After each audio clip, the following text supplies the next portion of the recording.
Mr. Drew's in the house. What's going on, Drew? Thank you, sir.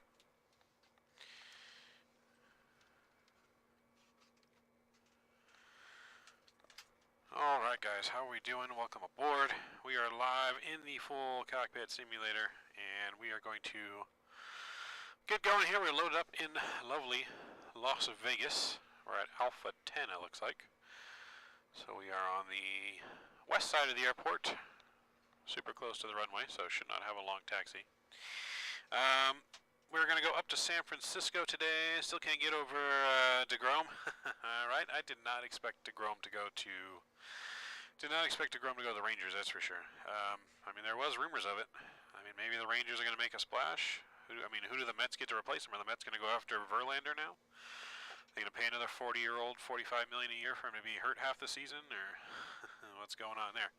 But we're in Vegas. We're cold and dark. We're going to get loaded up and ready to go to San Francisco. Then we're going up to Portland, then down to San Jose, and down to LAX to finish up the night. So 4 lovely flights in the full sim here this afternoon. And yeah, so let's get everything powered up. We'll get our battery power on.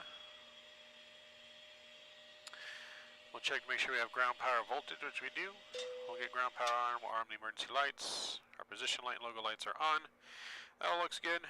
Our aircraft is going to initialize here. It takes about 78, 80 seconds to run all its system checks and get everything fully turned on. Mr. Captain is here. Good afternoon. Good to see you. Let's get our IRSs aligning while that's all going on. We'll get our brightnesses up. That looks good.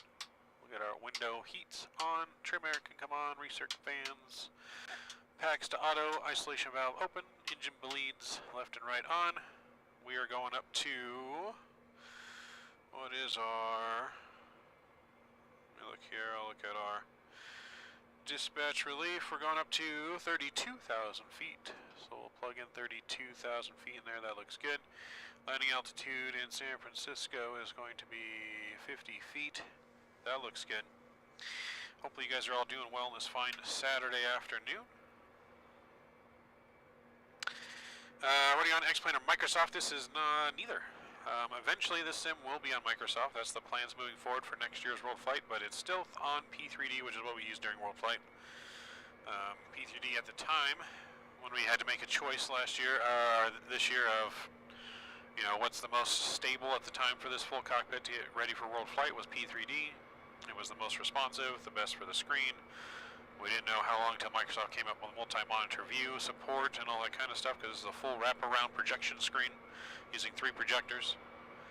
So it is on P3D. Am I going to have a first officer today? I am not. First officer rookie is on his union day off today. So it is just me. We will have some people flying with us sometimes in the full cockpit, but today it's going to be just us. We are the captain and the first officer and the flight attendant all in one, and as well as the ground crew today. So we'll be handling the pushback and everything. So with that though, let's get our IRS in position in here. We are in Las Vegas. Let's see, does it come up on that screen? Not sure if you guys can see. I don't think our FMC is showing on the screen. I'll see if I can get that FMC fixed. Alright, so we're in Las Vegas. Get our GPS and we'll throw that in there. Let's request our route from SimBrief. That will get loaded up in here. Alright, everything else is looking good. We can run some of our tests while our route is being loaded. We can do our stall test there. Flap test. We can do our window heat. Overheat test. That all looks good there. Cross valve feed test. Make sure the valve opens up, is nice and blue, and make sure it goes off, which it does there. Good we go. Seatbelts can come on.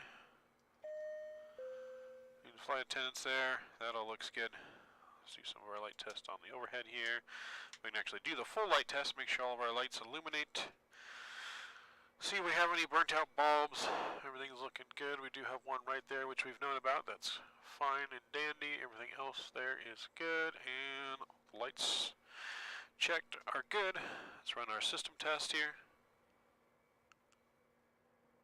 Lights low.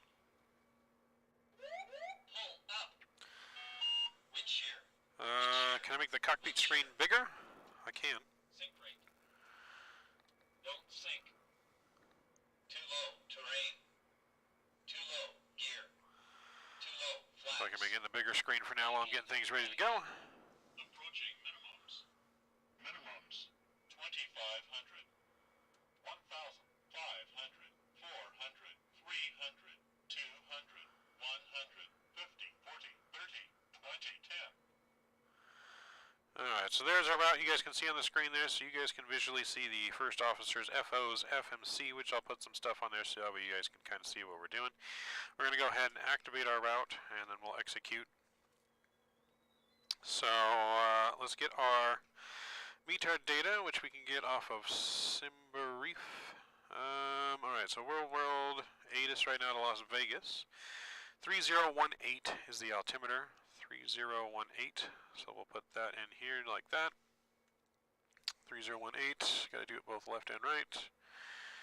3018, set. That looks good. Visual approach is in use, 26 left, 19 right, departing runways 26 right, 19 right, 19 left. So we're going to be departing 19 left. That is the closest runway to us, so we'll depart 19 left. We got a southwest plane, looks like, next to us. We are in VATSIM, guys. If you guys want to fly along on VATSIM, we are in VATSIM, and we are Delta 8317. Again, we are service to San Francisco on this flight, and up to Portland, San Jose, and LAX. Alright, so winds are, what are the winds? Winds are pretty calm in Vegas, so should be a pretty standard departure. Let me bring up my charts here, and we'll go to our airport chart. Alright, there we go. We're on the Joker 3 for our departure. So, Joker 3 for our departure. I'm going to put it back to the push cam just real quick so you can see my Navigraph chart. Actually, I can go to the pre-flight one's even bigger. You guys can see the Navigraph chart here. A little bit, I'll bring it over to the edge, but yeah, you can see our departure here. We're going to depart straight out and to the left here, following the Joker up to Kino, and then we'll look good there. So, Joker to Kino departure. Top altitude's 19,000 feet on the departure. We're going to plan that just in case ATC comes online. And there we go. That departure looks good. Let's go and put our departure in here in the FMC, so you guys can go ahead and see that. We're going to go to the departure page, departing 19 left on the Joker 3.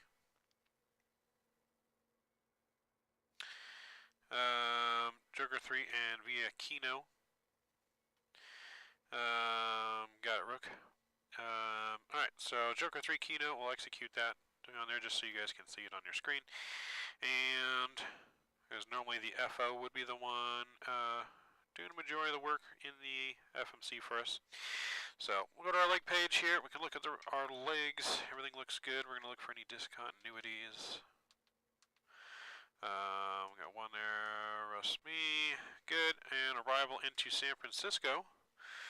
We're planning for the Diamond 5 arrival into San Francisco from Rusmi. So if we go there and look at that, Diamond 5 from Rusmi, and we'll execute that. Arrival, let's see, runways into San Francisco. We got rain in San Francisco, possibly rain and hail, potentially, in San Francisco. It is a cool 9 degrees Celsius. Winds are calm.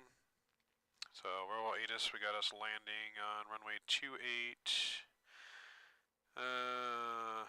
ILS runway 28 left and ILS 28 left. Our approaches are in use. We're going to try for 28. We'll do 28 right. So yeah, let's plan for 28 right, ILS 28 right into San Francisco, and we can look and see if we need any of those transitions. So bring up San Francisco charts here, let you guys see the charts while I'm looking at the charts here. Alright, so we're on the Diamond 5 arrival. Diamond 5 arrival going all the way down to Archie. So we'll use Archie as the transition. And we'll execute that into the flight plan. And alright, with that we can load our and request our performance data. Here's the ding for our performance data. We'll load that in. So we got a cost index of 15. I'm going to check our flight plan. That's not what I want. Check our flight plan here, make sure it matches our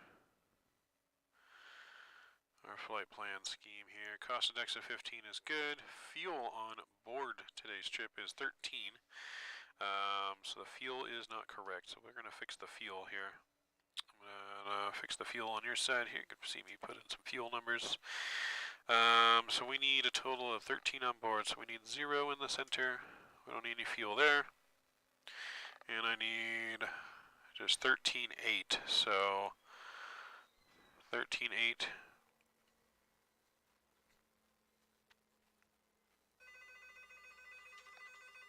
Hold on a sec, guys. Flight deck.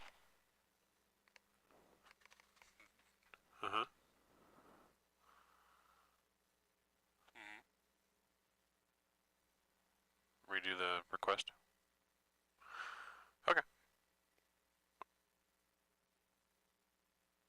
Okay. I'll go.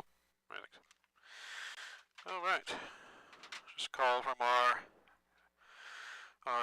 maintenance department here, letting us know how to fix the fuel issue. Easier way to fix the fuel issue. So we're going to do that now. And, okay, so we're going to do that now. And then we're going to re-request our performance data. We're going to re-request that. Should put in the correct fuel this time. And let's load that in there. And, alright, nope, did not put in the fuel. Interesting. Okay, well that's alright. We can still put in our numbers. So I got 0. Yeah. Oh, got it. That makes sense.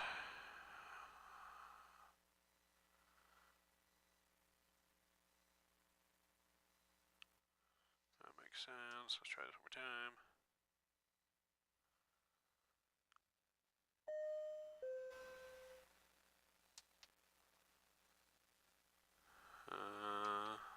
No. Still showing the 0 in there, but that's alright.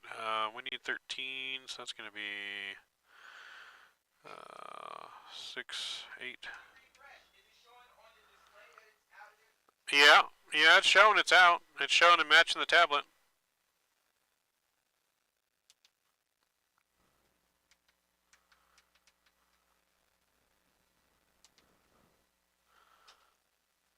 Yeah, it's showing it matches the tablet and everything.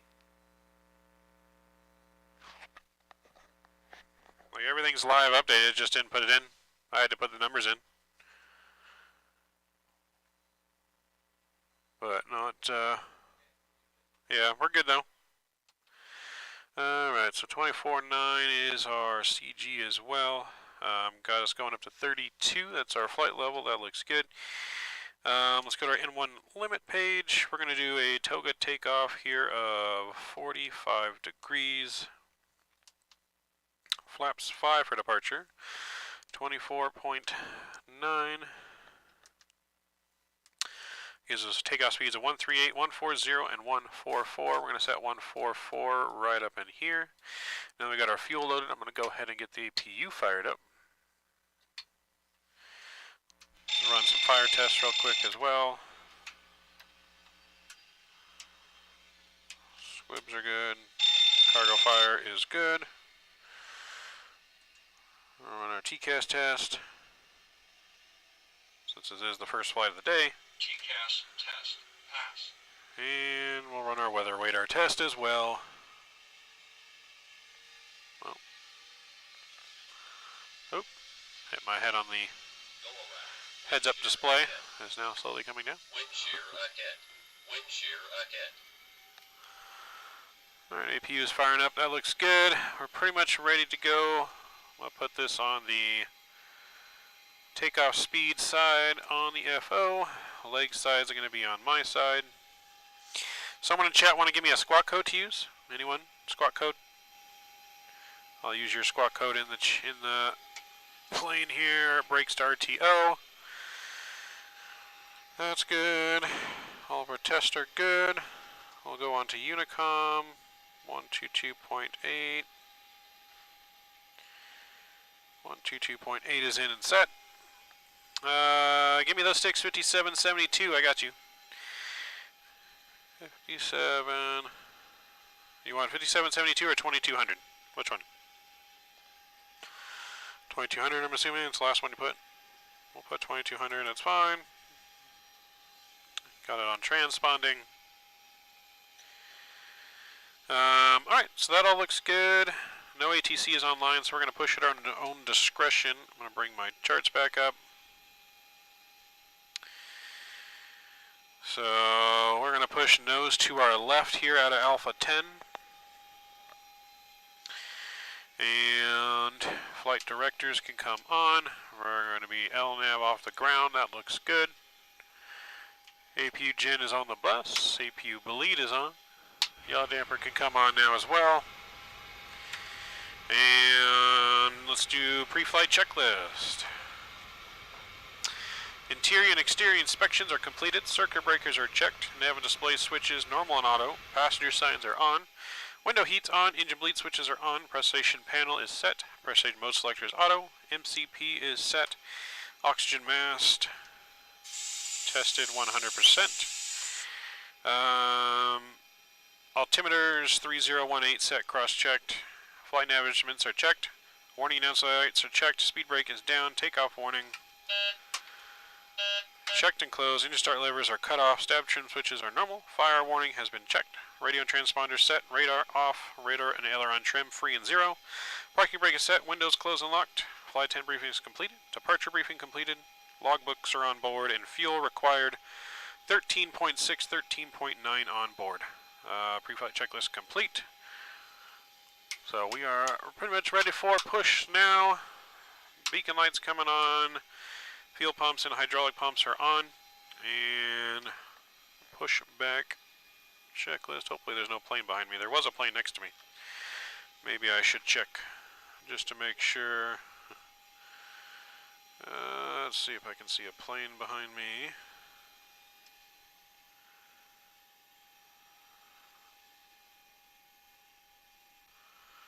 Doesn't hurt to be sure.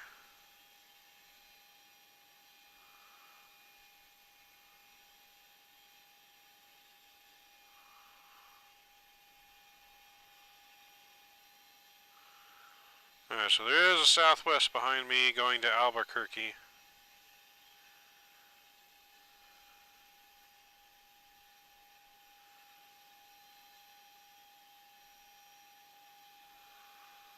But at a different terminal. Okay, so it looks like we're good and safe to go.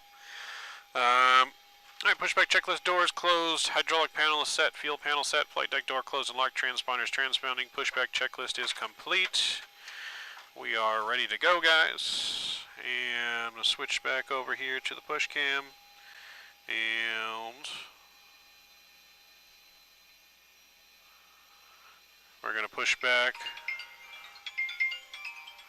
Oops. That should be on vibrate. There we go. Alright, pushback checklist. Nose to the left. Here we go. Oops. Cancel. And parking brakes are released. And we're cleared to start engines 2, then 1. Packs are off, starting engine number 2.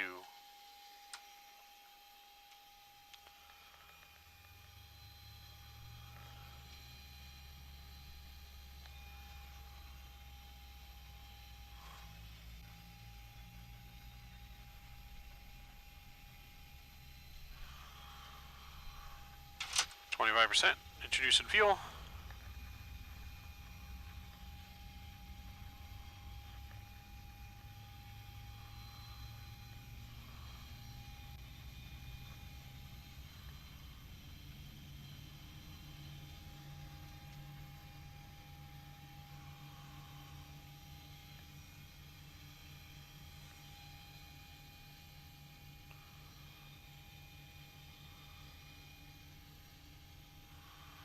Alright, waiting for engine number 2 to stabilize.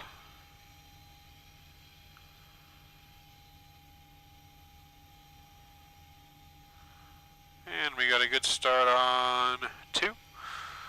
Isolation valve auto, isolation valve closed, probe heat can come on, start number 1.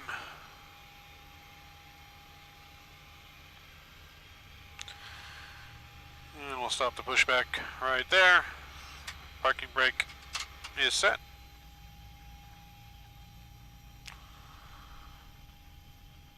Engine number 1 coming online.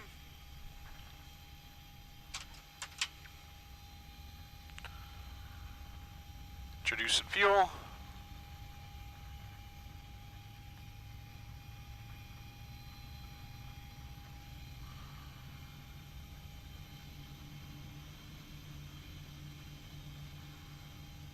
So do remember, anyone that flies along on any complete flight with us from start to finish, you do get entered into a raffle at the end of the month to do the monthly giveaway that we have started this month in December. So 1 entry for every flight into the raffle for a giveaway at the end of December. Alright, starter's cut out. Waiting for number 1 to stabilize. While we're doing that, we're going to get flaps 5 set here. Alright, good start on 1. Engine gens are coming on. Packs off. Auto. AP bleed is off. APU is off. Everything else is good. We're going to ding the cabin there. And taxi light is coming on. After start checklist. Generators are on. Probe heat on. Anti-ice off. Air conditioning panel set. Recall is checked. 1 engine, which we know about. No worries there. Auto brake RTO after start checklist is complete. Taxi checklist. Flaps are 5 green. Takeoff speeds 138, 140, 144 set. Thrust, D-rate 93.6 on the thrust. Stab trim is going to be 491 set. And flight controls, free and clear. Taxi checklist is complete.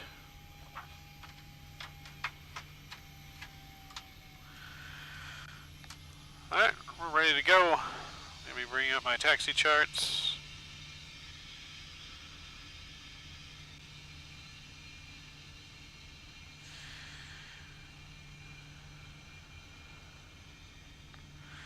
Vegas ground Delta 8317 taxiing 19er left via Gulf Delta, Vegas. Alright, parking brakes are off. Here we go.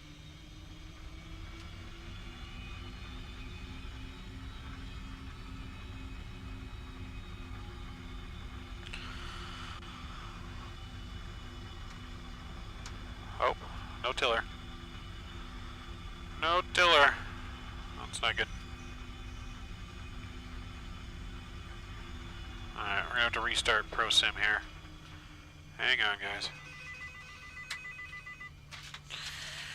Flight deck.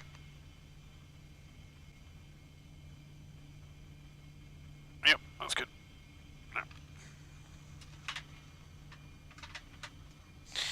Alright, so in our parking brake. 1 technical delay, gotta just restart ProSim so we can get our tiller working. No biggie. Where'd you get that checklist? It's part of our SoCal crew team. The checklist was made with the help of a real-world Delta Airlines pilot. So he helped us make a checklist. Kind of based on real-world procedures. So that's where we got it from, Spitic. So, but we just got to reset our little... Is there any way to get it? I don't know if it can be given out. I can ask and find out for you, but I don't know if we can give that necessarily give it out.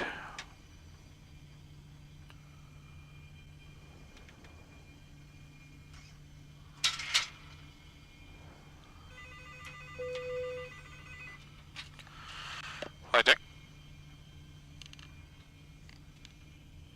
Yep.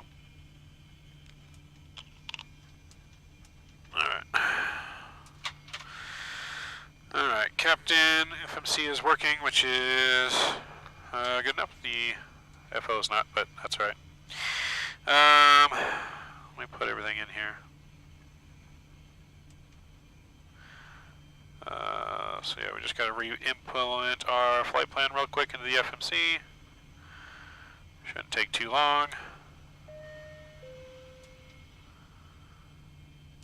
Okay, so we'll activate that, execute that.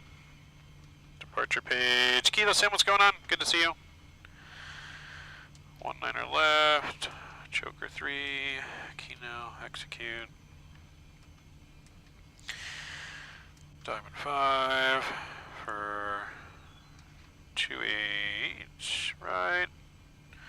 Archie's me, execute.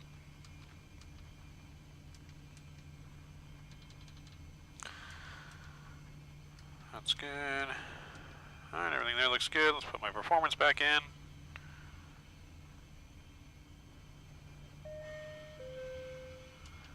And we'll load, and the fuel load, so that's good. And one limit again, we said 45 on the D rate. Takeoff speeds, flaps 5. My center of gravity is 22.1. And takeoff speeds 138, 140, and 144. That looks good there. Make sure our trim is 9491 is set, and alright, we are set, good to go. Let's set this back up here real quick. Was 144, and now 19,000. Our runway heading is 194. 194. 32 up here.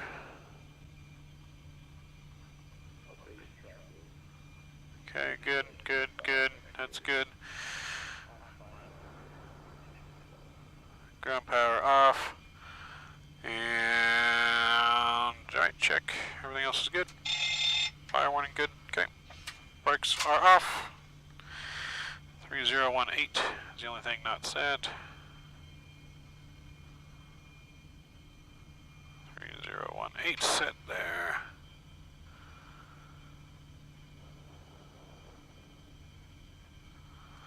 3018 is set there. Alright, let's do this. There we go. Now we're cooking. Now we're cooking with juice. What sim is this? My longest bat sim hot. ASA 71, nice, okay. I mean, we're using P3D in the simulator. This is a full cockpit 737, courtesy of Mr. Fly with Rookie.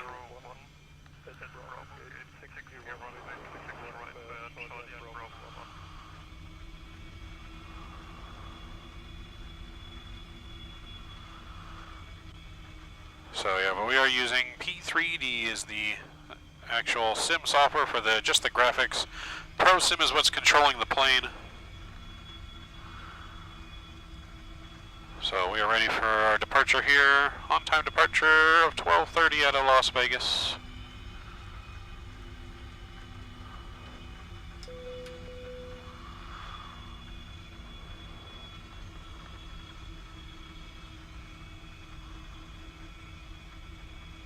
And we're going to make a left here on Delta.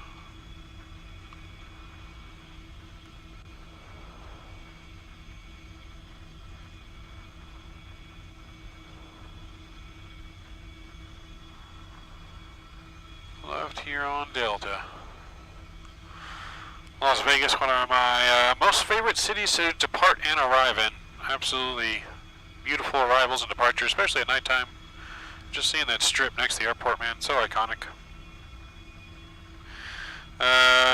So does it all run like on a mega PC? So there's 3 PCs that run the entire setup. So we have one PC that controls like everything in front of me on the MIP, the screens and everything here, VATSIM, and then there is another PC which controls the visuals that you see, as well as the ProSim software that runs all of the switches and hardware. And then there's a third PC that runs just this streaming setup that we're using just to stream off of. Doesn't actually control anything necessarily in the simulator itself. So the simulator itself runs on 2 PCs, and then the third PC just to stream off of. There are a lot of people that run more PCs than that when they have full cockpits like this. Sometimes they, like, what you see here in front of us is a full 120, I think it's 120 degree wraparound projection screen. So it wraps around the entire cockpit. I can see completely left and right of me. And it has 3 projectors, so 3 different screens are pretty much blended together to make one complete image. There are a lot of people that used to do it where they did one computer per screen, per projector, per screen. We fortunately don't have to do that, but you can do that. That's more the older way. The newer software now, you can run it for the most part off of one computer.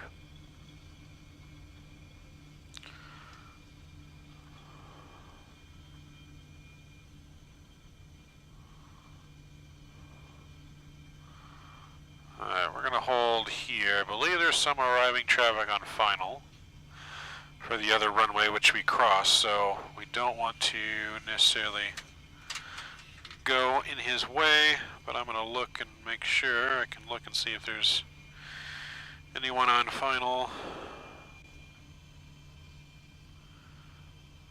Just to make sure. I think we're good.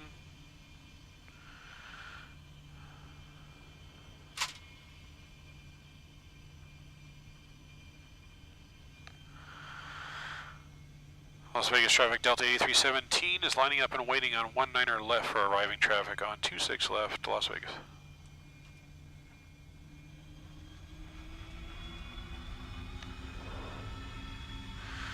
Alright, so we're going to line up and wait.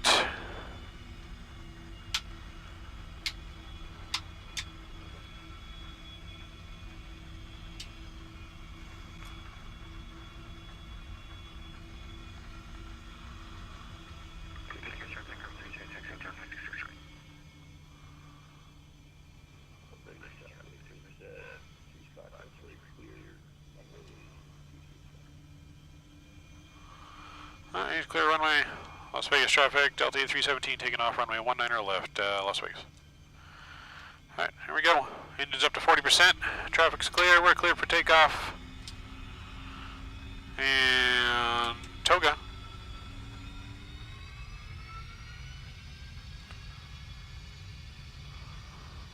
And away we go.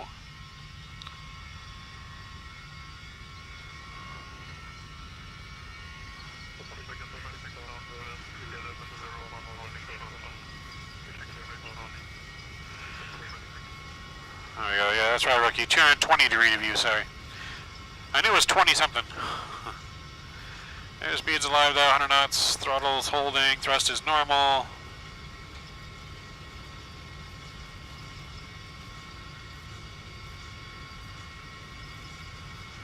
And rotate.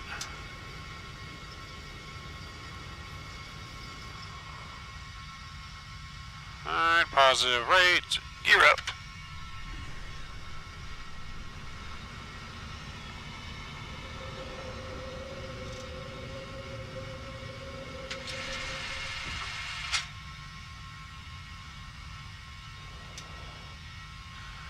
Alright, and 400 feet, BNAB. Invalid perf. Invalid perf. What do you mean?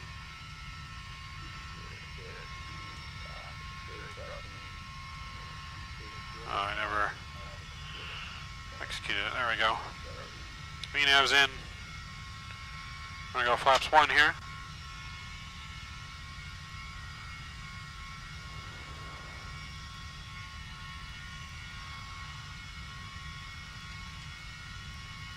Delta A317 clear runway 19er left, Las Vegas. Flaps are up.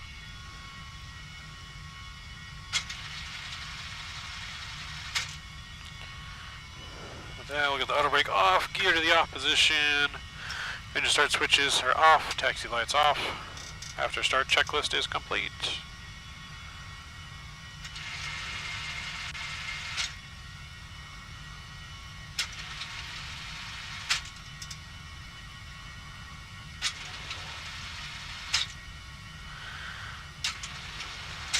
Use the trim here for the pitch.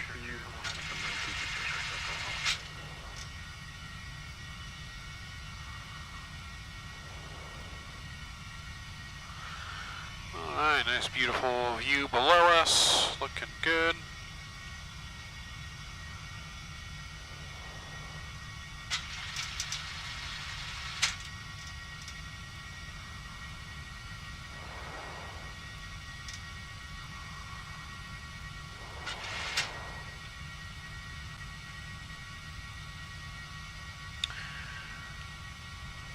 We're looking good.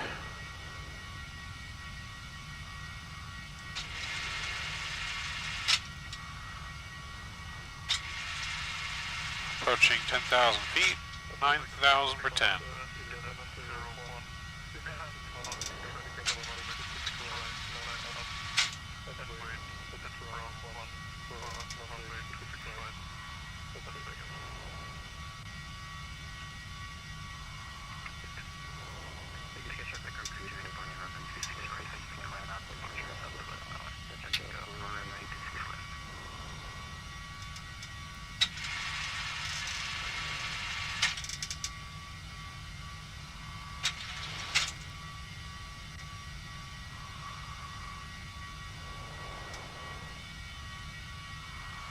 Alright, we're past 10,000 feet. We're going to still keep hand flying her here.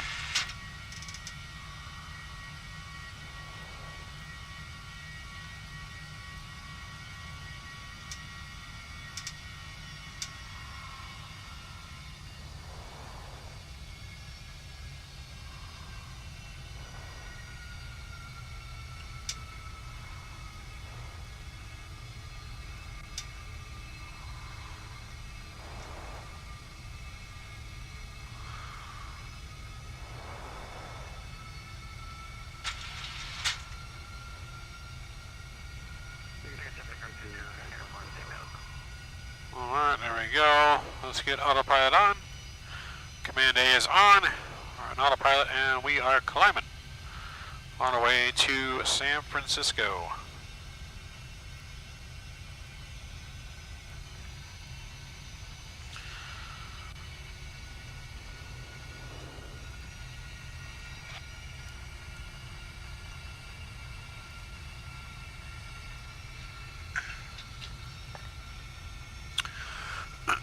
Alright, we're on our way to San Francisco, guys.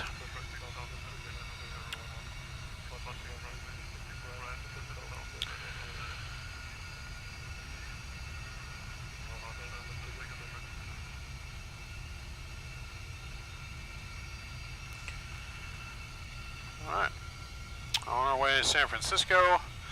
Had a nice on-time departure, even with our technical delay, still departed on time. Because we pushed back from the gate, I believe, a little bit early.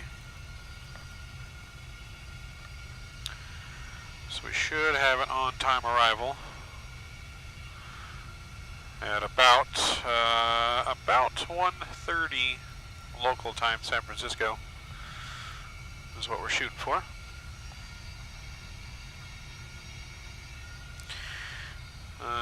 Speaking of which, climb here. We're gonna climb at 0.78. And I'm going to cruise at 0.80.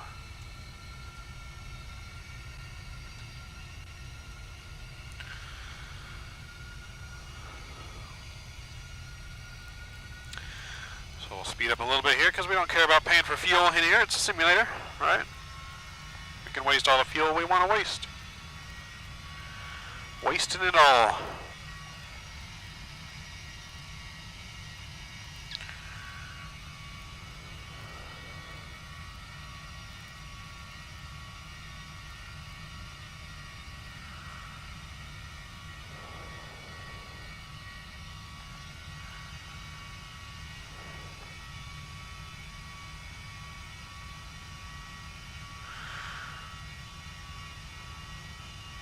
So yeah, wasting it all, but good to see you guys this afternoon.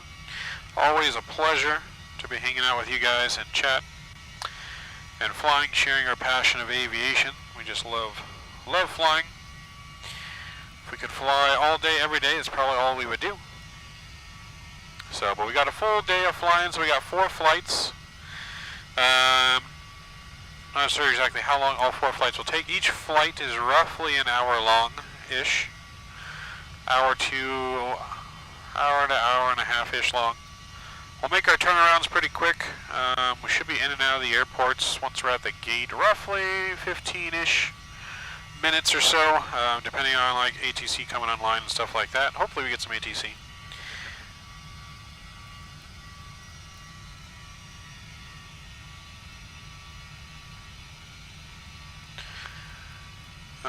Let's see.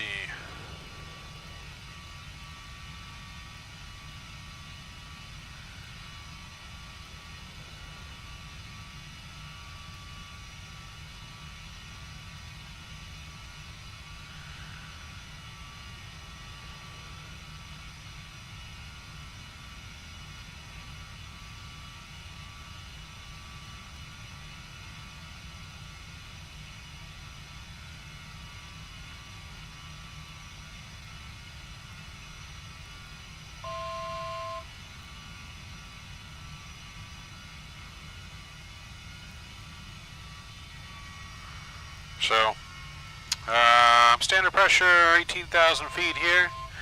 Rest of our landing lights can come off now. Wing lights off. Seatbelt signs are coming off. Feel free to move out the cabin, guys. But if you remain in your seat, please keep your seatbelt fastened at all times in case of any unexpected clear air turbulence for your safety. We welcome you aboard Delta Flight 8317, service to San Francisco. It is currently raining in San Francisco. Cool temperature of about, let me get the weather report for you. Stand by.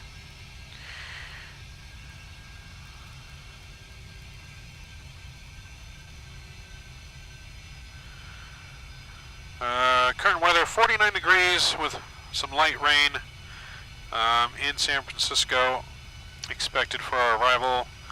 Winds though are not too bad. Winds are fairly calm, only at 3 knots. Shouldn't be too bumpy on the way in other than just for the rain. We'll have you there on the ground in roughly about 45 minutes. Thank you for choosing Delta.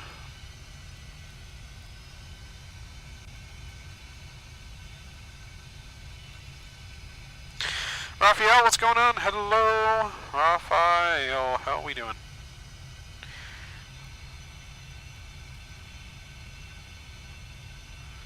Hopefully I'm saying your name correctly. That's how I always pronounce your name. You haven't corrected me yet, but I know I'm horrible with names. But anyways, welcome aboard. Good to see you this afternoon. How are you? Hopefully all is well. Let's go up to our cruise now. Forgot to go up to our cruise, and we'll go level change. Oop, not heading select, sorry. And we'll just go altitude intervene, there we go. Altitude intervene, climb into our cruise now.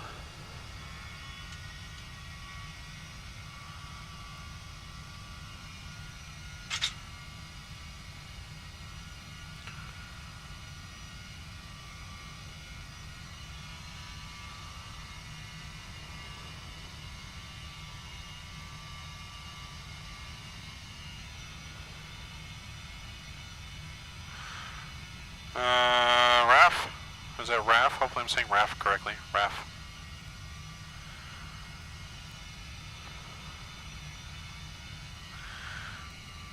Alright, we're climbing to our cruise, 32,000 feet. Up to the, what do they call San Francisco? The Hilly City, or what do they call the Golden State City? Golden City? I don't know what they call San Francisco. But we're on our way. The tech capital of the world, Silicon Valley.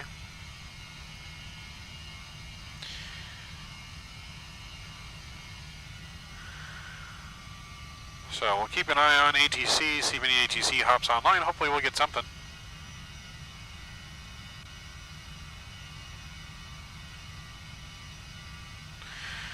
Raph, alright. Thanks, Raph, joining us. Good to have you. As we make our climb to 32. Depending on what time we get done here today, because like I said, we got 4 flights. Depending on what time we get done, we may still do some after dark farming simulator tonight. I'm really getting addicted to the farm, not gonna lie. I really want to build, start the build of a nice farm server that we can all play on together. So I may start, I may start a new farm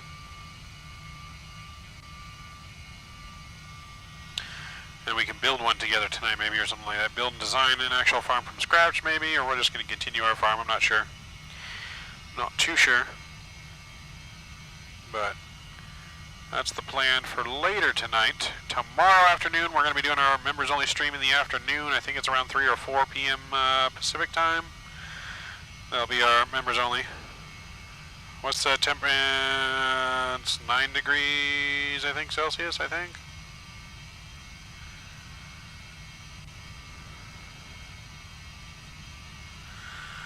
I think it's roughly like 9 degrees Celsius. I could be wrong. Let me take a look here, Rook.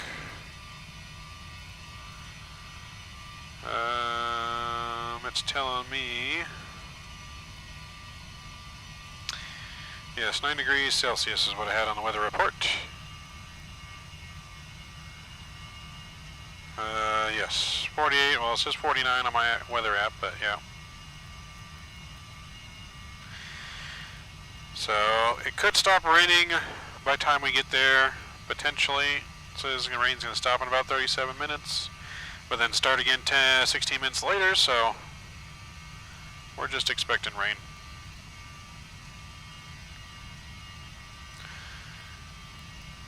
Let's look at Portland, which is our next stop.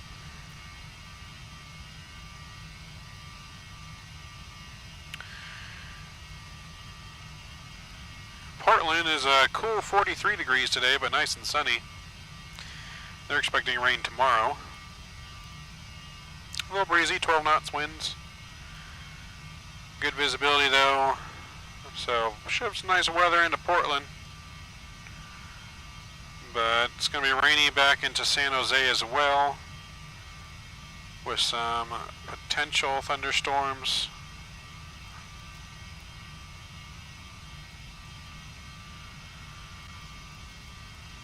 And then shouldn't be too bad into LA. It's a nice sunny 69 degrees in Los Angeles. 69 giggity. So yeah, it should be nice and sunny in San Francisco and Portland, rainy San Jose, San Francisco, as we climb on our way there.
Alright, almost our cruise, passing 31,000 feet on our cruise on up.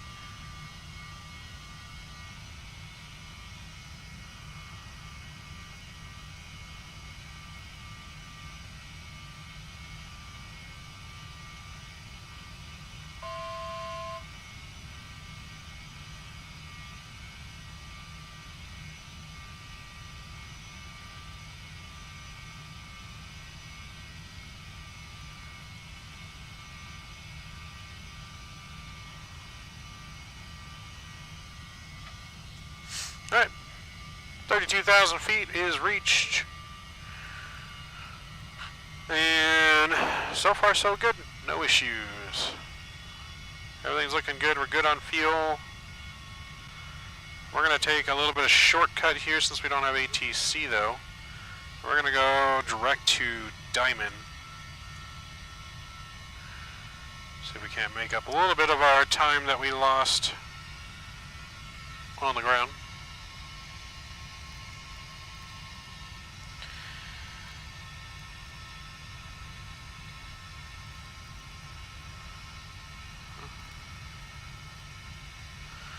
So I'm getting told from dispatch, looks like San Francisco ground may be online by the time we get there.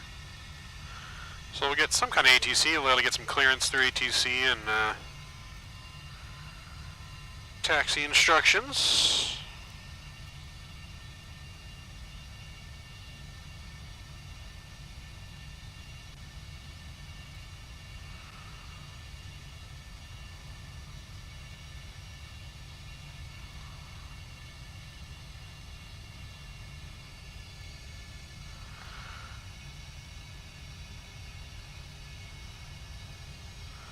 Yep, so we're planning for 2-8 right for the arrival into San Francisco. I think I almost always land on 2-8 left just because it's a shorter taxi, but we'll land 2-8 left today. Mixed up a little bit with that. Let's go ahead and get our... We can get our charts for San Francisco here and our... Put in our approach information for 2-8 right. So 2-8 right on the arrival. There's got a course of 284.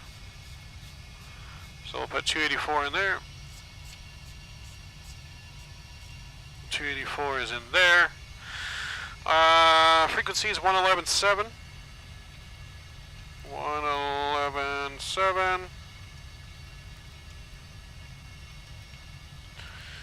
111.7, that's in there, that looks good. Both ILS frequencies are good. And our minimums are going to be 213 on the minimums.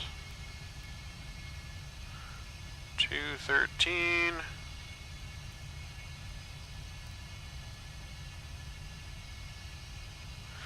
Alright, 213 is set. The minimums look good. As we look good. Information Romeo is on board in San Francisco, looking good. My lovely dispatch giving me up-to-date information for our arrival. So we're going to shoot it in here from Archie. Give me at 7,000 at Archie. We'll check and make sure that's all in here. 7,000 is good. Our altitudes look good on our arrival. We'll catch in the glide slope at about 1,800 feet at Axmole. And that will take us straight in.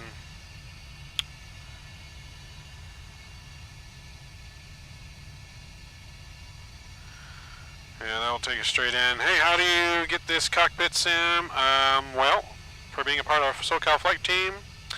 Road and the Great is here. What's going on, man? Cam is here. Good to see you. Welcome aboard. Itswit is here. How do you get this cockpit sim? So this is the full cockpit simulator that is Fly with Rookies. You can see Fly with Rookie in chat. This is his home cockpit simulator 737, fully enclosed. It's got a fully working cockpit door and everything behind me. It's not at my place, no. Again, this is not my simulator, this is Fly with Rookies simulator. This is, well, he'll say it's my simulator as well, because it's the team simulator. But he is the one that's been gracious enough to form this team, with the help of others like Doug and everyone else on the SoCal crew team. So, yeah, we're going to go 2-8 left right into San Francisco, 11,700 foot runway. Delta parks at, I think, the Bravo gates in San Francisco, if I'm not mistaken. Maybe someone can let me know which, it's a matter of Sim 2 to let for you guys. See, I told you he'd say that. Do you have any good flight games for PC that are free? I mean, DCS World is technically free, but the add-ons for the planes are not. But the software itself is free. I don't know if it comes with any free planes. But I know DCS World is free to download, but then you got to pay for like each type of plane that you want instead of paying for the simulator. It's a military sim flight game. Yeah, I don't know any good free flight games on PC. Yeah, I don't know other, like I said, DCS World, but again, DCS World can be very, very expensive. If you were to buy every add-on for DCS World, every plane currently available, I think it costs about $3,500. $3,500 if you bought every plane add-on for DCS World, so it can get very, very expensive, not to mention the hardware.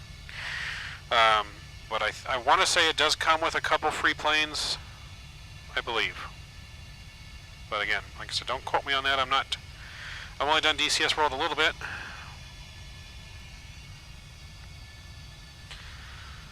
So, Mr. Cam, you going to fly along with us today? I know you didn't fly along yesterday. Hopefully you're going to fly along with us today. So, Cypress Ground's online. ATIS is online. Let's see if we can hear the ATIS from here. 118.85. Oh, 118.85.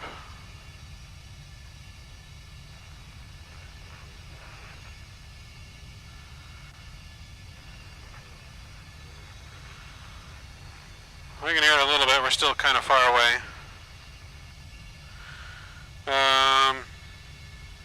1218 is ground. So we're gonna leave it there. I'm gonna put 118. I'm gonna put the ATIS over here on the other side, and we'll listen for that as we get closer.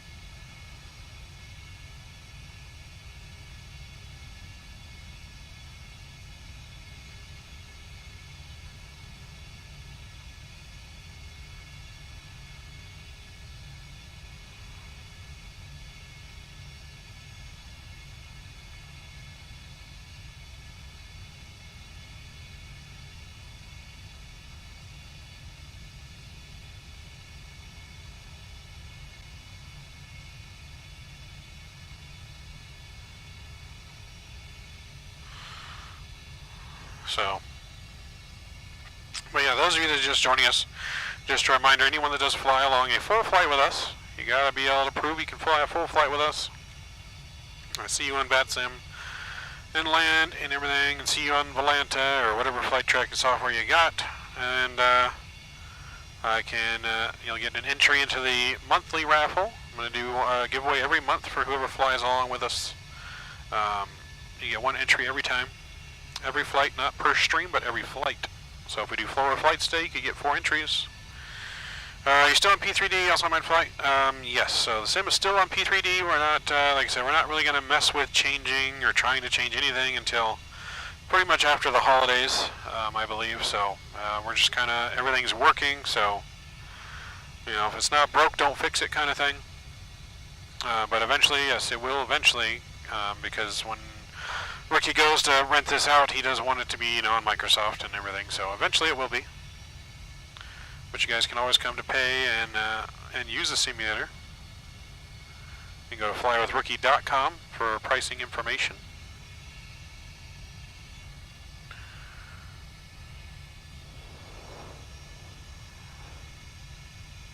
So I think there's just probably a couple updates still needed for Microsoft to make everything work perfectly, like it kind of does right now in P3D. It works pretty good, or it can work pretty good, but it's just right now it's just getting the screen, because they have multi-monitor screen support now, but it's a little bit different when it's on a wraparound projection screen compared to, say, like a computer screen. So it's still not 100% fully supported, but it is pretty close.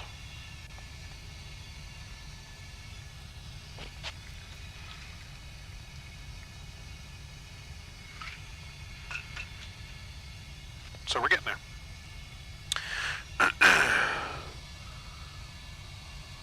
Very, very cloudy down below because it is stormy up here in Northern California today. Like I said, we are expecting rain on arrival. Rain on arrival. There are some parts of snow here in the mountains. It is snowing in the mountains as well in the area. So it's pretty cold. I think, as we said, it was 48 degrees in San Francisco right now. So pretty chilly.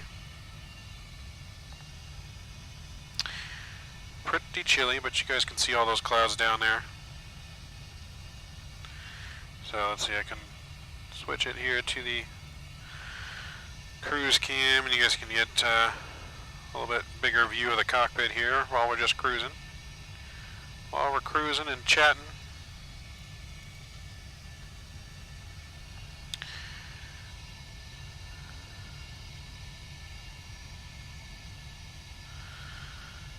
So on our arrival, we're going to go down to first 7,000 feet, which we have our arrival coming up here in about 90-ish miles or so. Let's see, 105 miles. I'm going to go ahead and put some fixes in at the airport. So KSFO. I like to do these fixes just to manage speed and expectations, see how far we are from the airport. So I put them in at 15, 10, and 5. Kind of just gives me a judge of how far we are from the airport. I'm going to go ahead and put in one more fix for KSFO. I'm going to do that one at 20 miles. So we're going to have a fix in at, which you can kind of see here. Hard to see with all the information on here. Let me see.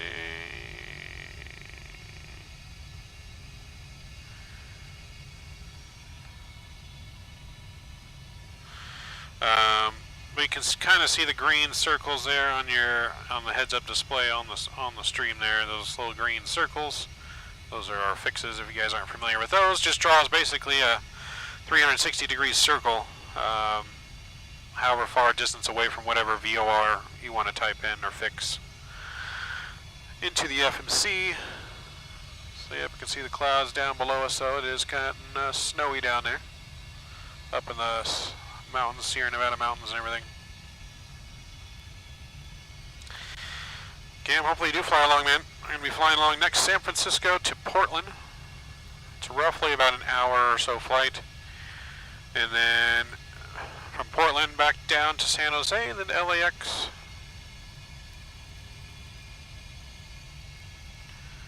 You getting scenery now? Alright, cool. Cool. There's some really good Portland scenery, especially in Microsoft. Really good Portland scenery in Microsoft.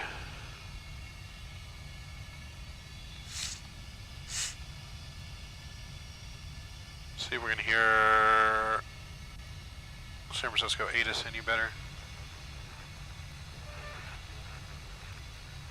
No, still pretty broken. So, but yeah. Turning the radio on and off here with the pedestal works just like it does in the PMDG. I can click the button, turn on whichever speaker I want to hear from, or whichever frequency I want to hear from, as well as whichever frequency I want to talk to, whether it's VHF 1 or 2 or even 3 in the radio stack here. So it gives us the power to program 4 frequencies all at once and be able to just switch back and forth without having to tune every time. You know, ATC tells us switch frequencies on arrival and departure. We can pre-program center, approach, ground, tower, clearance, all that kind of stuff in there. And just be ready to switch over with a push of a button, which helps a lot, especially when you're flying single pilot. A lot more difficult to be switching frequencies without being pre-planned when you're by yourself. Whole different experience flying with someone else in the cockpit.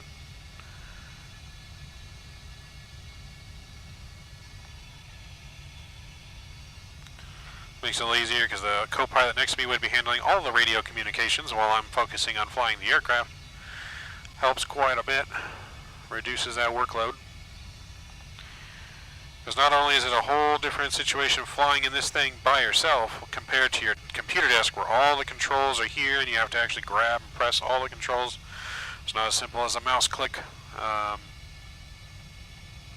You know, and then working with someone else, you got to learn how to manage everything so you don't step over each other, you know, divvy up all the responsibilities, working as a team.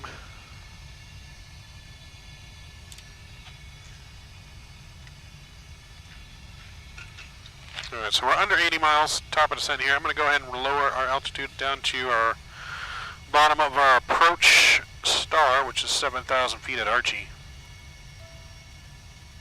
So 7,000 feet here at Archie. That looks good.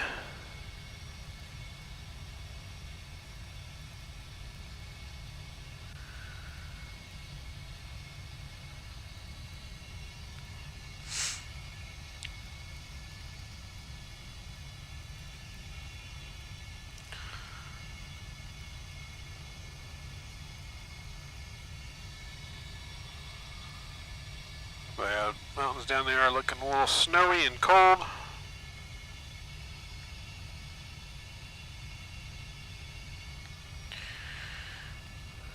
We'll see here.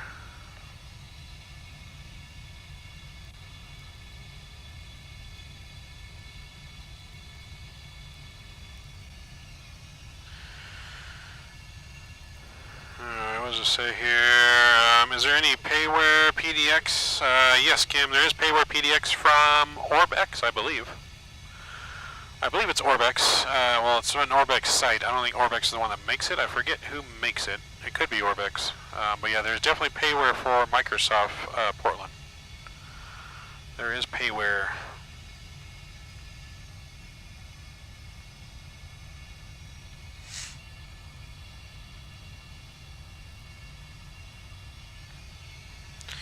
Flightbeam, yes, I believe it is Flightbeam. I believe it is Flightbeam, now that you say that. That's ringing a bell. But yeah, very well could be Flightbeam.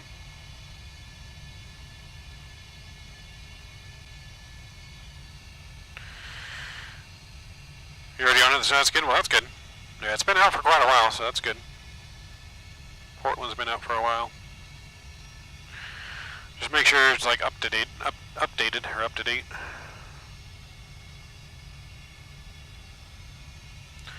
And then Microsoft, I still believe Microsoft has the handcrafted San Francisco. I don't think anyone's released a San Francisco yet. I know there's someone making a custom San Francisco that will be better than the handcrafted one. But I don't know what the release time frame is for that or not. I mean, the next thing I'm really waiting for is that PMDG 900 to come out with the EFB. I think that's really the next main thing I'm waiting to be released. What are you guys most looking forward to coming out soon in Microsoft or in X-Plane, whichever simulator you guys are looking forward to? Eventually we're going to hop back into X-Plane next week sometime. I don't know which day yet, but we're going to hop back into X-Plane. We're going to look at the quote-unquote full release X-Plane. See if it is actually a full release product or not, if it's good. I'm actually probably going to take everything but the planes out of X-Plane. I'm going to take all the scenery out that I put in. I'm going to go bare bones. As I don't know if I've seen other people have better results with X-Plane than I've had, and I don't know if it's just because maybe I've installed scenery that doesn't want to work right, or because I pretty much just transferred over all my X-Plane 11 stuff into X-Plane 12 because it's all supposed to be backwards compatible. Doesn't really seem to be that way, but so I'm just going to go bare bones, and we'll add in like one scenery at a time as we use it and see what happens. Probably the A380 or 777. Nice. I don't know if any of those are coming out anytime soon though. 777 is definitely probably not till sometime, I don't know, probably not in the beginning of next year, probably somewhere in the middle maybe. But who knows, hopefully it's soon. Hopefully they surprise us and it's a lot sooner than that. Same with the A380. What graphics card are we running for the projectors? A 3090. Yeah, one 3090 powers all three projectors for the full 220 degree wraparound field of view projection screen that we have. So yeah, one 3090. Eventually it will be upgraded at some point to a 4090. We don't know when that's going to be, but I know Rookie plans on upgrading to a 4090 at some point.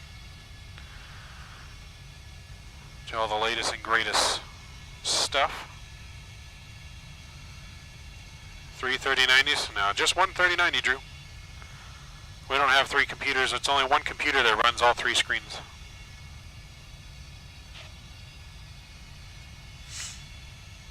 The old school way, the guys do the old school way, old school cockpit builders, they do one computer per screen, per view. But we just have the one PC running all 3 projection screens.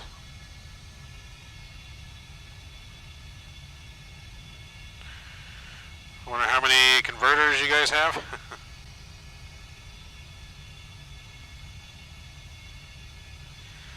I believe it's 1440p. It's just standard HD. It's not 4K.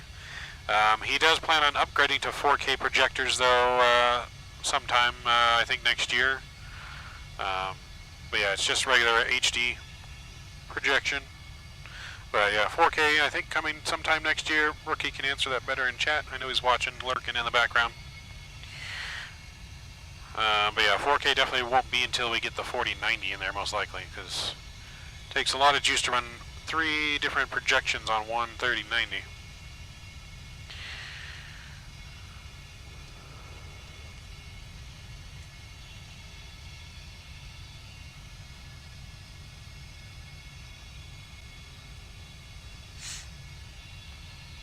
So yeah, the one computer that has the 3090 controls all the controls, bells and whistles and switches in here. The throttle quadrant, the radio stack, all that stuff with ProSim and everything. Just the display screens that you see here in the MIP and the buttons here on the MIP is controlled with the second computer. That computer only has like a 1790 in it or something like that, or 2070, something of that nature, as it doesn't require much juice just to run these little screens down here. It's actually one giant screen basically with individual windows. Alright, we're getting close to top of descent. About 30 miles top of descent here, 28 miles. And we'll be descending into San Francisco. In which we do have San Francisco ground online, so that's good.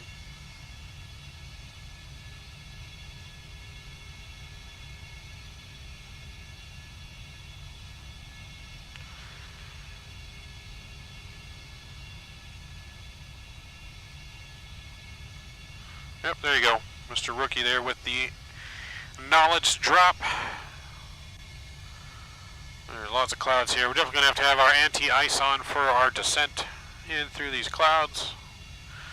Because, like I said, it is chilly up here in San Francisco. It's raining and it is snowing in some parts. So we're definitely going to have anti-ice on for our descent. Speaking of descent, you guys can see our charts here. We're coming up on the Diamond VOR here, which is where we're pretty much starting our descent right before Diamond. Going all the way down to Archie at 7,000, meeting these restrictions down here, 280, 290, 280. So max 290 at Diamond, and then so on.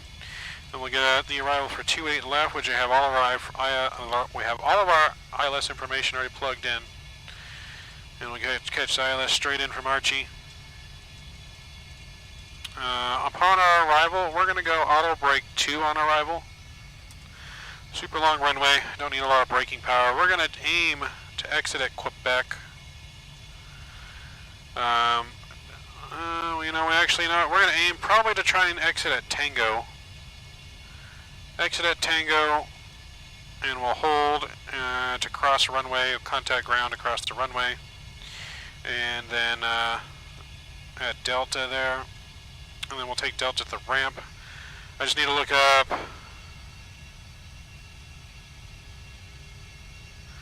Need to pick up our.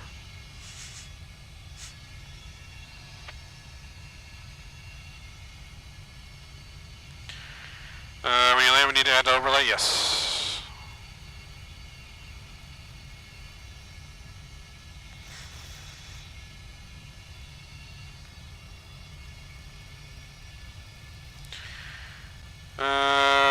Delta goes to the Charlie gates. Okay.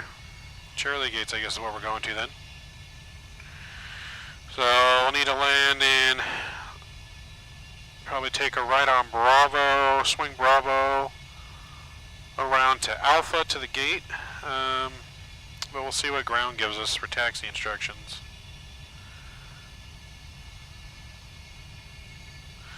Let's zoom in here and see actual parking we want. So I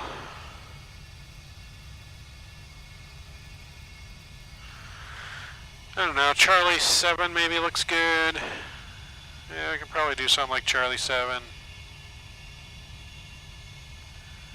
think that should be good.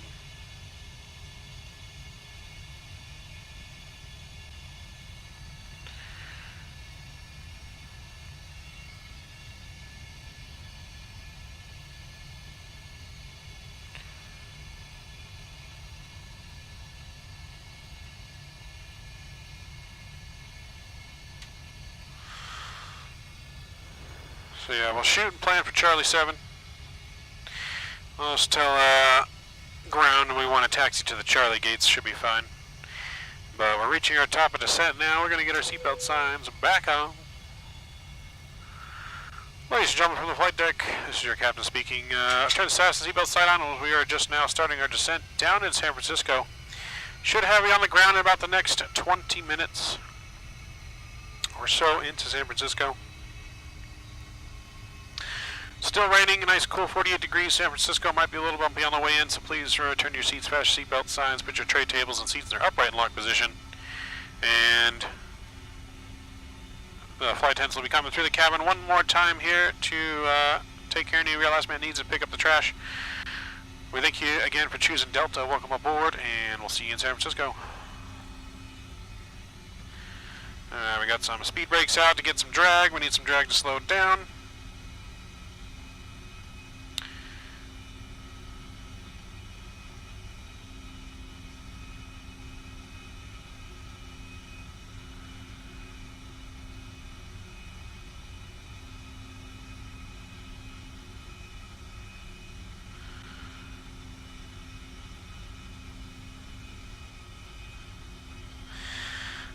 So we are descending on down through the sky, passing 30,000 feet on a two-winged plane. Over the mountains we go, laughing all the way.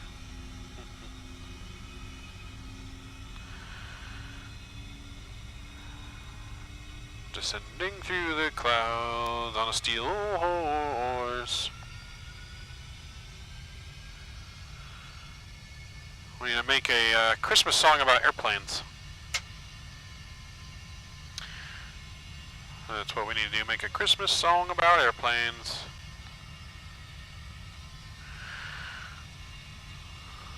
So when we get down on the ground in San Francisco, guys, we'll have about a 5-minute break turnaround-ish time. So a 5-minute break in between flights while everything gets unloaded and loaded again. And then we'll get our plane ready to go. We'll get our nice overlay that Kim made us up on the screen as well, which we did not open before the first flight. Well, that's going to be our overlay you normally see on my stream, which shows our flight information, where we're going, how high we are, and all that good stuff, how fast we're going. So we're going to get that put on and everything. So just about a few 5 minutes delay or so in between flights, or in between the flight legs here. Do-do-do-do-do.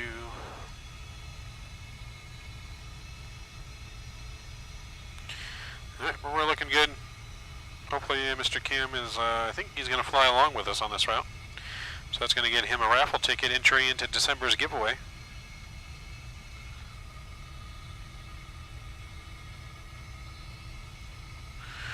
Do-do-do-do-do.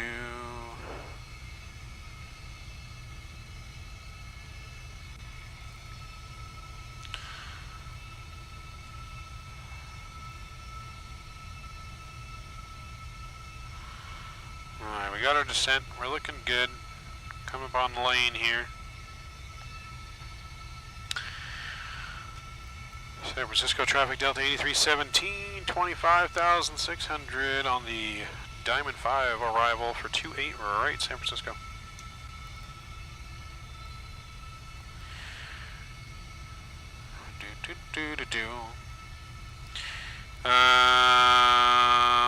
Oh, SoCal approach is online, so we may have some ATC when we go back down into LA.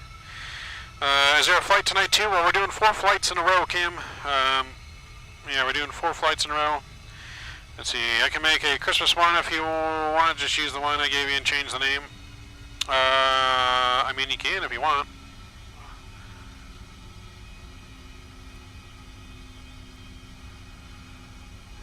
But yeah, we're doing 4 flights in a row, so I'm sure the last flight will probably be towards the night time tonight, by the time we do all 4 flights. Let's see if we can hear that ATIS.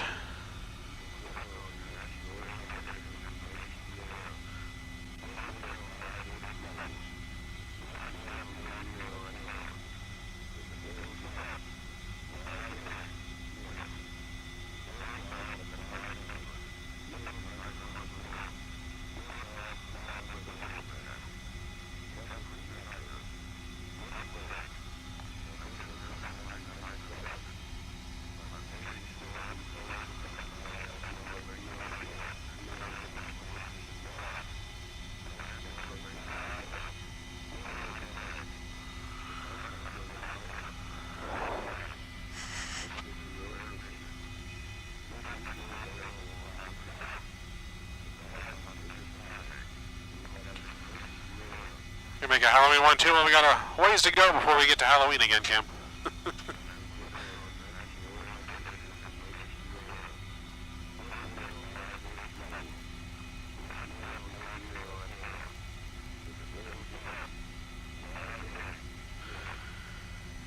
Alright, we got rain, mist, and visibility is only to 3 miles. So we may be taking this down to minimums. As I did say, clouds are at 500 feet, so we definitely got some low cloud layer to worry about down in San Francisco. We will have this set on a Cat 3 approach into San Francisco just in case, because it is low visibility, so we'll have it on an auto land function Cat 3. That's what Cat 3 is, in case you guys didn't know that. Auto land is what this plane is capable of, a Cat 3 approach, which you guys can see on the dashboard. See, it says Cat 3 approach. So we're going to have it set up for that. Most likely we'll still be able to manually, visually land this aircraft, but we want to be prepared. We want to be prepared.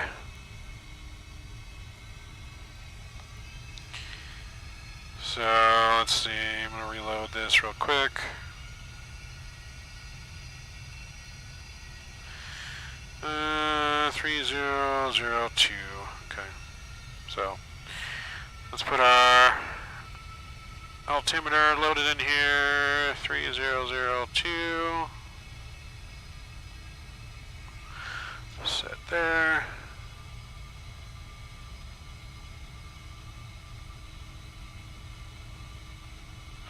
Set on that side. As we are approaching transition level. Transition level 19 for 18.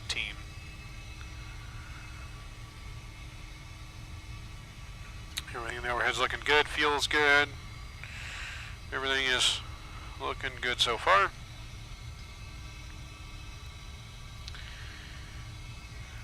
$1,000 to go.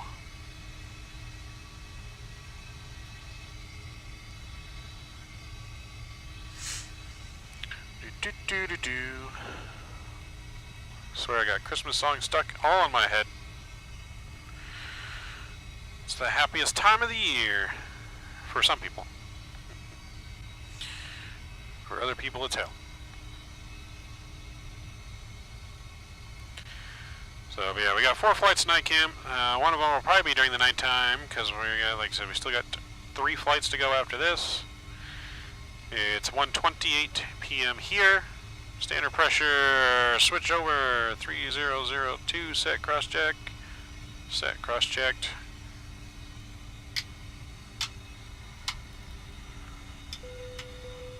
Alright, let's go ahead and do our descent checklist. Alright, altimeters, 3002 set cross-check, minimums 213 set.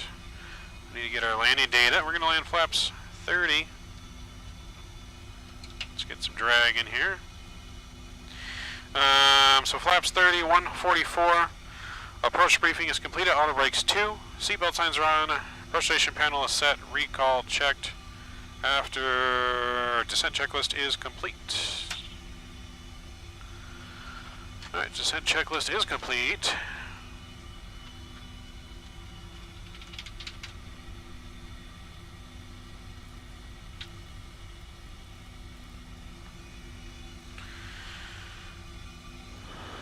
Shadow's here, what's going on? About to leave Portland on my way to LAX, maybe I'll see you in the air. Alright, Shadow, sounds good. Should have flew with us to Portland and then down to LA after.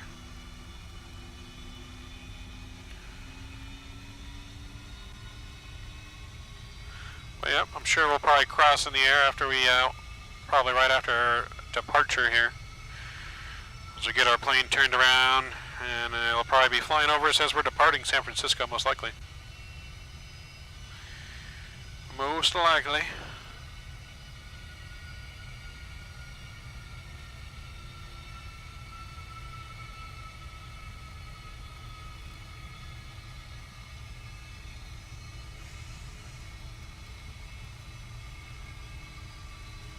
Sounds good. You're still deboarding. Where'd you come from? Where'd you come from to get to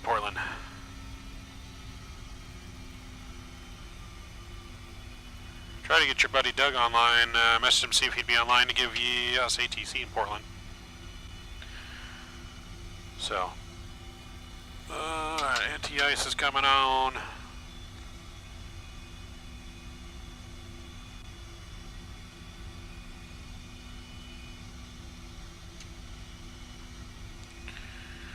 Alright, so we're going to continue our descent. We got approval for ILS 28.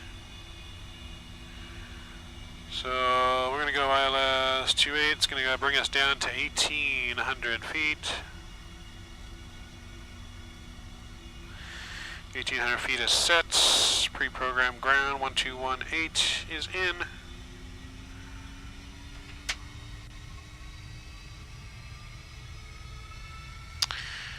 I've said his name 3 times. Doug. That was 4 times. From Phoenix, I should have guessed. Oh, should have guessed. Are you flying the PMDG Shadow? What are you flying?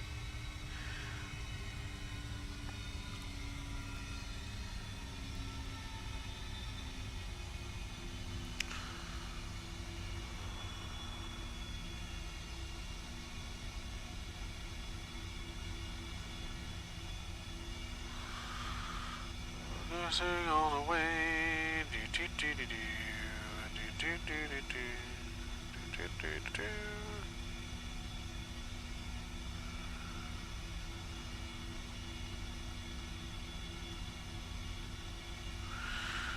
So yeah, we're gonna try and exit Quebec or Tango.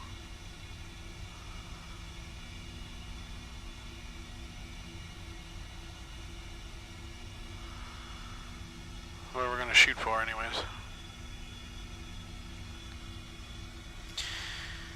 Yeah, I was flying X-Plane 12, but it crashed twice on the same spot, so I was like, I'll go to P3D, the updated X-Plane 12, it looks amazing with the clouds.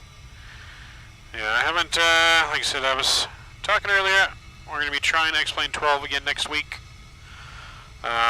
Supposedly it's on full release now. I find it hard to believe it's ready for a full release after the last time I flew it, not that long ago. It was not nearly ready. It was not nearly ready when I flew last time, but we'll see. Hard to believe.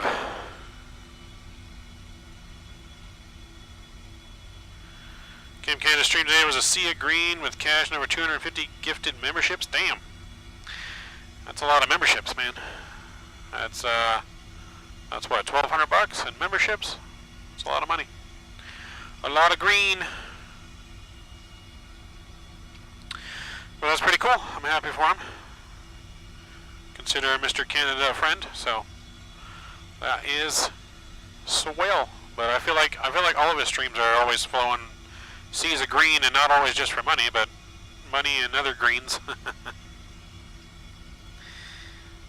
X-Plane 12 looks good now, so all of a sudden it went from still horrible to just all of a sudden good in an update. I find it hard to believe, but like I said, I'll hold my judgment until I try the new release candidate next week. Either Monday or Thursday, we'll try X-Plane 12. I'm going to do bare bones X-Plane 12, take out all the scenery, except for the airplane, obviously. Hopefully the Zebo flies better. I remember last time the Zebo, as soon as you cut the thrust on arrival, it just kind of falls out of the sky, which shouldn't happen. These mountains down here look pretty good though, covered in the clouds. So yeah, but we'll take it and give it an honest look here Monday or Thursday of this upcoming week. I'm not sure which day yet, but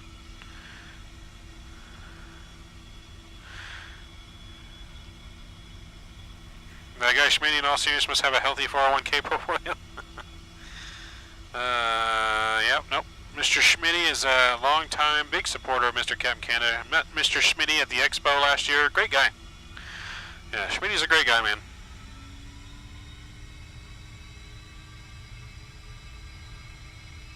Oh, someone is touching overlays? What do you mean? It looks the same on my screen. Oh, I see what you're saying.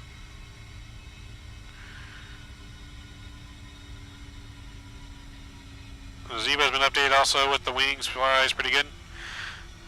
Alright, well hopefully it's been updated since the last time I flew it, because I think we tried to explain like 2 weeks ago. I feel like, maybe it was longer than that, 3 weeks ago, I don't remember the last time we did explain. It's on the page. It popped up for a split second, I got cat, like guys, and I saw it pop up for a second. I think he's trying to get the regular overlay on there.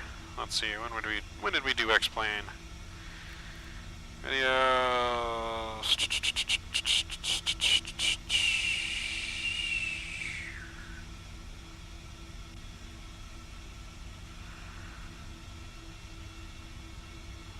Or actually, no, I didn't do it on stream recently. I did it off stream. I flew a flight and explained to see if it'd work, and it did not. So that was only like 2 weeks ago. So hopefully they've updated Zibo in the last 2 weeks, or else it's going to fly the same as I just flew it. Like, it flies good, but on landing, as soon as you cut throttles, it just drops. It doesn't float to the ground like it should, even though you have the right speed. At least that's what it did for me. Did you see XP72 shenanigans last night? I did. Yes, I did. I did see that this morning. I saw highlights of it. Someone sent me some clips. They optimize it too? Okay, well, that's going to be my biggest thing that I'm going to be the judgment on there, Miranda. Optimization is the biggest thing. Performance for me is the biggest thing for X-Plane. So, hopefully they did. I really hope they did. We're going to arm our localizer here as we're getting in for approach. We're almost about 20 miles out. And so you can see these rings here, the green rings. The outer ring is 20 miles, 15, 10, and 5 miles from the airport. Just a little bit of a guidance. For me.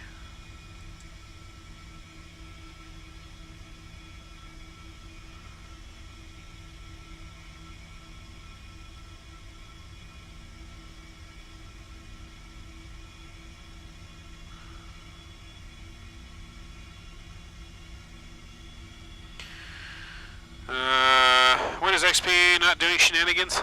No, XP's had a rough, last 4 or 5 streams. I feel like he's had 4 or 5 plane crashes in the last, as many streams. He's and engine losses. I don't know how you can lose an engine and nose over and invert it into the ground. Well, I guess you apply too much thrust into one engine. Apply too much thrust too fast into one engine and not be prepared to overcompensate your controls for it. Might do it to you. He's an entertainer. He does entertain, that is for sure. He is a content entertainer, curator. Alright, we're looking good here. We're flying into the clouds. We're low enough now. We shouldn't need any anti-ice on anymore. It is warm enough, and it's just rain. That all looks good. We're reading our cabin here as we're coming in for the approach. Start switches to continuous are on. That all looks good. That can come on. Approach checklist. Flight nav instruments are verified. Cabin notification completed. Altimeters 3002 set cross-checked. Approach checklist is complete. Next up is the landing checklist. Alright, there we go. That is in. We're going to arm the approach. We'll arm the second autopilot for our Cat 3 approach.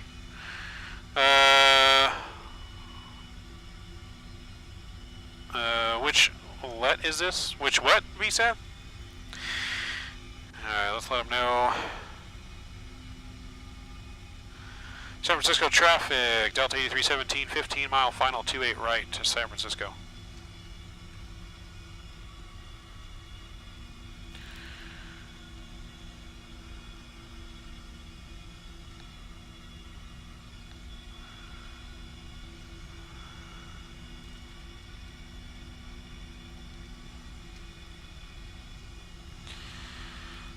Kevin Thomas is here. I even say leg. This is the first leg, VSAT. This is only the first flight. We got 3 more flights to go today. 3 more flights. We are going up to Portland next. Anyone wants to fly along with us? We're going to be heading up to Portland, and then back down to San Jose, and then LAX. So yeah, this is still the first flight. It is raining in San Francisco. Kevin, yes, you were gifted a membership the other day. I think it was by Mr. Drew Stone. So, make sure you give Drew Stone a big thank you. We have our members only stream tomorrow, Kevin. When I get my camera, I'll take some pics for you and put them on Discord. Sounds good, Miranda? Sounds good. Sounds good. Alright, we're going to go flaps 5. I'm going to go manage speed here. Stay at 180 for right now.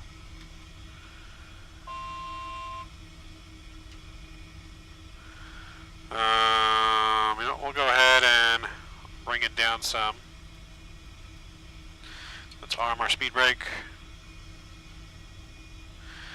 Let's go flaps 10.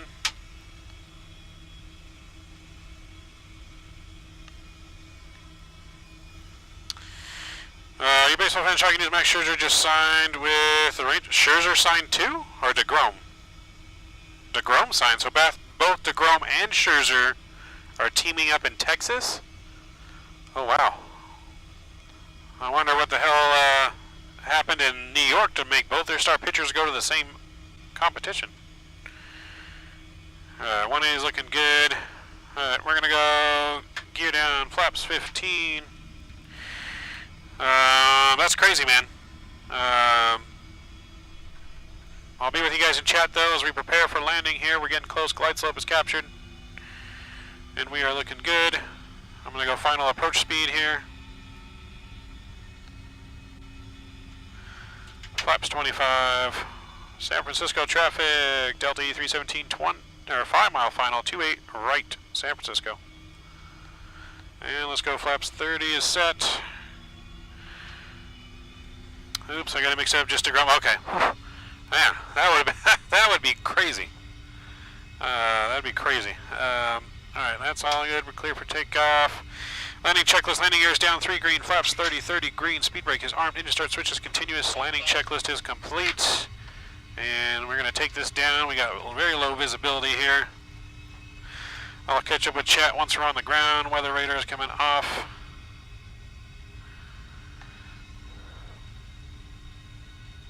We are set for an auto land currently until we can see the runway. I can start seeing the rain on the windshield now. Visibility is only 3 miles, but auto land is set just in case.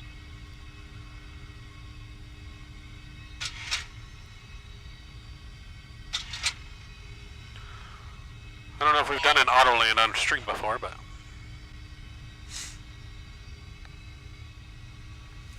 alright, there is the airport. My controls. We'll see you guys on the ground.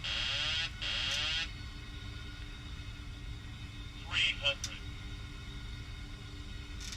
Approaching minimums. 200. 200. Minimums. Light slope.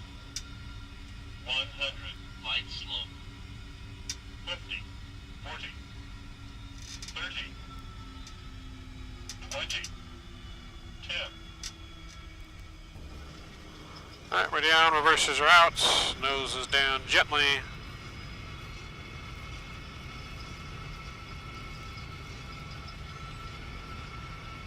Decelerating 80 knots, stowing the reversers, over to manual braking.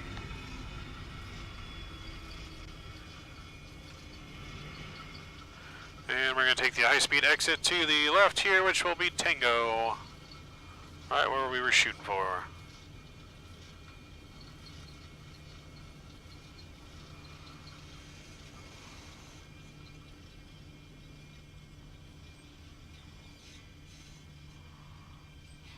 And we're going to go ahead and hold short right here between the runways and contact ground as we request our taxi. Alright, we'll hold short right there. San Francisco ground, Delta E317, request taxi, Charlie Gates from Tango.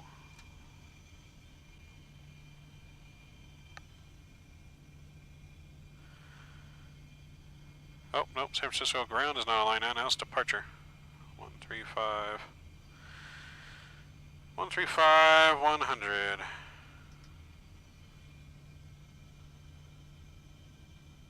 San Francisco departure, Delta E317, request taxi to the gate, Charlie from Tango. Delta 8317, northbound departure, good afternoon, approximately 28LX. Cross 28 left, taxi to Parking B, Alpha, Delta E317. Alright, speed brake is down. Let's get our flaps in.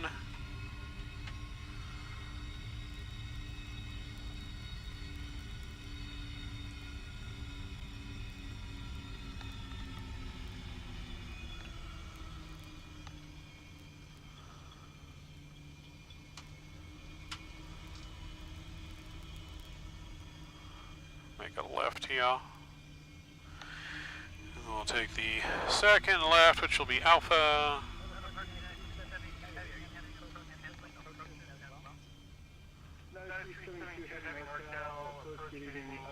Not today with departures, but contacting a 10 mile mile.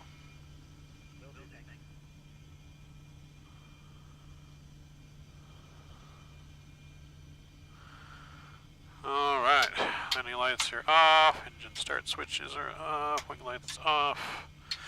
Fire up the APU.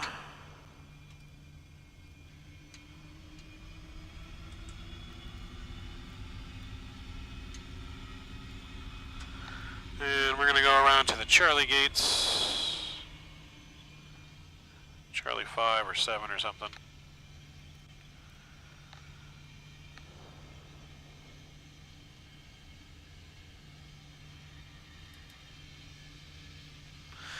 There's a nice Alaskan. Some nice Alaskan planes there, looking good. I'll catch up with Chad here in just a few moments once I get to the gate. Get our auto brake disarmed. These should be the Charlie gates coming up here in front of me.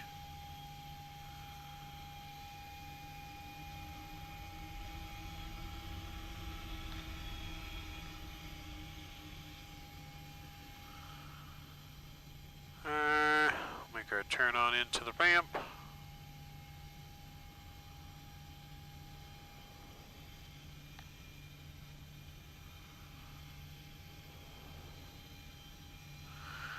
And then we'll park right here, which is Charlie something. I think Charlie 4. Or it says 45 Alpha on the ground, but my chart says Charlie. Taxi lights coming off.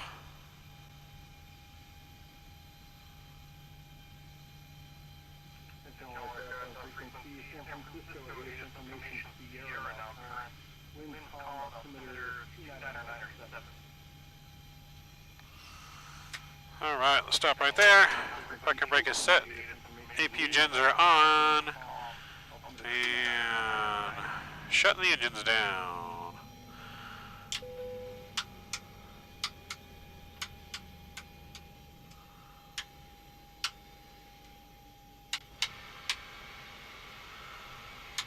Beacon light is off. Welcome to San Francisco, everyone. We made it. There's a double audio feedback on departure. Interesting. Okay. Is it any better now? The forward windows.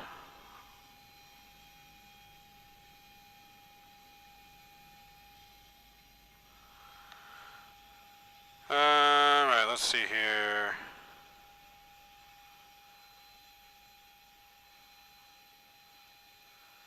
I did it in the sim. What do you mean you did it in the sim? There's a double audio feedback. I want to also cockpit sim. Yeah, they're really fun. Get VR is cheaper, but having a full sim feels amazing. Just looks right. Yep. Your Alaskan A320 at the D gates. Okay, cool. I'd love to know how you get the sim to show through those windows. Are they computer screens? Oh, no. Yeah, no, these are just plexiglass windows. It's a projection screen in front of us. Is that what you're talking about?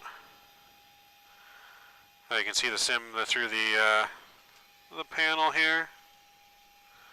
Yeah, if we're talking about this, you can see the stuff in front of us. That's because that's the actual projection screen in front of us that you can see. I did the auto land in the sim. Oh yes, yep. I mean, I've done the auto land in the sim, just not on stream. When you got clearance to land, you said clear for takeoff. I'm like, you're already in the air. Did I say cleared for takeoff? No, I meant cleared for landing. That's my bad. Alright, let's get this thing. They got ground power connected, I believe. Check our ground power. It's connected. Ground power is coming on. APU is coming off. It's all off. Yaw damper is off. We're going to recycle the IRSs. All that looks good. Alright, guys. We're going to get things turned around and loaded back up to go to Portland. It's going to be just a brief little break here. We're going to get the overlay turned on and stuff, so it'll be a brief break. Then we're going to throw it over to the Be Right Back screen. And I shall be right back in just about 5 minutes.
There we go.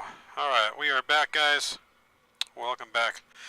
We're in the full cockpit simulator. We're going to get loaded up.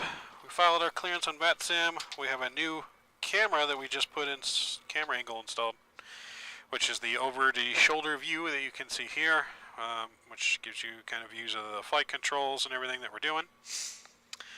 So let me guys know what you guys think about the over-the-shoulder view. If you guys like it, comments. While I get everything reloaded back up, we're going to reset our FMC, and we're going to get ready to go down, up now to Portland is where we're going. So we're going to get our irises realigned, we'll get our window heat back on, everything else looks good. Good. Let me refresh my flight plan in here on the tablet, and I will get our new cruising altitude. Is going to be 360. We'll put that in there. We'll worry about our landing altitude after departure. Alright, so we got our flight plan. I'm going to have to request our clearance from on VATSIM. So we'll request our clearance here on VATSIM. Get a pen. I need to listen to the ATIS one more time. Sorry that the ATIS or VATSIM's going to be a little double audio. There's not much I can do about that at the moment, sadly.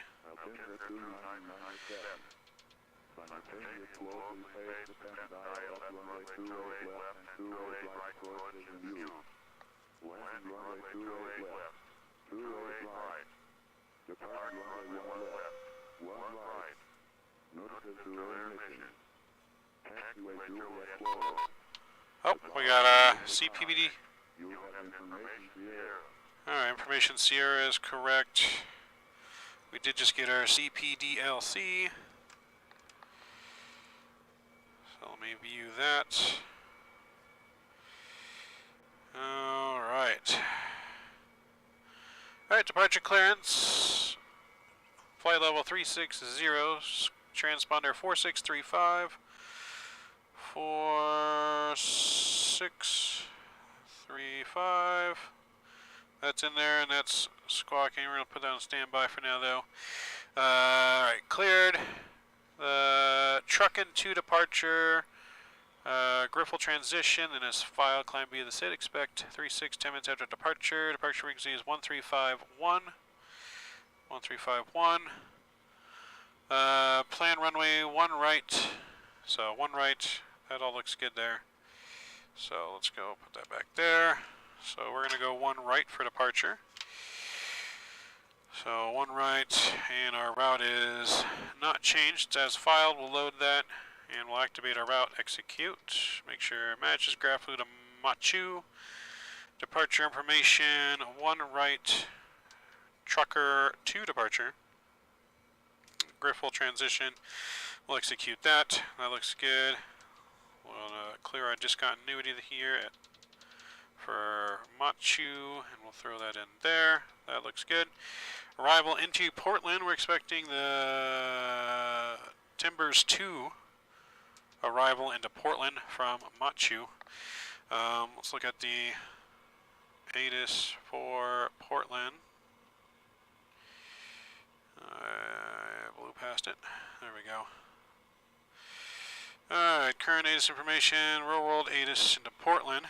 Let's see, visuals, runway 10 left. Simultaneous visual runway 10 right, approach in use. So 10 left, 10 right is what we're planning into Portland. Let's look at the charts for Portland. Taking the Timbers 2 arrival. Timbers 2. So we'll plan for 10 right into Portland, ILS 10 right, and that can be from, let's look at our transition. 10 right, 10 right. Do we need that transition? We can use it. And we'll execute that. Go back to our leg page, make sure there's no discontinuities. We got one there because it's a vector to the arrival. That looks good. We'll request our perf data here. Once the perf data fuel is on board, we'll get our seatbelt signs and APU fired back up. How long till pushback, Cam? Maybe like 5 minutes. We'll be ready for pushback here very shortly. Alright, so load in there. Fuel is 14.0 on the fuel. I believe that's right for... Oh, done. Oh, what's that? I don't want that. Go back down.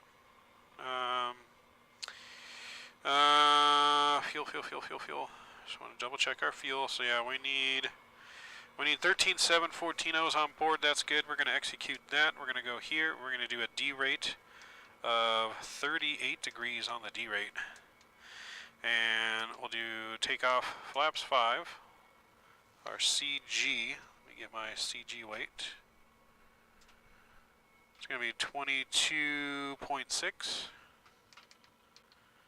22.6. Takeoff speed 133, 135, and 144. 144 is set in there. We're going to have a LNAV departure. Let me reset these real quick though. I never turned those off. Good. We're going to climb via the SID. And so SID here on the truckers 2. That's going to be a top altitude 19,000 feet. So departing here 19,000 feet. That looks good. That's set. Our heading for runway 1 is going to be 014. I'm going to put this in here. 014. That's set. I'm going to put 0. We're going to leave it actually 284 because if we have to circle back around, it's going to be for these runways. In case we lose an engine or something like that. You're waiting for passengers aboard? Okay, so yeah, we're definitely going to be passing you in the air.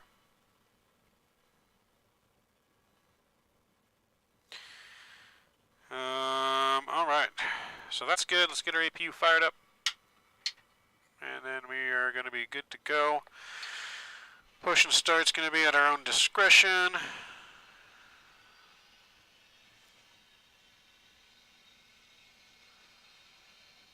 And that looks good. Let's go menu. I'm going to go to D-Link here.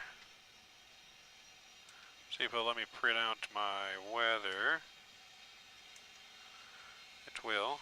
KSFO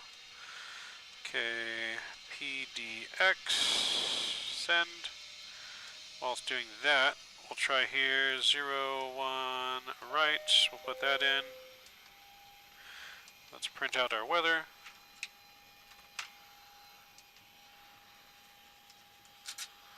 Okay. So we got our weather here. That looks good.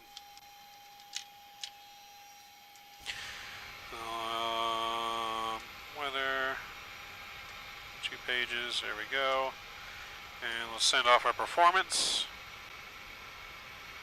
We'll get our performance printed out, and then we will be good to go. Alright, print that out.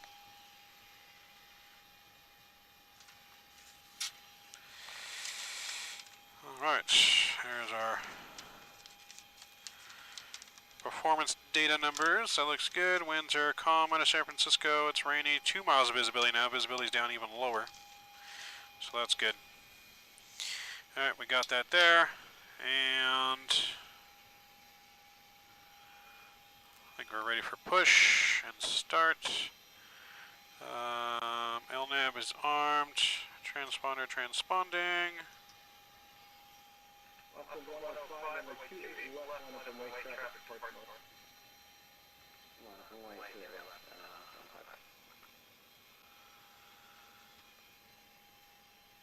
Departure Delta E317, just making sure push and start at our own discretion for Delta E317. Delta E317 northbound departure, push and start at your discretion and main clear taxiway out. Got it. Push and start. We'll make killer in Delta E317. Alright, that's good. APU's on. APU gen is on.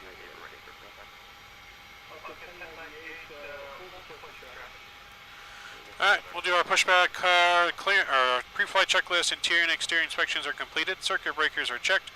Nav and display switches, normal and auto passenger signs are on.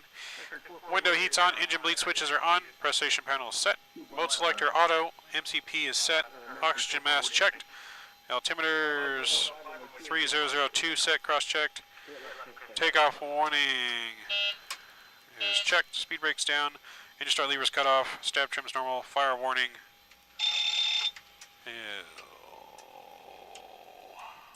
make sure we do our fire warning, is checked.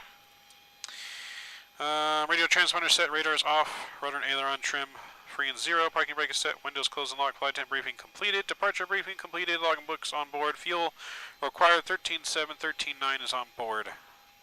Pre-flight checklist is complete. And pushback checklist, doors closed and locked, hydraulics are set, fuel panel set, flight deck door closed and locked, transponder transponding, pushback checklist is complete. And we are ready to go.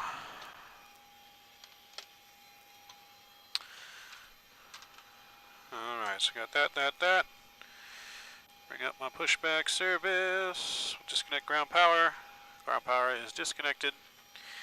And we'll release our parking. Uh-oh. Got one screen over here not on for some reason. See if I can fix that.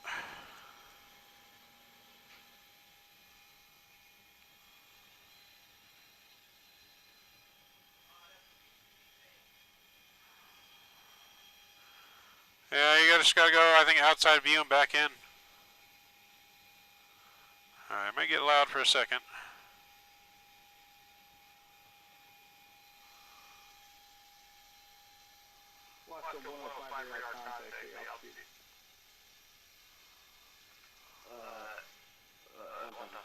Alright, it's fixed. She's all good. Alright, so got my view fixed. Ready to go. Parking brakes are released. Oh, and auto brake RTO. Pushing back, nose to the left. Here we go.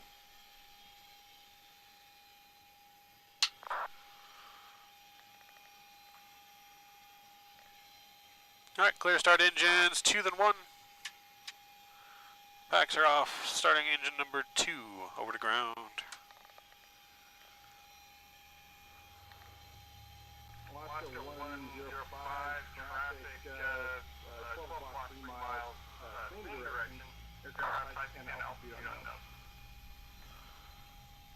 Roger. NorCal, 1098 with the left.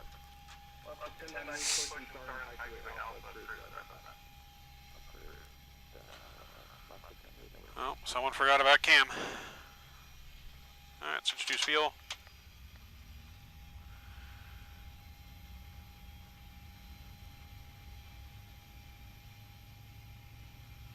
Oh, alright, Shift S. There you go. Didn't know about the Shift S, but yeah, we can do Shift S. I just use the on-screen menu. Oscar 105, traffic at your 2 o'clock now, same direction, aircraft type and altitude unknown. Yeah, we are.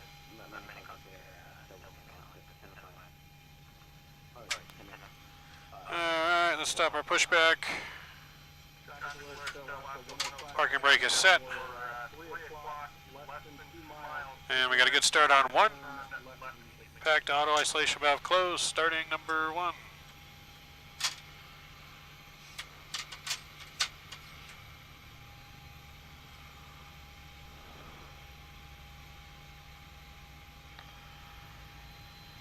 Alright, engine 1's firing up.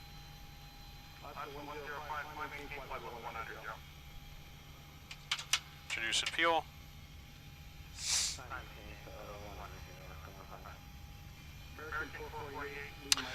think I can see your tail from here, Cam. I think I see your tail.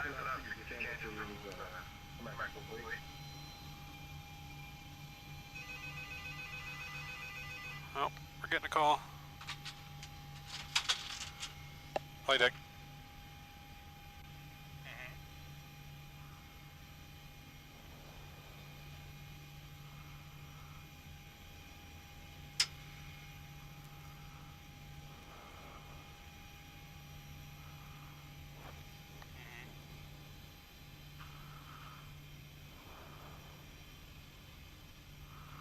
Gotcha. Okay, I can try turning it to left a little bit. Yep.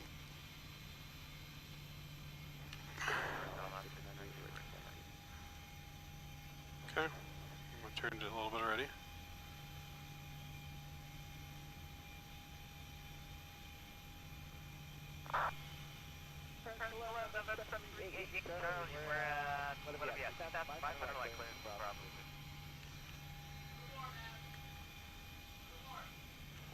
Alright.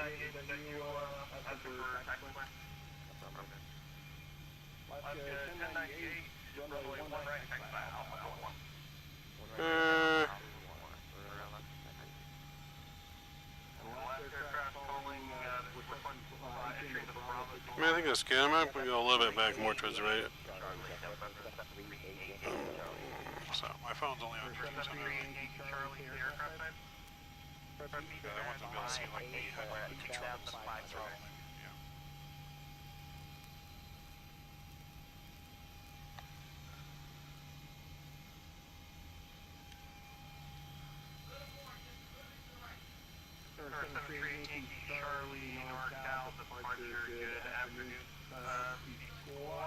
Alright, cool. I go. Alright, we got that. Slight camera fixes there. And alright, we got 2 good engine starts. Gens are coming on.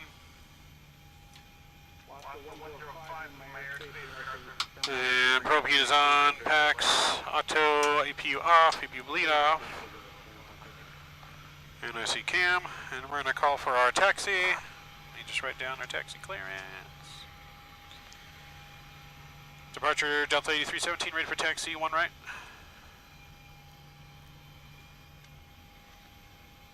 Delta 8317, runway 1 right, taxi follow the last taxi on Alpha. Alpha 1 will follow the 320 Alaska Delta 8317. Alright, we're ready to go right behind cam. Just make sure our trim is all good and set as well. 510.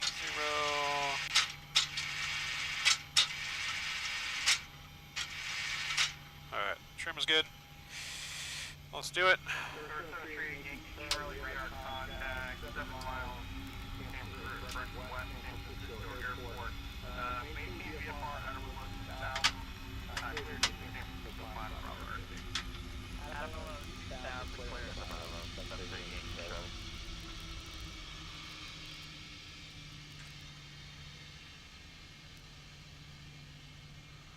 Alright, we're going to do our after start and taxi checklist on the fly here. Alright, after start, generators are on, probe heat's on, anti-ice on, recall is checked, auto brakes RTO, after start checklist complete, taxi checklist, flaps are 5 green, takeoff speeds are 133, 135, and 144. Thrust, D-rate 94.3. Stab trim 5.1. And flight controls are checked, free, and cleared. After start and taxi checklist are complete.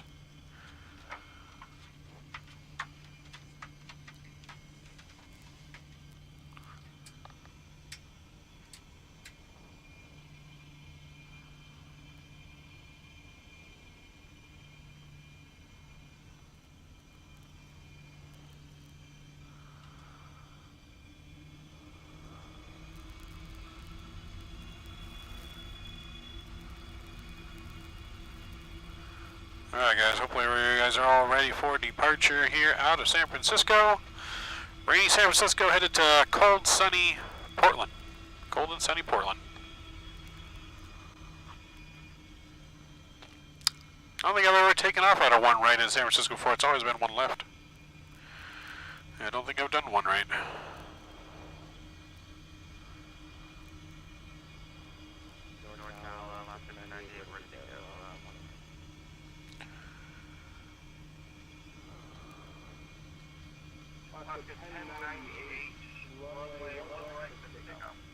Yeah,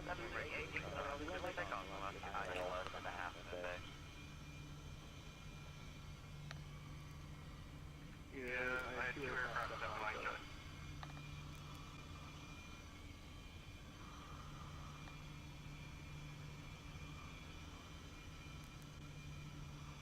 Tower 73, Yankee Charlie 11 medium. Yeah, 738 Charlie. We like to shoot the localized 28 left into Hayward. There goes Mr. Cam in front of us. Charlie, roger, that's outside my airspace.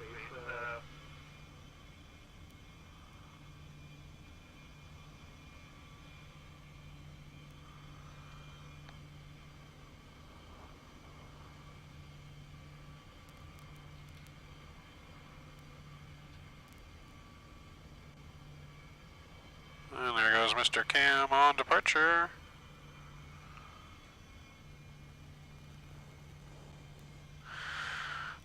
Departure Delta E317 at 1 right, ready to go. Delta 8317, runway 1 right, line of way. 1 right, line up and wait, Delta E317.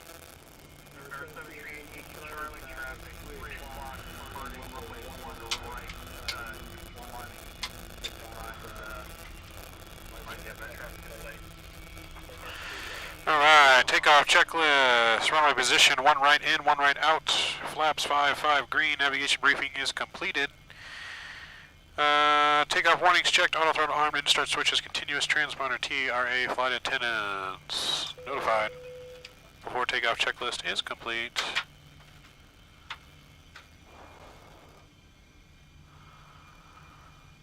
As we get this beautiful lineup, like a pro. Traffic, you're 1 o'clock, 2 to 3 miles, southbound. Where's your program attitude? East Barron. Co-pilot is union day off today. It is just us.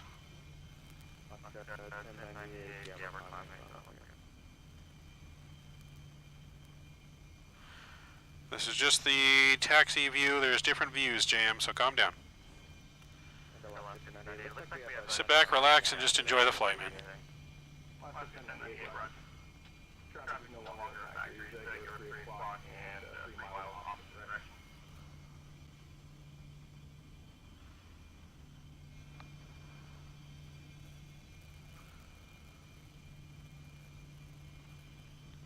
So.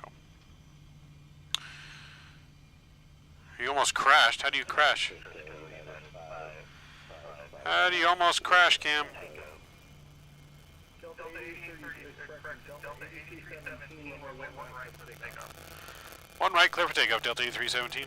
Alright, we're clear for departure, guys. Parking brake is off. And up to 40% we go. And toga.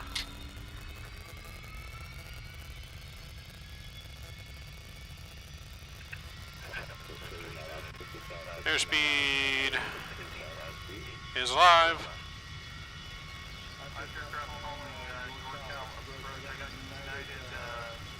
80 knots, throttle hold, thrust is normal.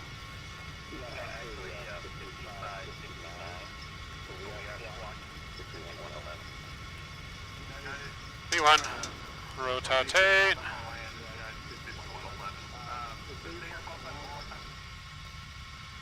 And positive rate, gears coming up.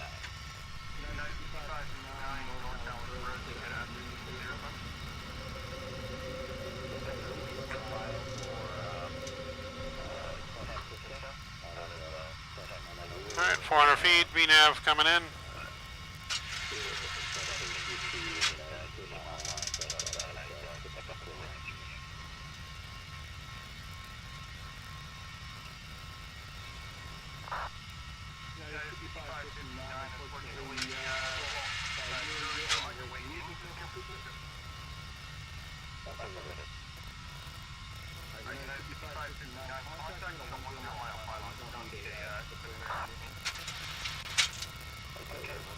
Alright, we'll go flaps 1.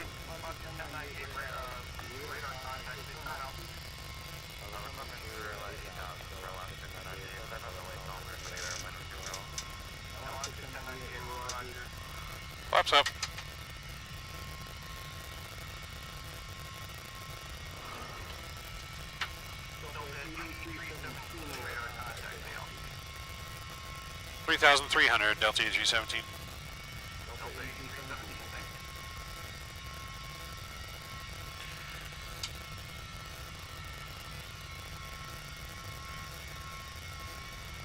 Alright, climbing, we're looking good.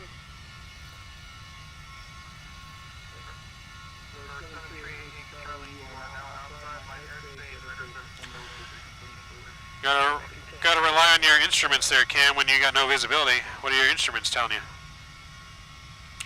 If their instruments tell you you're climbing, then you're climbing, but if they don't say you're climbing, you're not climbing. Gotta rely on those instruments.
Alright, we're looking good here. Autopilot's gonna come on.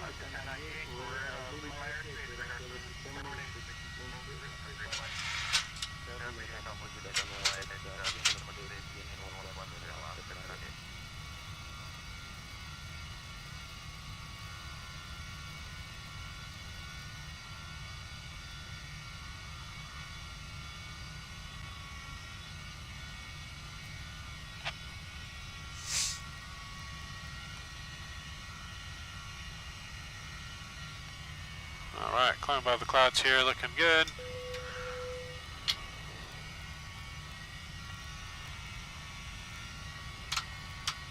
I'm gonna get anti-ice on just in case. It is cold and wet, so just in case.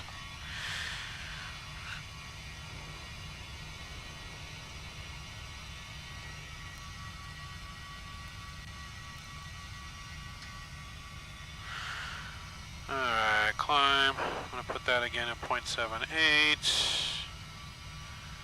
And cruise, we're going to do 0.81.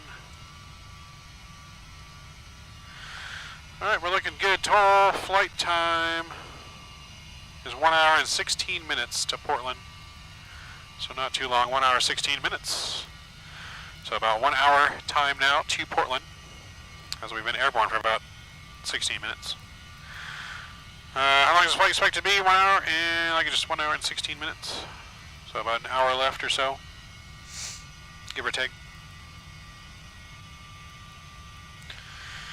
Mr. Cam, please don't crash in front of us.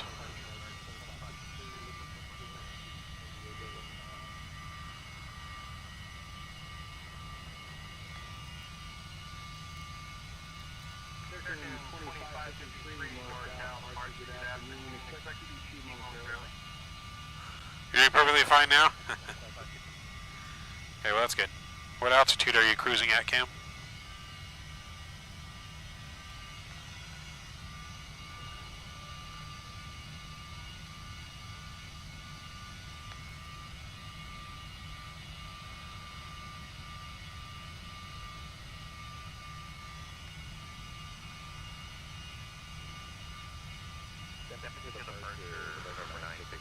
Oh yeah, I got Beast 340, we're going to 360, we're going to pass you.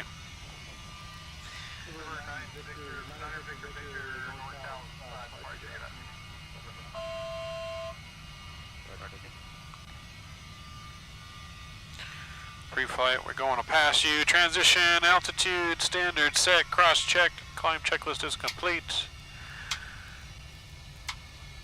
Seatbelt signs coming off. Feel free to move out the cabin, guys. Seatbelt signs off as we continue our crew climb here. Service for departure, Delta E317. Did you hand us off to Unicom? Delta E317, sorry about that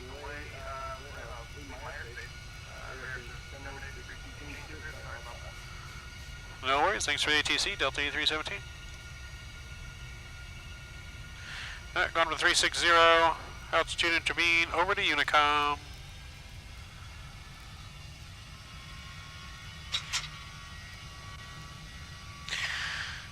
Cabins turn off the fasten seatbelt sign. Feel free to move out of the cabin. Please keep your seatbelt fastened if you remain in your seat in case of any unexpected turbulence. We'll have you to Portland here in about 1 hour or so on the ground. Weather in Portland. Get that weather for you here. Weather in Portland is about 41 degrees, nice and sunny, clear skies. A little bit of wind though coming out, so it could be a little bumpy on the way in, but should be rather smooth. Well, thank you for choosing Delta Airlines, and we welcome you aboard.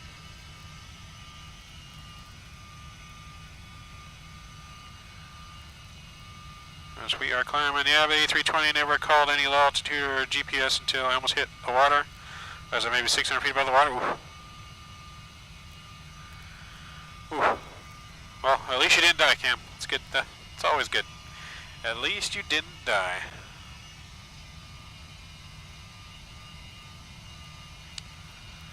Yeah, at least you didn't die. But we are on our way to Portland.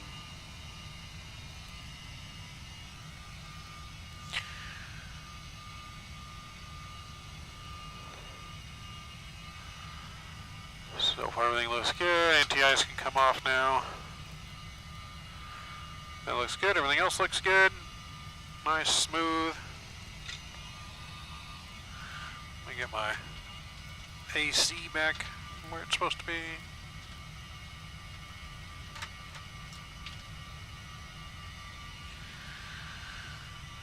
If it was IRL, I would have been fired. Probably. Yeah, at least it's just a sim. If it was real life, you probably would have been fired.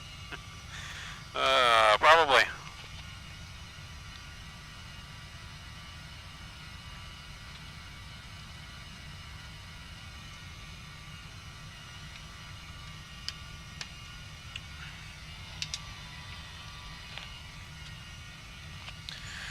Yeah, most likely.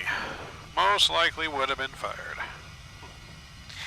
But being fired is better than being dead. Right? But yes, the fact that you saved it is good. The fact that you saved it is good. But let's try and get in the habit of not having to save it. Right?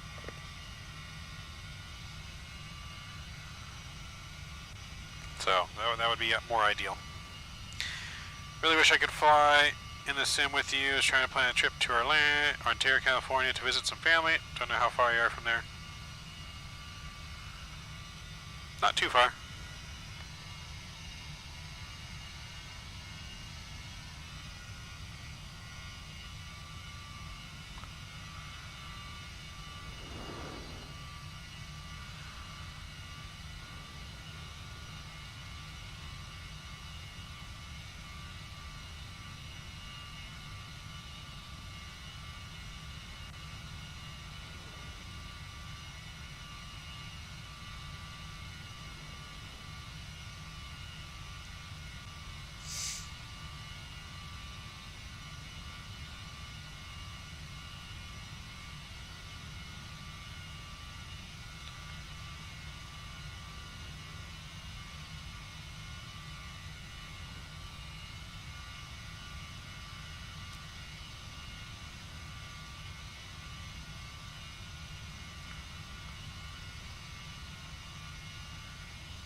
See, all my mom's side of the family lives in California, so we used to go there a lot, but haven't been in a bit. Got it. Nice. All my family lives here in California.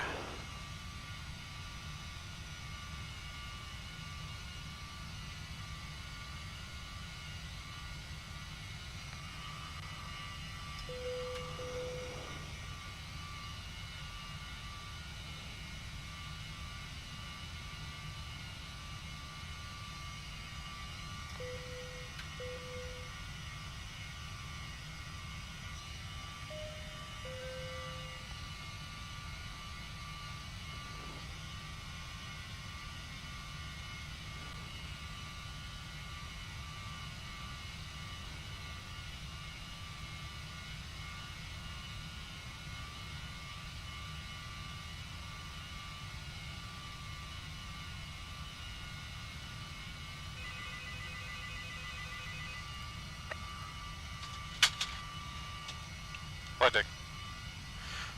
No, I was trying to see.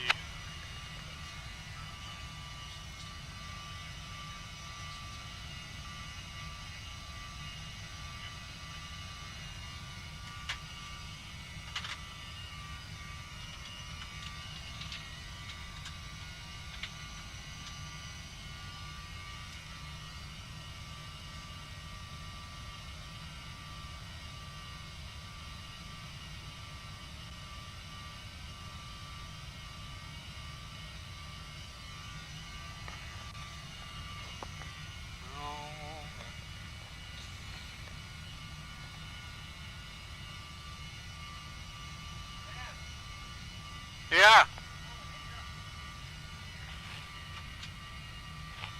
There we go. Flight deck. Say what now? Yeah, I couldn't hear it in my ear, so sim sound might be down or something. Yep. All right.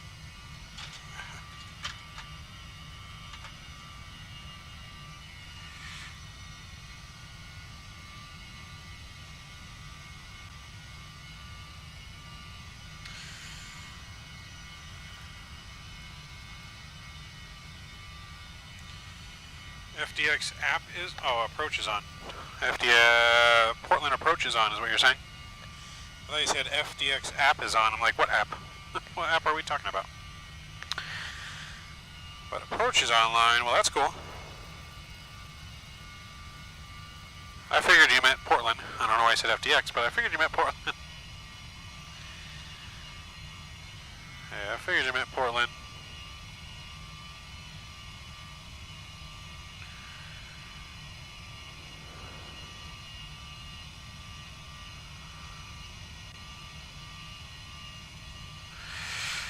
Alright, Portland ATIS 3002.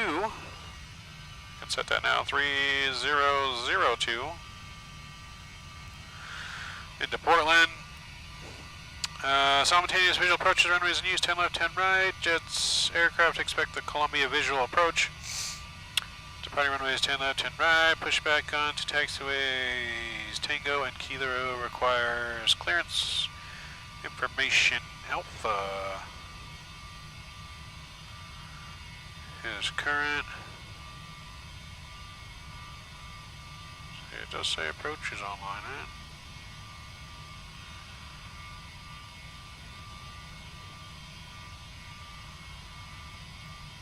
Is that approach or just ATIS information? Looks like just ATIS is online. I don't know if that's approach too or maybe approach.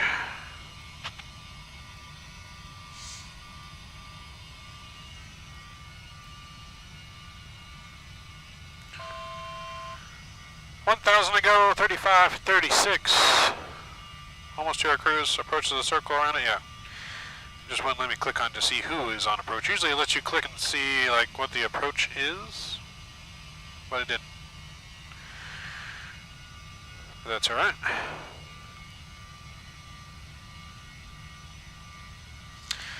So we're just reaching our cruising altitude now. We have, I'll get updated here, got 9 miles to go and we'll be at cruise.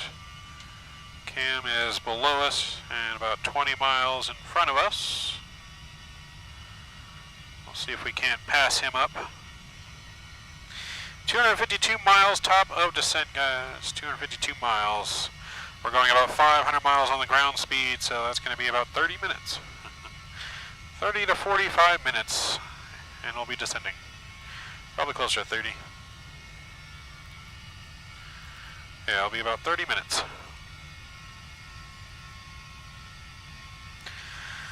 So after today's flying, like I said, we do plan on doing some after dark farming tonight. Looks like we'll be right on track. So by the time we get there, we'll be ready to depart in about another hour. So we're about 3:30, landing in about San Jose at about. So landing in San Jose at about 4:45-ish, and then another hour down to LA. So we'll be wrapping up things by between 6 and 7 here, and then probably some after dark farming around like 9 o'clock tonight or so. Once we get home and settled in and get some dinner. Yeah, we'll do some more farming, and then tomorrow, nothing in the morning. We got our members only stream on Saturday or Sunday afternoon, and we're going to be flying for Avelo from Raleigh, Durham to New Haven and back in the 737-700.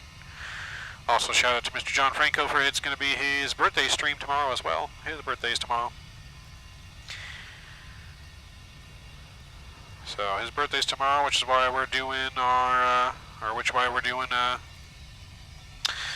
his suggested flight, since he is a member, for tomorrow's stream.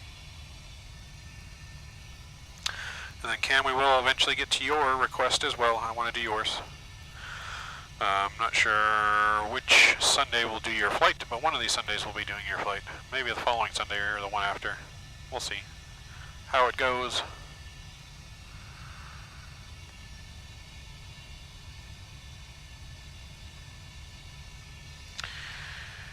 So, but we're looking good.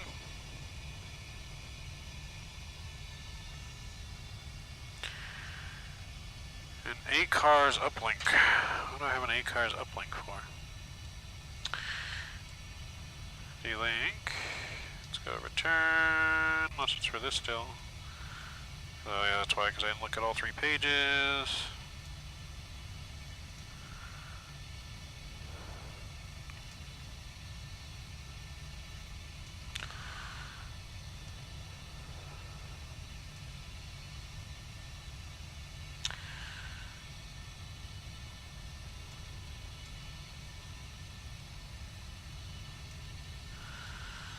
Alright, everything's looking good though.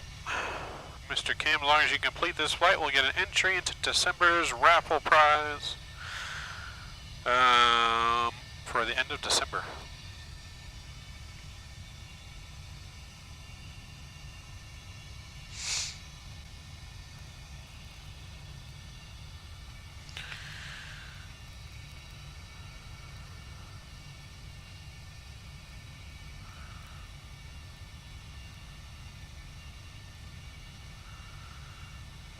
Looking good though. So how's everyone's weekend going? Hopefully you guys are having a good weekend so far. Go ahead and get this into cruise mode too. You can see the cockpit a little bit bigger. There we go. Get it into cruise.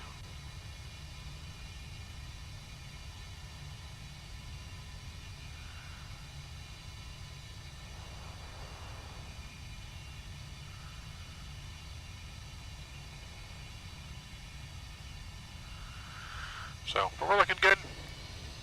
Just cruising right above the clouds. Let's see, Shadow, are you still in chat? Where are you at? Have you departed Portland? Should be passing you soon. I'm sure you're probably American 1. Let's see, American 1.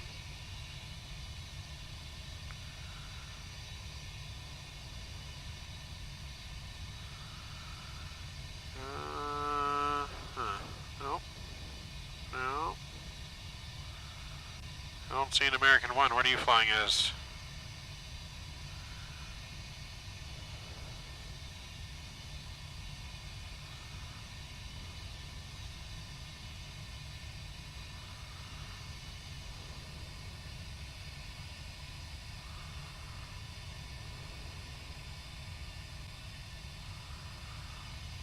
Oh, Winter Shadow, did you disconnect from the network, Shadow? Because I don't see you. I don't see you.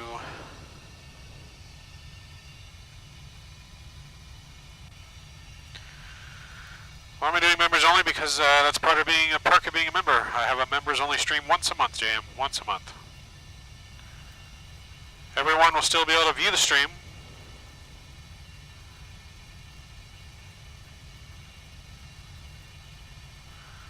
So yes, I gotta give perks for being a member. It doesn't matter how big we are.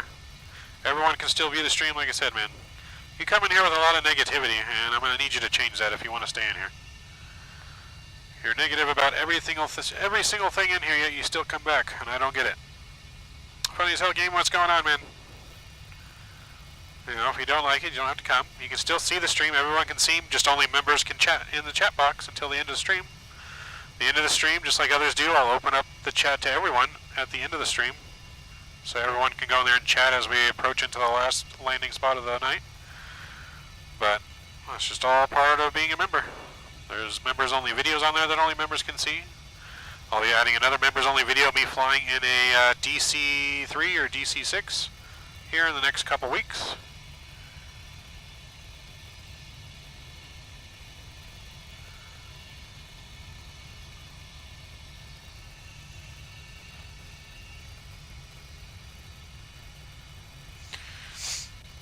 Well, I'm glad you enjoy the content. But let's try and be, you know, happy, cheerful. Let's be positive. It's Christmas holiday season. We're here to be joyful, relax, and have some fun, enjoy some aviation. We're going to show you some things that, you know, maybe you guys can't experience yourself. And provide things that you normally wouldn't be able to see. But yeah, that's what I'm all about. Having fun, creating content, enjoying the passion and things that we love. I love to fly. I love to stream now.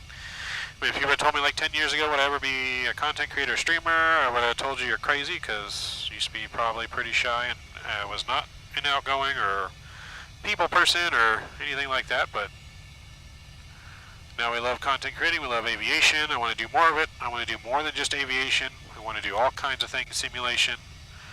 I want to get you guys, the community, more involved with everything we do as much as possible. I want to share that experience with you guys. Don't want to all do it myself. I'd like to share it with you guys. Bring as much to the table as I can give you guys. So, as long as we keep growing as a community, you guys keep supporting the channel, keep sharing the channel, hitting that like button, just viewing the channel. All of it helps. It doesn't have to all come at a monetary cost or you know, a money value cost. You don't have to be a member. You don't have to donate. But everything you guys do helps support this channel, supports the stream, helps YouTube put the stream out there for more people to see it. You know, the bigger and bigger we get, the more and more possibilities of stuff we can do. And yeah, like I said, I just love doing it. Whether I become a full-time content creator or not, I'm always going to be probably streaming. Don't ever see me not streaming. So, like I said, the bigger we get, the more we have options to do. So I appreciate you guys and everything that you do. As well as we will have some giveaways during the week of Christmas. For Christmas, of course. Will I ever do Police Simulator? Yes, I will. I've been waiting for them to get it a little bit better, but yes. I plan on doing some Police Simulator at some point as well. Like I said, I want to do all kinds of different simulators. You know, I would like to do, like I said, flight sim, farm sim, train sim. I've done cooking sim. All the simulators out there I want to do: trucking sim, police simulator, GTA roleplay. I mean, the farming simming roleplay now is even an option that I'm thinking about doing. You can have police inside farming simulator now. You can have cop cars and pretend to be police officers, pull people over that are in the farm community and whatnot. But so yeah, plan on. There's a lot of stuff planned on doing. The virtual airline, of course, it's still coming.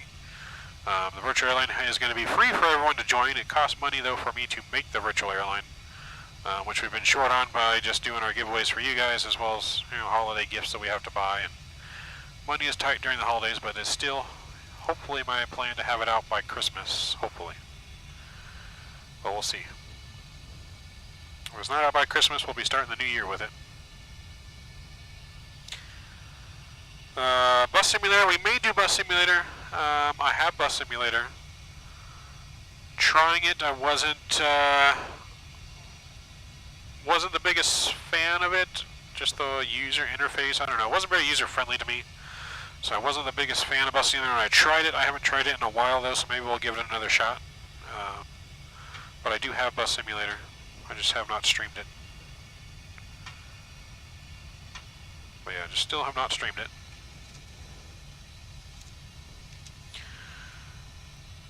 But yeah, so like I said, Sunday members only stream, and we do have about 30 members on the channel, or so, somewhere between 20 and 30 now. So that keeps growing every month, which I'm very grateful for, as we keep going and moving forward. So I am thinking of getting a couple servers going, I think, for Farming Simulator. One's going to be a public server that anyone can access, and that one will be public. And then I think I'm going to have one private server that will be for members only of the channel, and that one might be the one that we stream off of, with our members only. They can be a part of that and on stream. That's how I'm thinking about doing it. So we'll have a public server that everyone can play on and be a part of, and then one private one for the members. That'd be the one that we probably stream. We'll still play on the other public one though with you guys as well, but that'll probably be another members perk.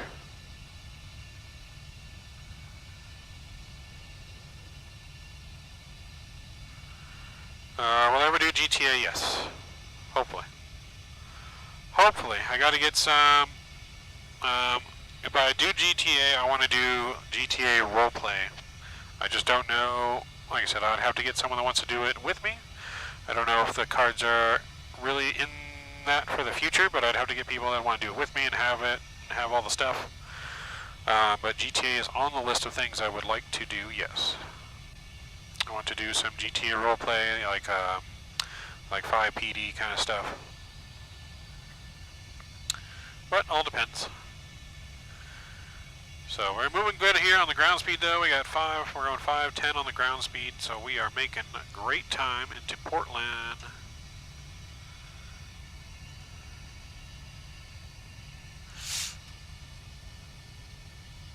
So yeah, great time into Portland. We're going to be at our top of descent here in about 15 minutes. We'll be at top of descent as fast as we're moving right now.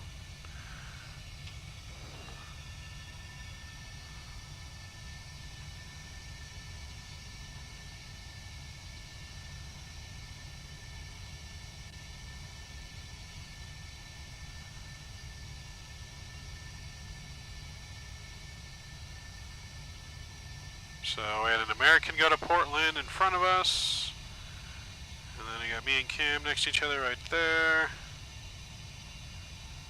Okay, looking good, looking good. Southern California does have ATC online, so hopefully they stay online for our trip back to LA a little bit later today.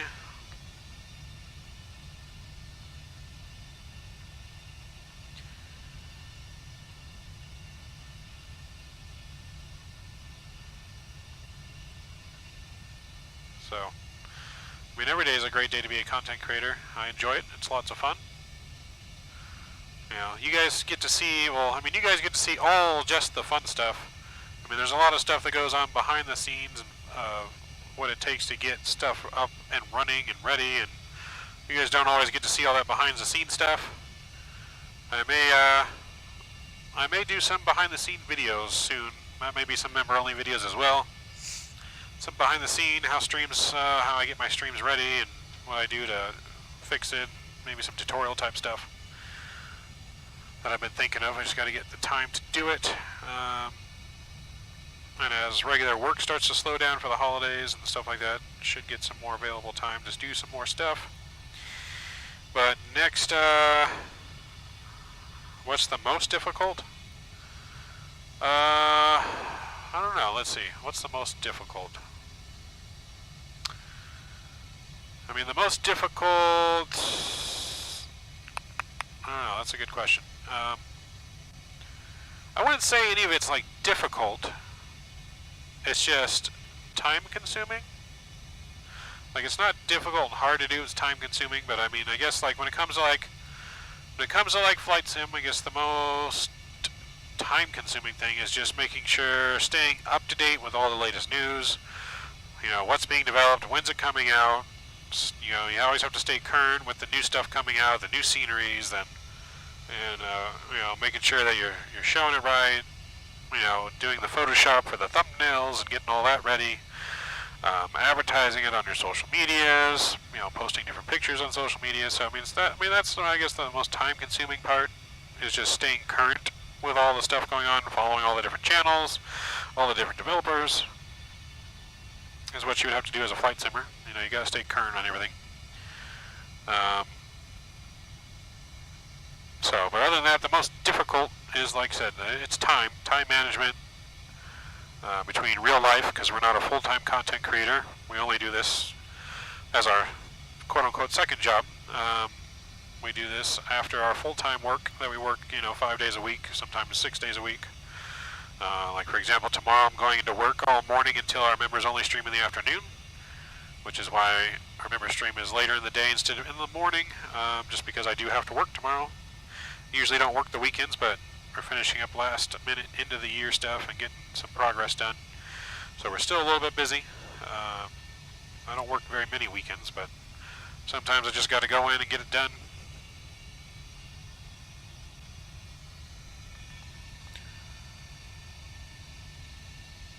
So yeah, just staying current with everything, and then doing tests. Sometimes you got to do test flights with some scenery and test flights with aircraft. Make sure controls are working. I mean, there's just a lot of stuff we plan to make sure it looks good. You know, we try not to have too many unexpected shenanigans to go on, or our controls don't work or something like that. But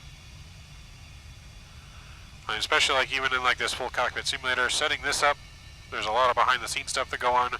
Of getting the software loaded in correctly, getting the screens to work, getting everything ready to go onto BatSim and audio and stuff like that. As you guys have seen, you know, there's always something. There's always some kind of simism, no matter what you're doing. Nothing's ever 100% perfect, but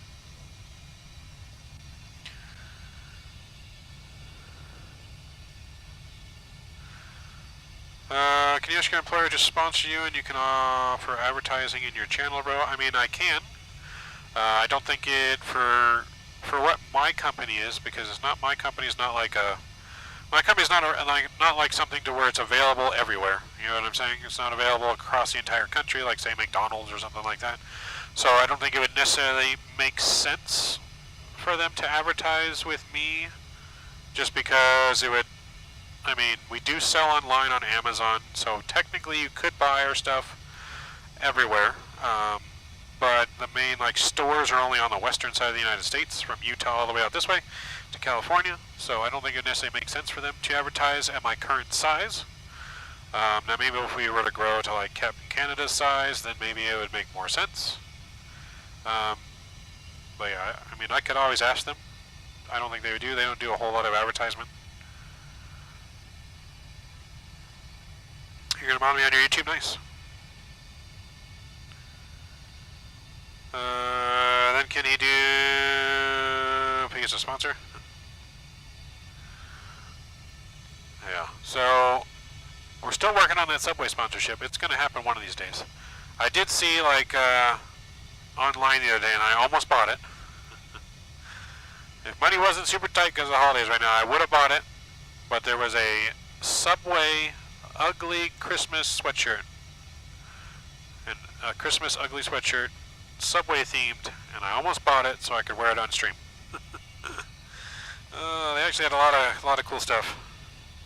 Are me and Canada related? No.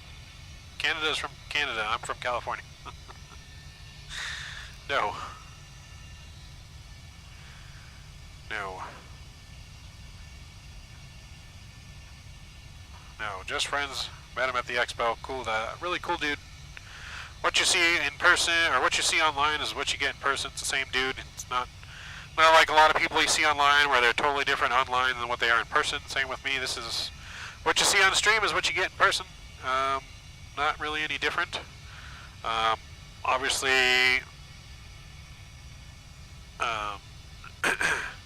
you know, the more I get to know someone, the more I am myself, I guess you could say. Like in person.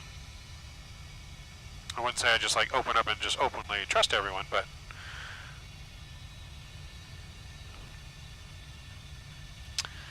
you thought I was Canadian? No. No, not Canadian, eh? California, bro. Try to talk like a surfer, it doesn't work. I'm not a surfer. I'm not a beach bum, but you know, from California. I actually prefer the river over the beach, over the ocean. So I'd rather go to the river like Lake Havasu and on the Colorado River there and ride some jet skis and stuff. Not a big fan for swimming in the ocean. One, the water tastes like crap when it gets in your mouth because literally the California waters are filled with toilet water, and you can't see anything in that water, so you can't see anything that's around you. At the river, it's crystal clear water, and you can see like all the way to the bottom, and you can see anything and everything that's around you.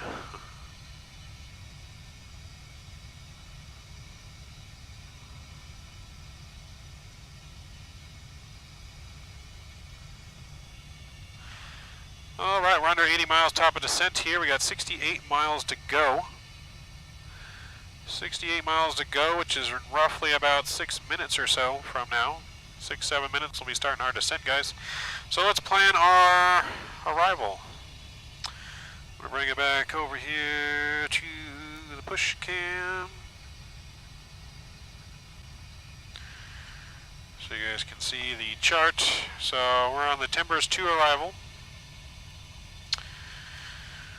Timbers 2, we're coming in from Machu, and we're going to go straight to Moxie, to City, Timbers, Vance, Flower. From Flower, we're going to go to Full and Micro. Working our way to Brew and Pub. And then we'll work our way ILS 10 right. So we'll come in, vector ourselves 10 right, and let's get our information in there. So on the Timbers 2, we're going to go all the way down to 5,000. So let's reset our MCP. Reset it here all the way to 5,000. Is that shadow passing us to the left there? I see an aircraft to my left passing us. So let's go down to 5,000 here. I'm going to look again on this radar real quick and see if we can't see him. There is an aircraft passing just below me.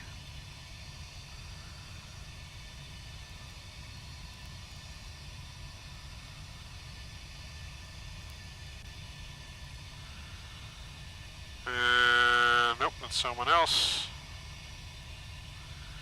Alright, so altitude's reset to 5,000. We're going to get our ILS information plugged in. It says to expect the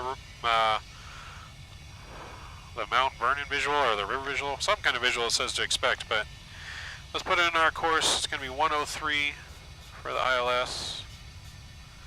103 is set there. 103 is set there. ILS frequency is going to be 110.5. So we're going to go 110.5. 110.5. Alright, ILS frequency is all set. That looks good. Is this the first full flight I've done with you? Possibly, but don't count your chickens before they hatch, Cam. You haven't landed yet.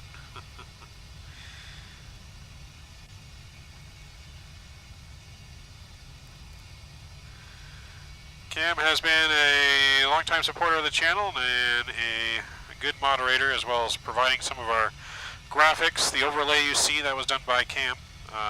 So that is why he has a wrench.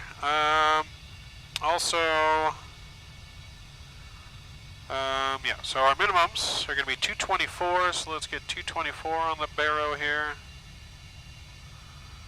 Put 224 in there, and that looks good. Let's get the ATIS altimeter again one more time here for Portland. ATIS information Bravo. Pretty windy in Portland right now. It is 18, gusting 24.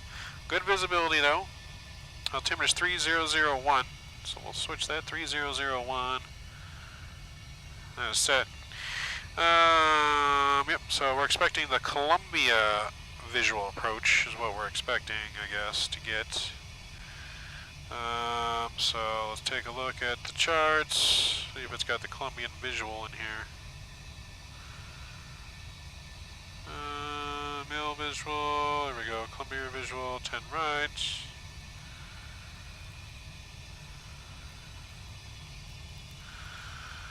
So yeah, we could get the Columbian visual, which you guys can see on stream there, so we'd pretty much be coming right here over the Columbia River, basically, and straight into the runway.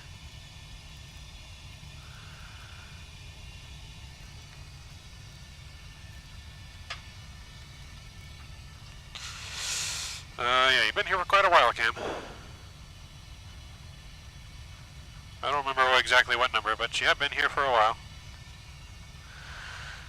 So, you've been a good supporter of the channel, bringing lots of good stuff. And he's flown along quite a lot of times, but he's had a lot of crashes and stuff that's prevented him from finishing the flight. So, yeah, you've been here for a lot of them. Definitely been here for a lot, my dude. Definitely been here for a lot. For this landing as well, let's see, what kind of auto brake do we want to do? Nice long runway, we'll do auto brake 2.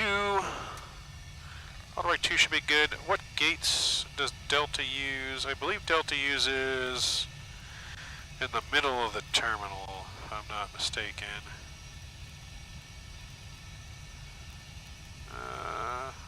Oops. Turn off the following.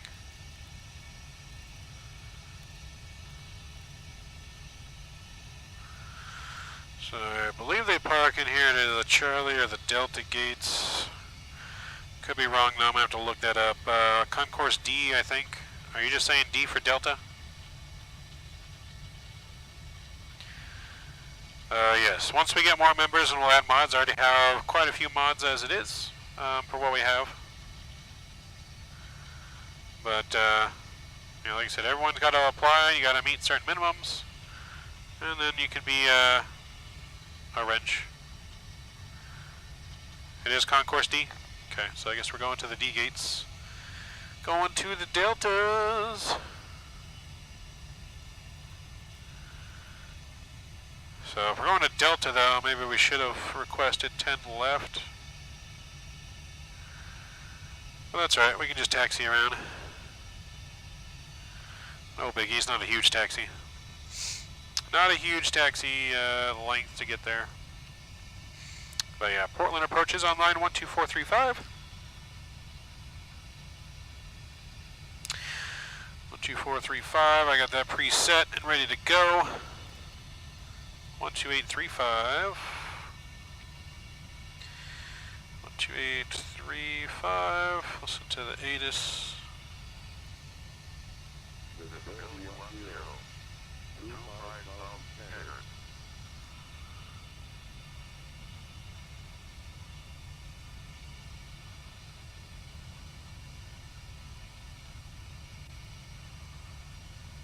Oh, I think the ATIS just went offline.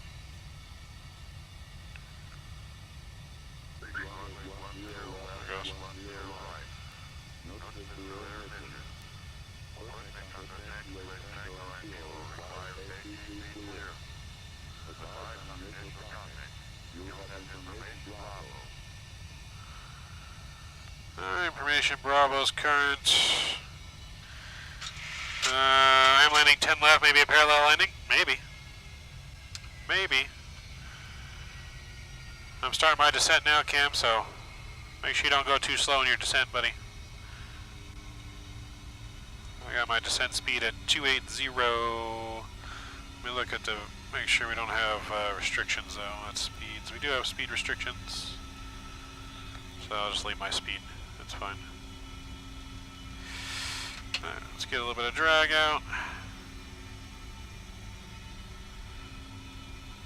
gonna go still 280, I think, on this.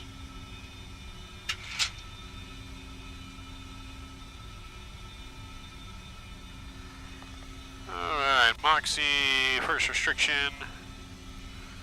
Speed brakes are out. Let's get our landing data in. We're gonna go flaps 30 for our arrival. That looks good. 110.5 is in. 103 on the course. That looks good. We need our landing altitude. That's what we need. Landing altitude. And a Portland, 30 feet, so 50 feet set. Check. That's good. Seatbelt signs are on. Ladies and gentlemen, from the flight deck, captains turn on the fasten seatbelt sign as we've begun our descent now into Portland. Should have you on the ground about the next 15 to 20 minutes. Sit back, relax, fasten your seatbelt, put your tray tables and seats are upright in locked position. Flight attendants, come to the cabin one more time for your last minute request. Hope you enjoyed your flight here on Delta 8317. We'll see you on the ground. You're at 260? Okay, good. Thank you, Cam, for blocking it.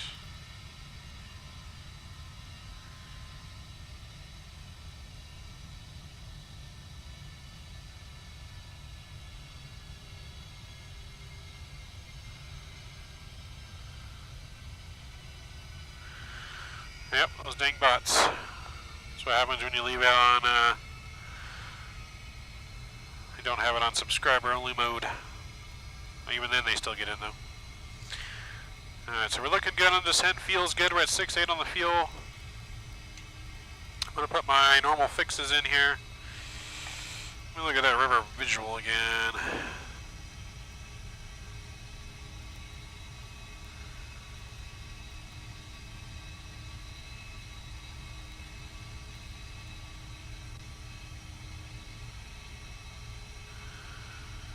It's gonna be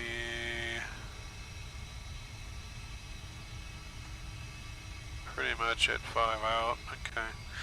So KPDX, we're gonna put that in there and we'll do a fix at 15, a fix at 10 miles, and we'll do a fix at 5 miles. There we go. Got our little fix circles in there. That looks good. And we're descending on down to Portland. Should be on the ground here very shortly. In about 15 minutes for a nice on-time arrival of 3:40 into, or 3:35 into Portland.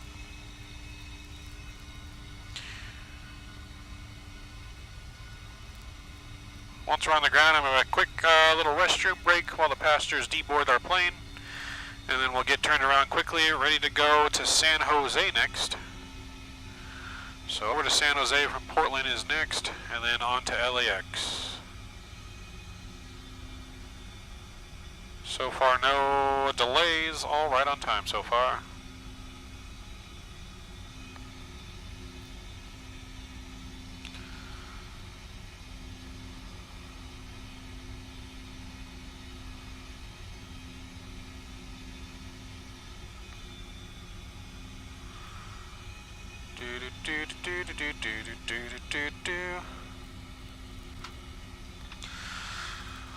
It says who's the approach controller here for Portland.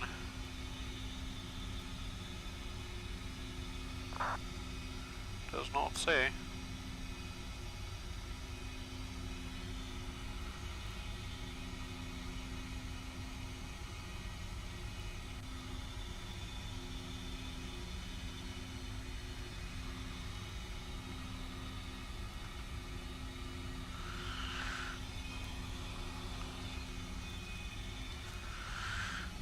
Let's see, once I land I'm going to go spend some time with my little sister. Her cat is having kittens today, but I'll be in the background tonight or tomorrow night. Sounds good, Cam?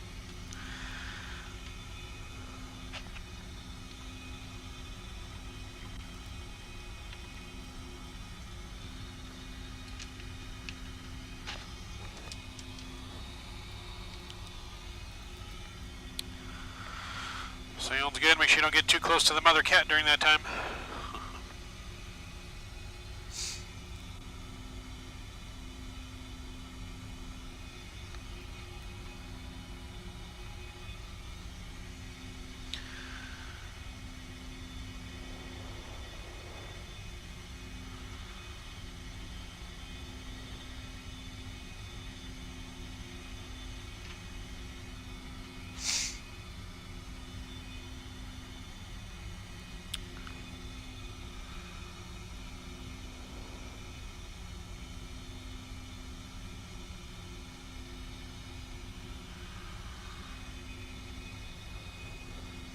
Alright, so far so good. We do have approach online, so once we get it below about 18,000, we'll try and reach out to approach if they don't ding us first.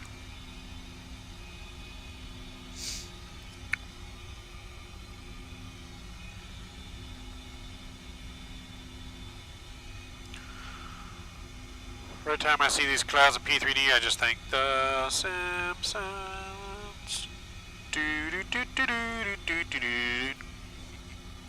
Every time. The Phoenix is a great airplane. Yes, the Phoenix is a great airplane. So is the PMDG. I love flying the Phoenix. I do still prefer the PMDG because I am just I don't know. There's something more satisfying flying with a full yoke like this than a joystick. Like, I don't know what it is. Joystick makes it seem more. I mean, I know it's how that really flies the plane, but I don't know. It just doesn't make it seem as good. So I prefer the yoke feel. Alright, so on our landing here you can see our charts. We're going to be shooting to exit the runway by Bravo 5. So we're going to try and exit by Bravo 5 or Bravo 4. The high-speed exit's on Bravo 4. Don't know if we'll stop in time. We may stop in time. But Bravo 4, Bravo 5 is what we're shooting for. We don't want to go longer than Bravo 6, but I don't think we'll have an issue stopping by Bravo 5. So that should be all good. Hope we're going through the soup. So it is gusty winds in Portland. I'm going to print out a new weather report here. We don't need SFO in there, I just need Portland. Let's send that off. Get me a new weather report. And there it is. We'll view the weather. Let's print that out.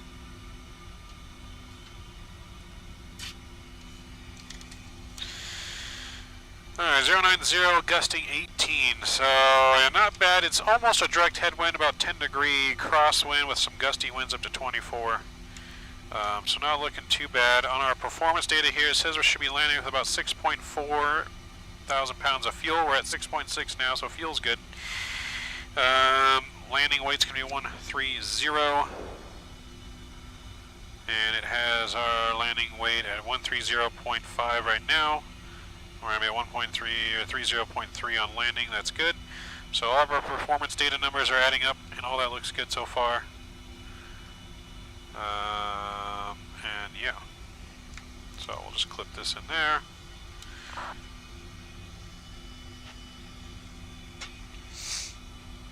I've never flown with a yoke. I use a side stick. You've never flown with a yoke, man? You got to get yourself a yoke one day, Cam. It'll change your life. Your new favorite plane will be the PMDG.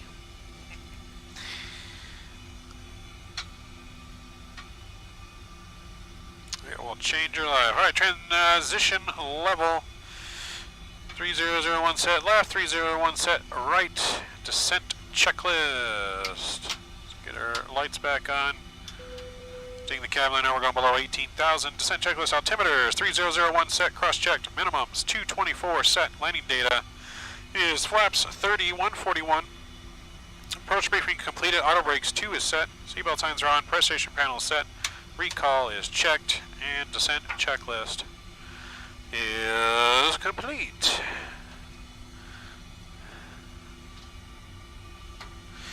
I'm having internet issues and it won't let me stay connected to VATSIM. Oh boy. I still see you in front of me. Oh, there's our beep beep. Oh, bye here, Cam.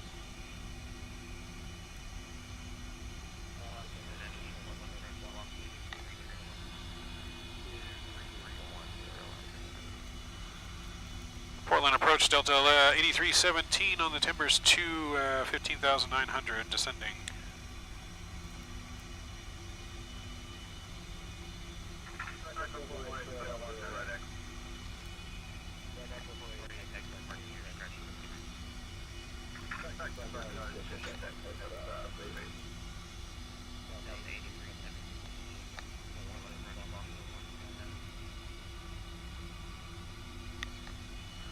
2167 Delta 8317.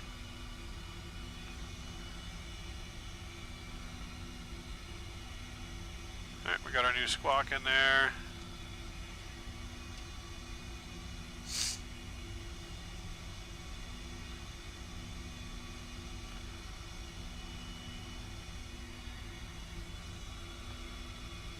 Ooh. I get some videos of this here.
One zero right will do, Delta 8317.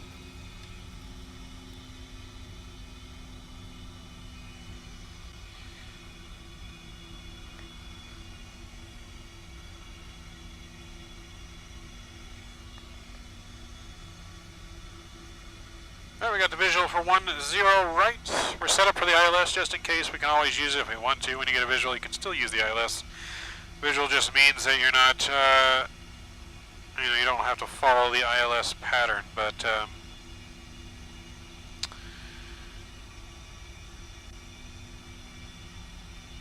so we're coming in good. Everything looks good here so far. Like I said, we'll be on the ground here very shortly.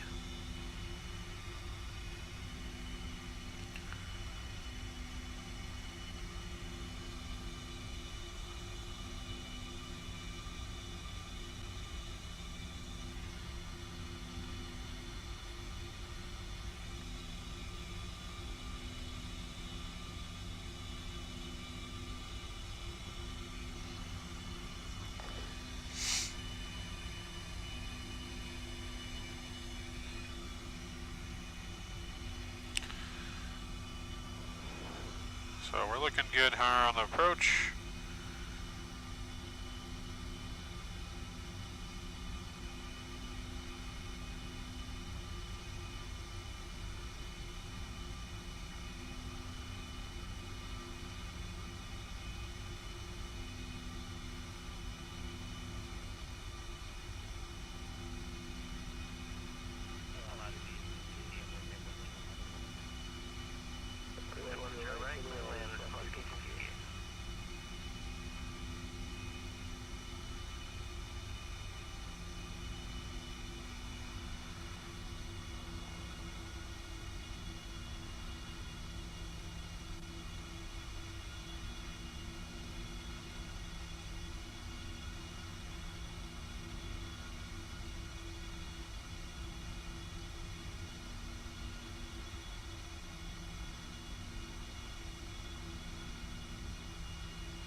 Alua, hopefully I'm saying your name correctly. Hello? What's going on? I'm descending down into Portland right now.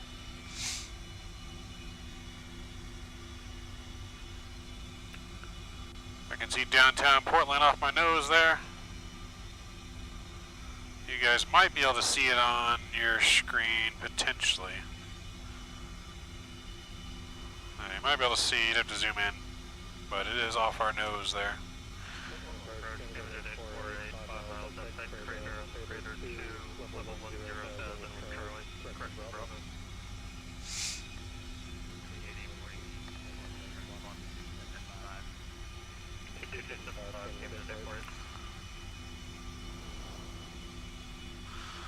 Alright, we're gonna go speed intervention here.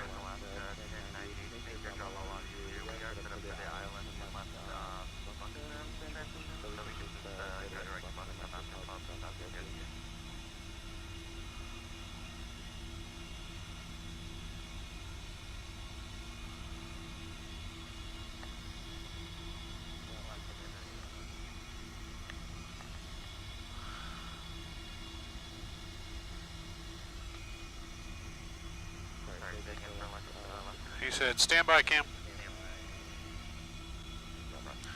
Stand by. Don't make him angry, Cam. I can see your lights in front of me, Cam. I see you blinking.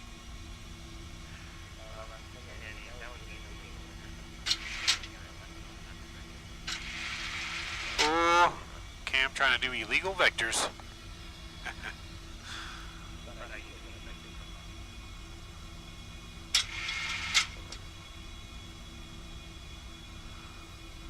Cam trying to get in trouble, doing illegal maneuvers.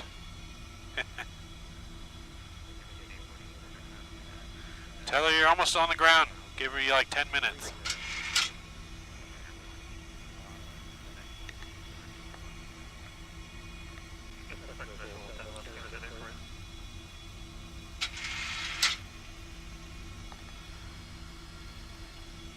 Alright, we're going to bring our speed to 210 here. Got a speed restriction coming up.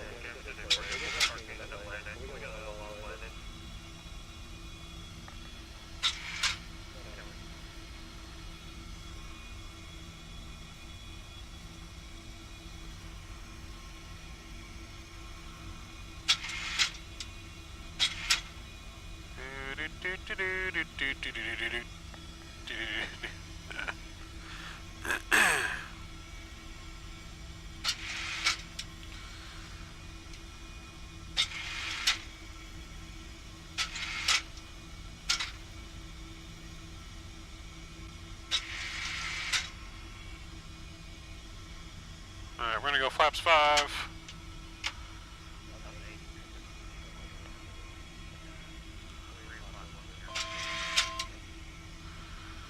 Look at the airport in sight, Delta E317.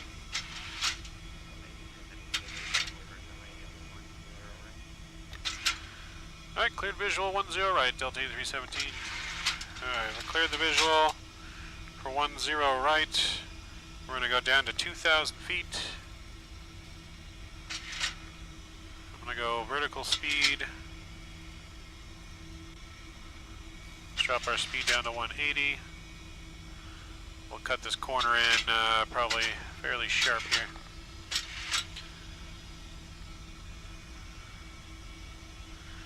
We're going to try to cut in right after Brew.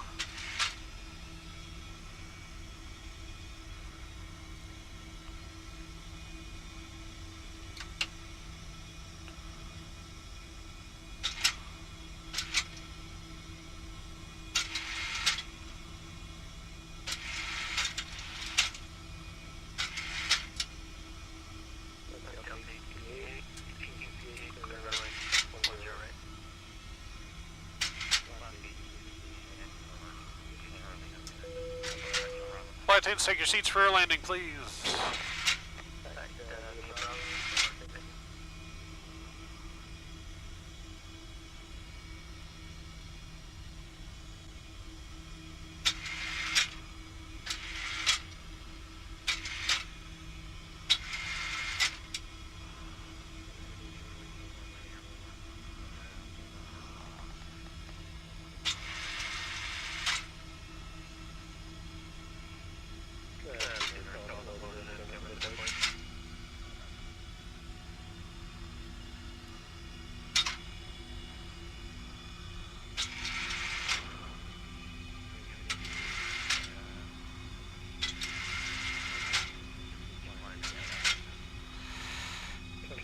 Alright, we're going to go flaps 10 here as we get ready to take over control for the visual.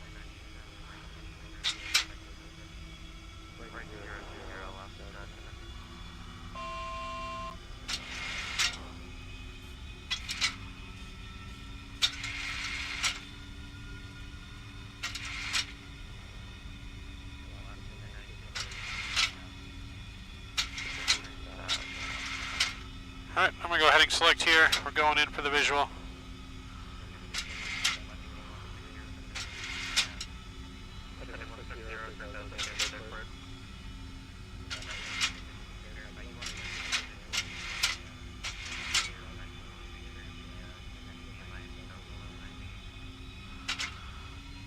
Yes, I'm turning in right now for the visual 10 right, Delta 8317.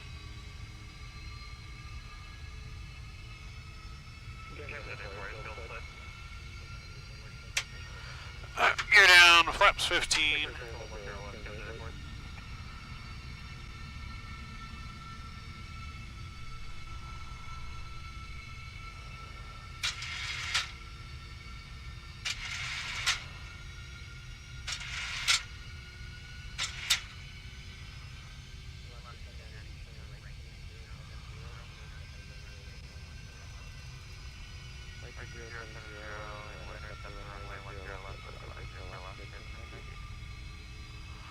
Alright, let's arm our speed brake.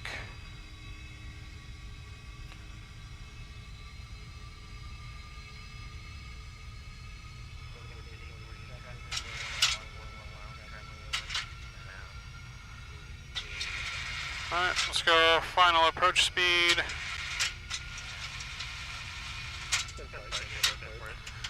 Flaps 25 is coming out.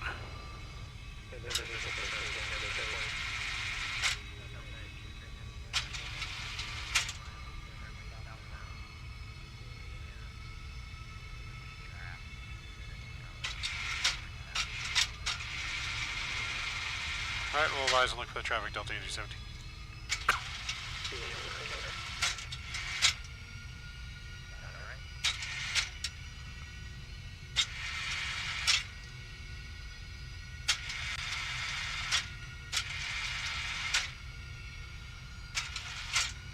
Alright, flaps 30 is coming out.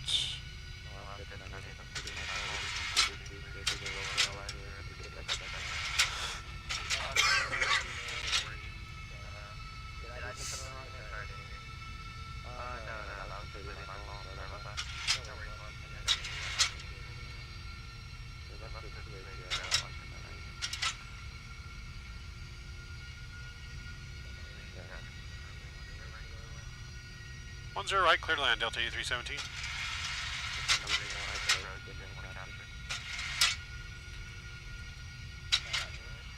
Alright, we've been cleared for arrival. My controls.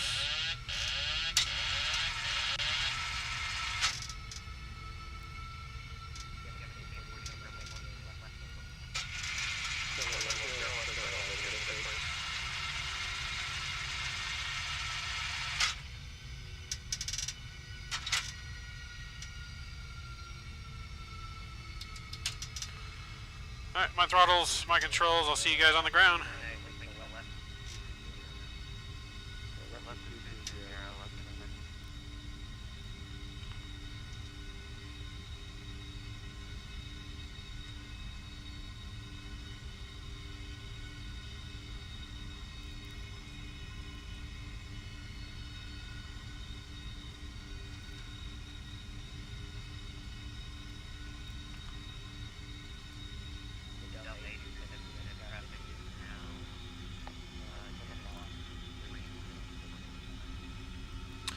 We have the traffic in sight, Delta 8317. Maintain visual separation, Delta 8317. You can see the plane just off our nose landing there.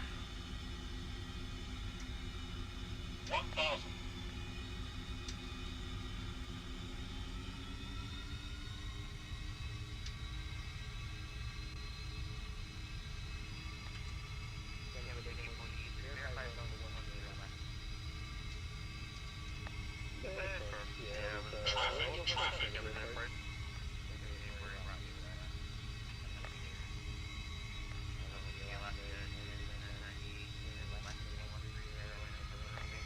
Traffic was getting a little bit close to us there, but we avoided it.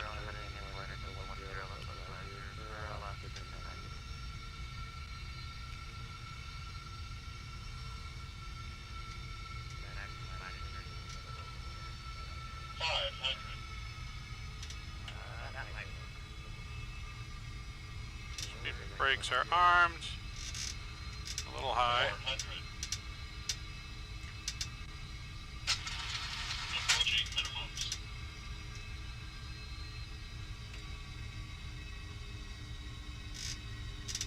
200 minimums.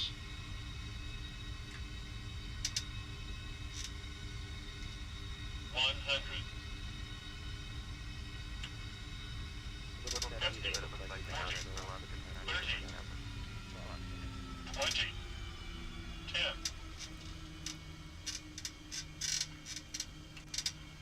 Come on, get her down. There we go. A little floaty, but we got her down. Speed brakes are out. Reversers are green.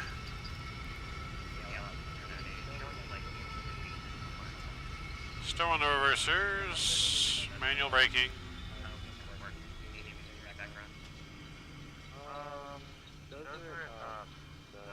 Alright, reversers are stowed. We're going to take the next exit, which I believe is Bravo 5.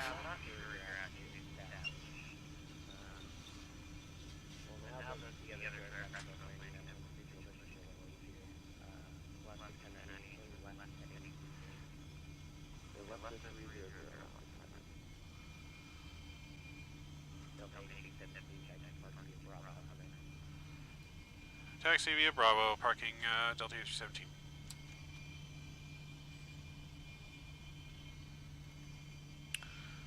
Alright, we're going to taxi via Bravo, speed brakes in. Landing lights off, engine start switches to the off position. We'll get our flaps back up. And auto brake is off. Transponder just transponding. Alright, we're looking good. Nice smooth landing.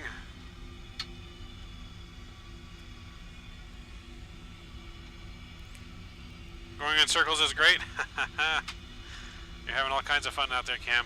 I might see you land while I'm taxiing over here now. We're gonna make a left on Echo. Or probably a right here on Tango, if I'm being honest.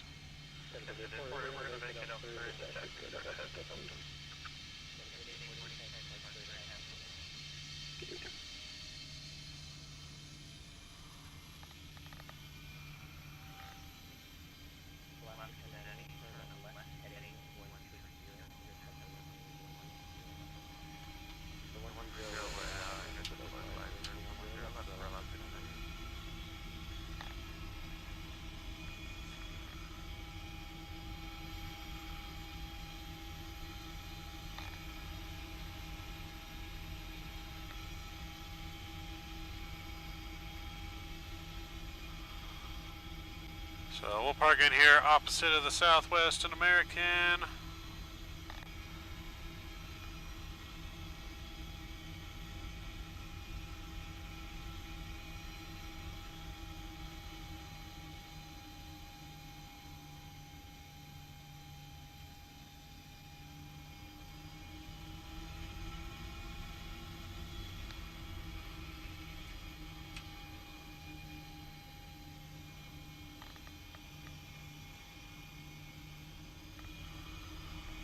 Park the next gate here on the left.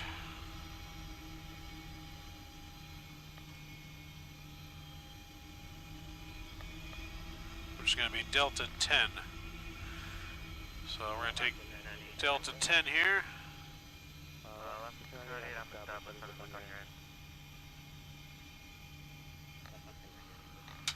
Taxi lights coming off.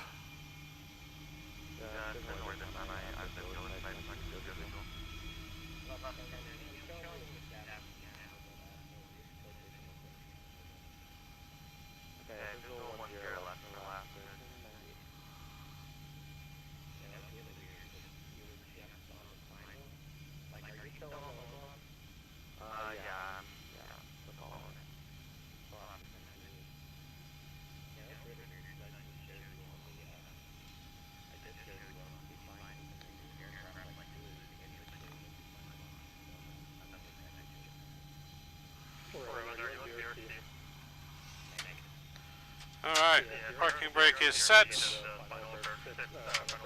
Engines are off.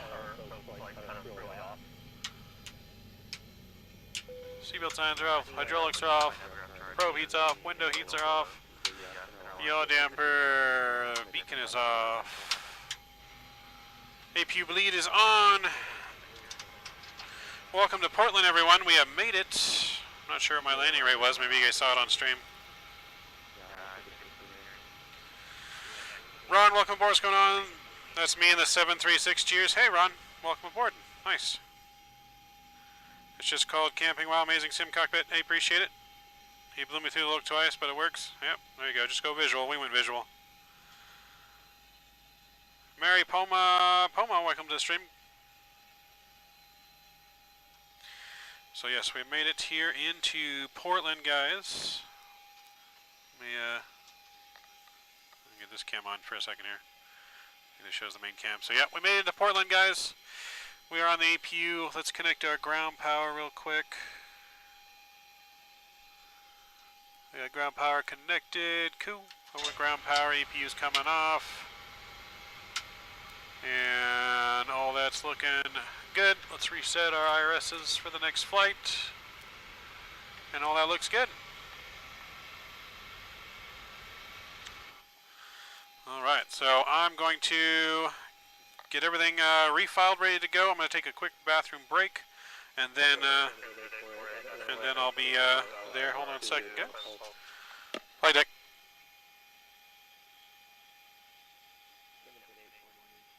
Sounds good. Alright, sounds good. Alright, so yep, quick background break for me. I'm going to throw you guys over to the Be Right Back screen.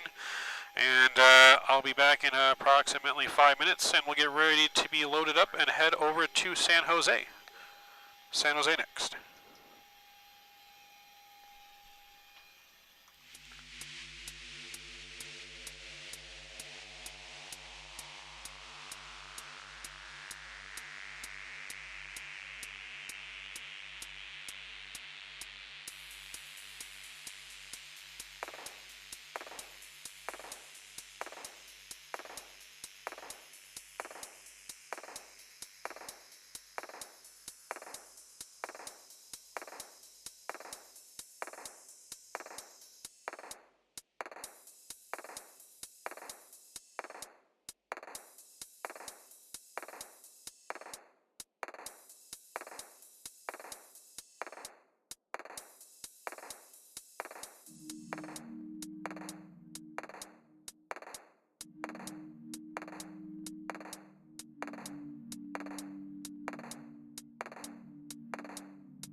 guys, we are back in cockpit. Gonna get ready to go now over to San Jose. I'm gonna refresh my flight plan chart on here. So Portland, San Jose flight time's 1 hour 39 minutes. Refresh my charts here as well.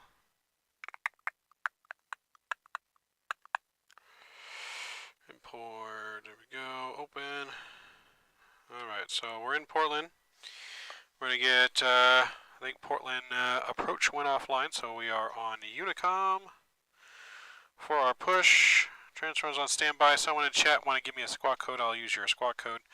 But we are looking good. Let's get our IRSs back aligning. And let's see, I'll put it on the bigger view for the time being so you guys can see more of the switches I'm pushing. So we'll get our IRSs aligning. There we go, that looks good. Window heat can come back on. That's all good, packs are good. Lights are good, seatbelt signs are off for now. We'll start the boarding here in just a moment. Let's grab our IRS position and we'll throw that in there. And let's request our route.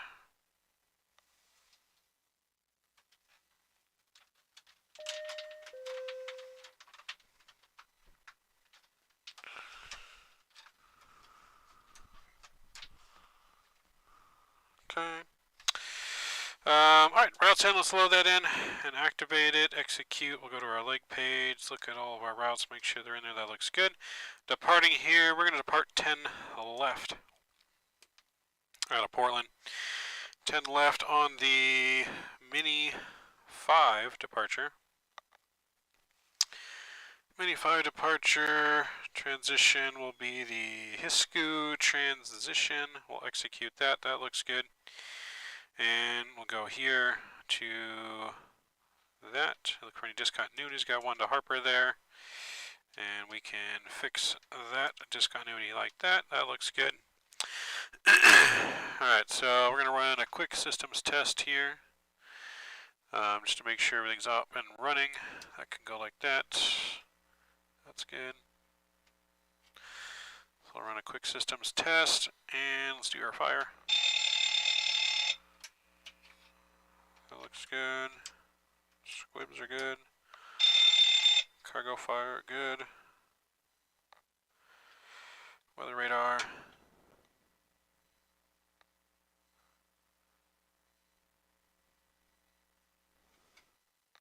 around. Wind shear ahead. Wind shear ahead. Wind shear ahead. Okay. Weather radar is good. Want a quick systems test here. Light slope. Pull up. Wind shear. Wind shear. Wind shear. Sink rate. Don't sink. Too low. Terrain. Too low. Gear. Alright, let's load our performance data. Flaps. Bank angle. Bank angle. Bank angle, bank angle. Minimums. 2,500.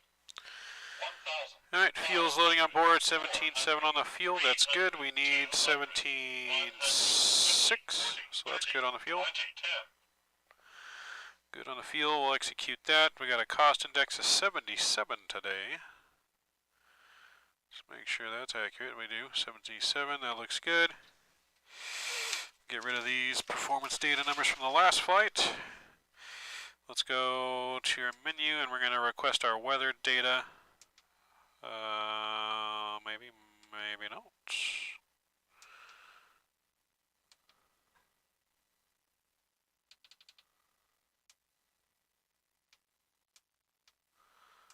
Let's try and log back into the D-Link here, see if it lets us do it. You'll see request, weather, nope. See if we can get it a different way, you'll see. Request. I don't know if we want to do that. Everything's working fine besides that. That might cause more issues.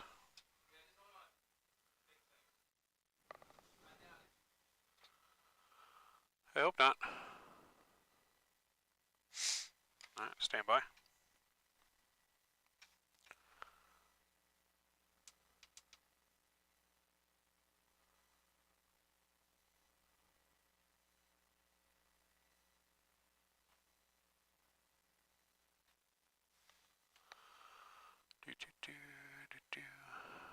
Alright. Our maintenance crew's working on making sure our weather is going to work for us. So just stand by, guys.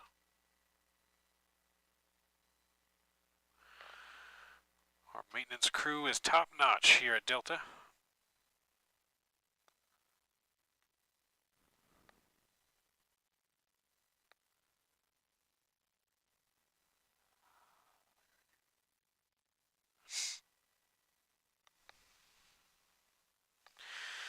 They all top notch.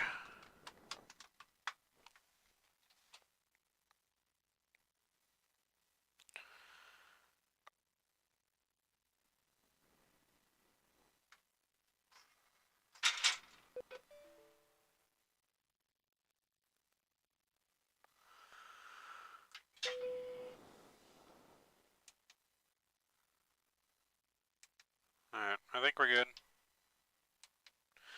Let's request that again, D-Link.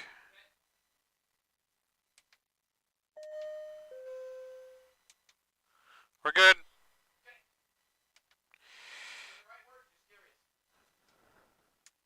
No. KPDX. So request Portland. We'll request our weather for San Jose.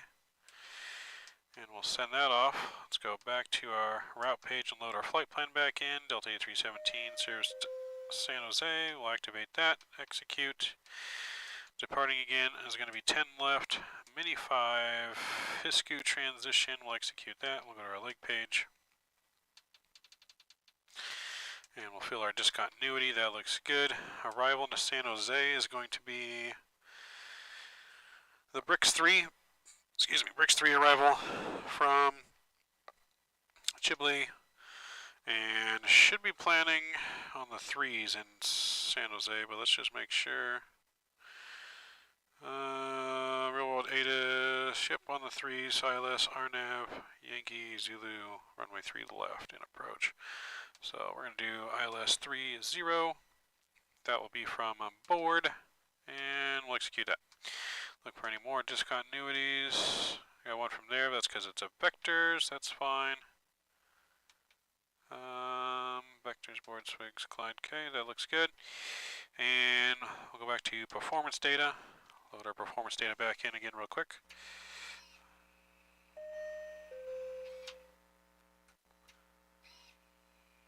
Oh, I don't know, Rook, if you had ProSim sounds on, because the ProSim sounds aren't going on now. I got no sound in the cockpit.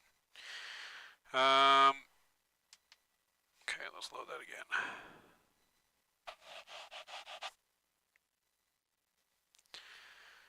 3001 should still be the altimeter. Ow.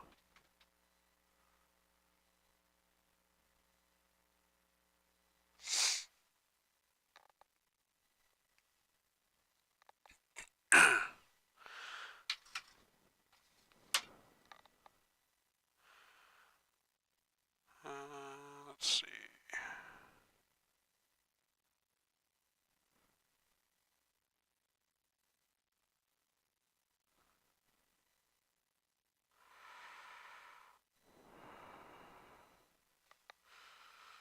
Let's see if we get a sound on our TCAS test.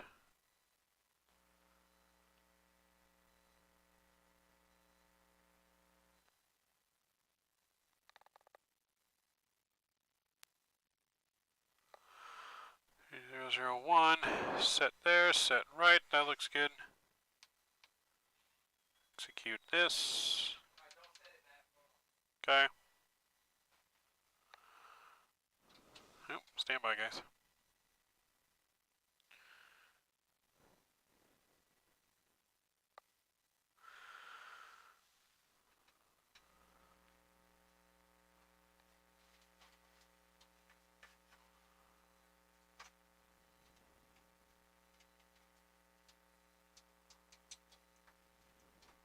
Stand by.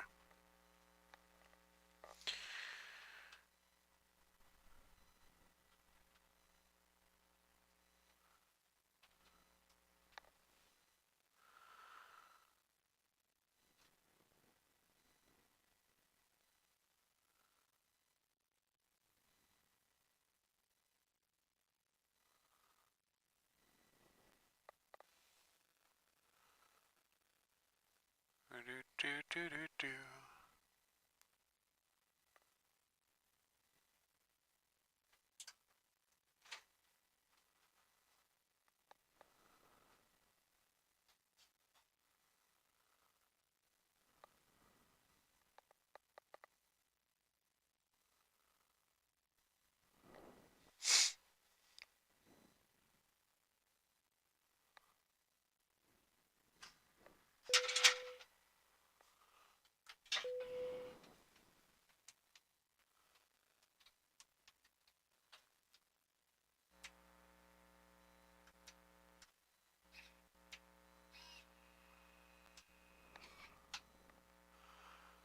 Alright, so everything's working, but still no fire sounds or anything.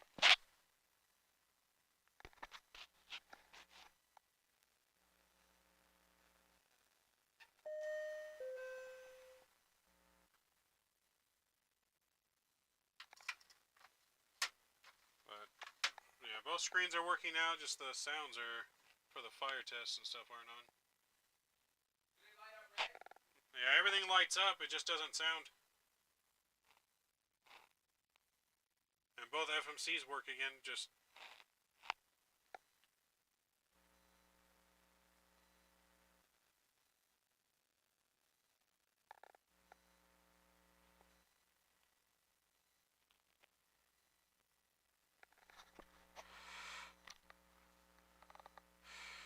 On behalf of Delta, we do apologize for the slight delay here as our maintenance team is taking care of our sim issues. Lighting up red still, but no sound. There's sound on like everything else but whatever's, except for the stuff on the pedestal and the throttle. Sound on the seatbelt signs, a 10 button.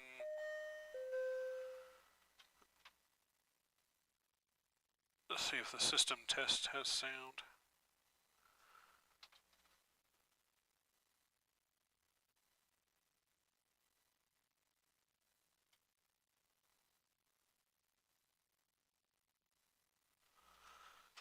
I think it's the sounds on that PC there because it's not doing the system test sound either.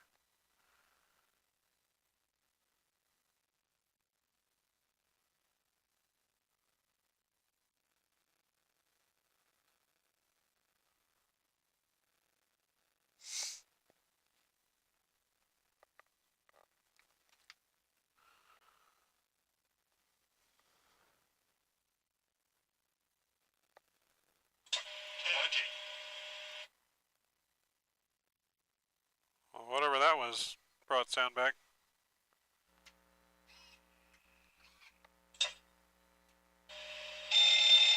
Now we got sound.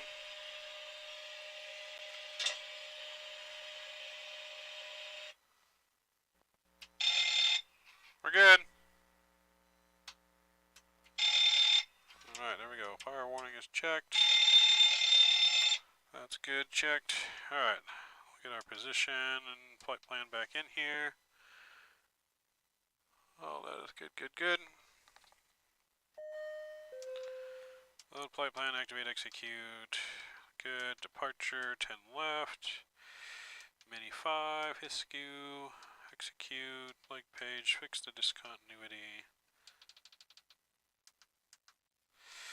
Good, let's request our performance.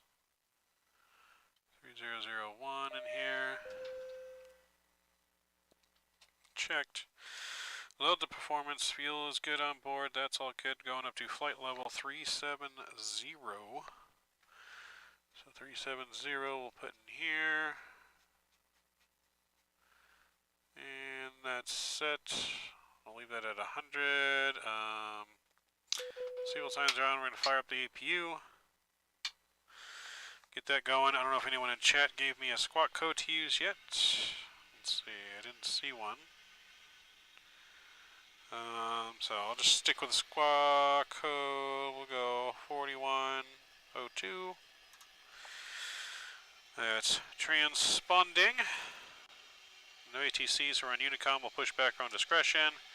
We're going to do a flex of 35 on this takeoff. We're going to go flaps 5. My CG is going to be 21.9. 21.9. Get this over here so you guys can see our stuff on here as well. Takeoff speeds 136, 138, and 147. 147 will get set there. Flight directors can come on. RNAV 19,000 feet off the ground we'll start with. On departure, I believe that's our altitude, but let me just double check. Okay, so yeah, it's just assign altitude. We'll start at 19. That should be good. All that looks good there. We'll leave it on the takeoff speeds on the FO side. Legs page on my side, all that's good. And let's do our we'll do our pre-flight checklist real quick. Also check oxygen. Alright, interior and exterior inspection is completed. Circuit breakers are checked. Nav and display switches normal and auto. Passenger signs are on. Window heat is on. Engine air bleed switches are on. Pressure station panel is set. Mode selector auto. MCP panel is not fully set. What's our runway heading? Is 103, so let's get a runway heading in here. 103. We got 103 set in here in 2 in case we have to come back around for an arrival. And we can shoot the ILS. Okay. MCP panel is set. Oxygen mask checked 100%. Altimeter is 3001 set, cross checked. Flight arrangements checked. Warning outside lights checked. Speed brake is down. Takeoff warning is checked. Start levers are cut off. Stab trim switches are normal.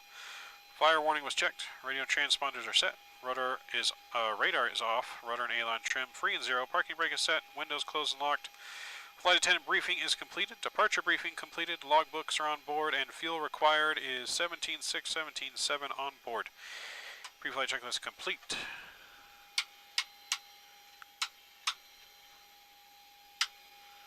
And APU gens is on. APU generators are good. Okay to disconnect ground power.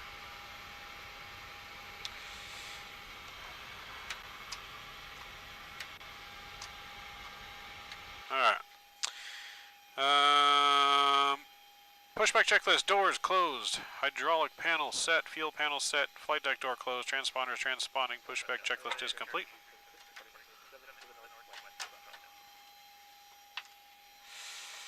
Portland traffic, Delta 8317 pushing back from Delta 10, Portland. Alright, we're good to go. We're ready to push back. Beacon light is on. Let me release our brakes. And we're going to push back nose to the left. And away we go. Alright, clear to start. Engines number 2, then 1. Look at that Hawaiian air right there. Alright, packs to the off position. Firing up engine number 2.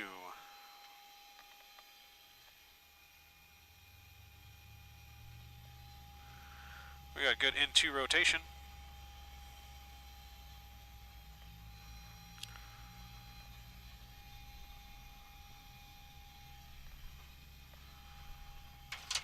Introducing fuel.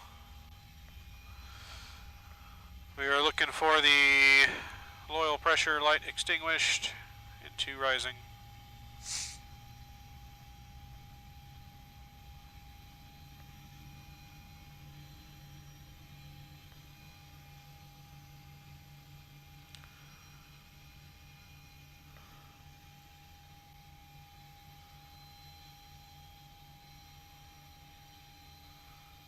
We are waiting for engine number 2 to stabilize here.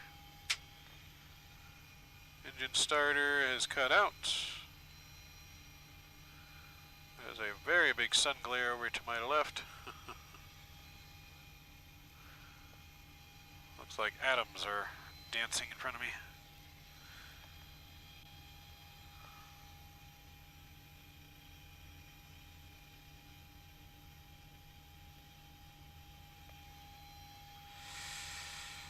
Alright, and pushback can stop there. Parking brake set. Good start on 2. Let's start engine number 1.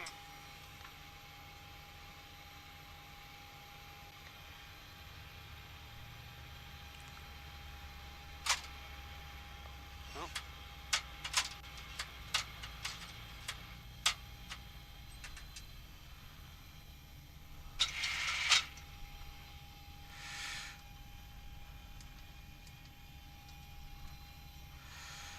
Oops, do the opposite side here. Alright, choose fuel.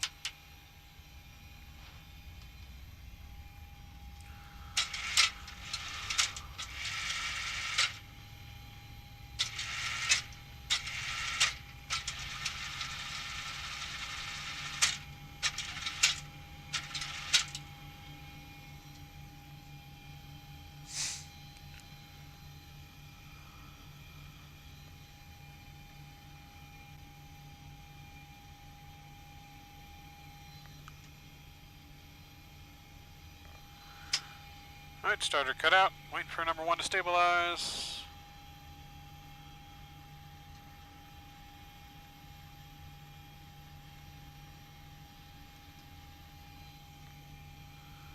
Alright, good start on number 1. Generators are coming on. Probe heat. Packs to auto. APU bleeds coming off. APU's off. Taxi lights on. And after start checklist, generators on, probe heat on, anti-ice off, air conditioning panel set, recall is checked, auto brakes, RTO, after start checklist complete. You'll get flaps 5 set here. I'm going to release our parking brakes, and we're going to get on the roll here. We'll do our taxi checklist on the go.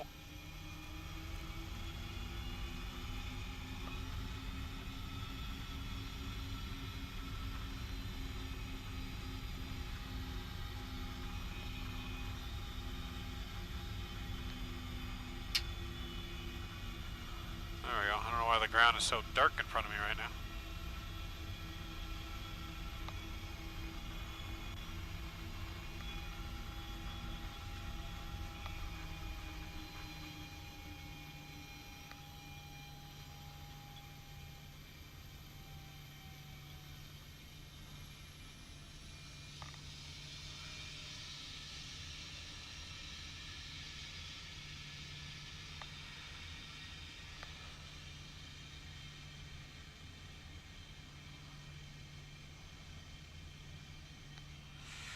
Alright, taxi checklist, flaps 555 green, takeoff speeds 136.138.147 is set.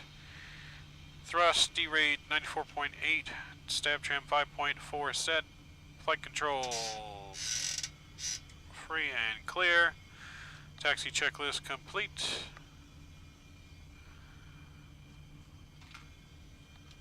Alright, we're going to make a left here.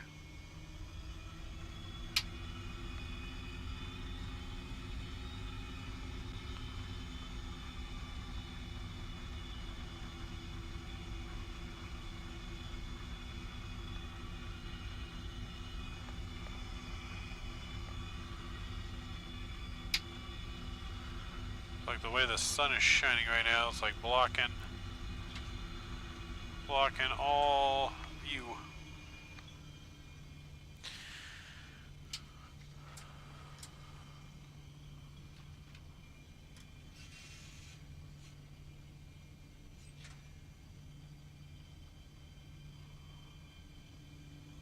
All right, takeoff checklist.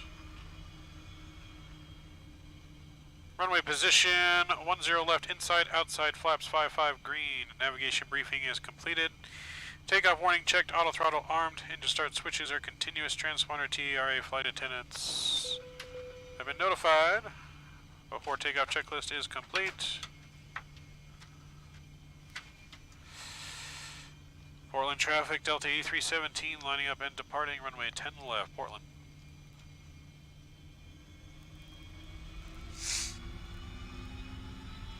Alright guys, we're ready to go. See you up in the air.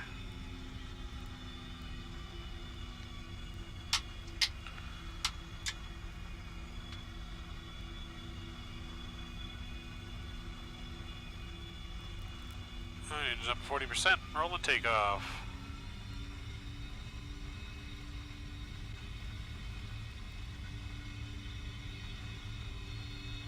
And Choga.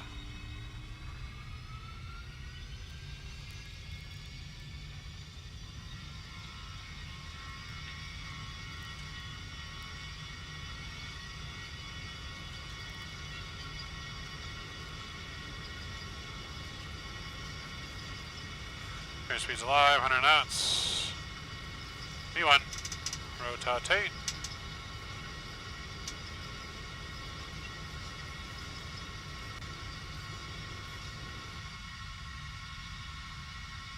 Positive right. Gear up. Flight slow.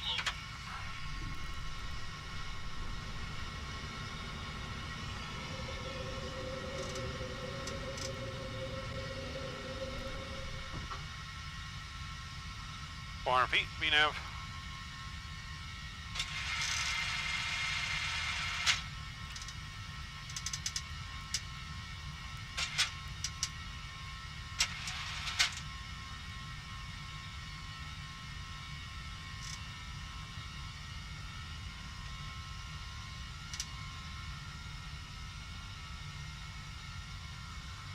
Alright, we're looking good on departure.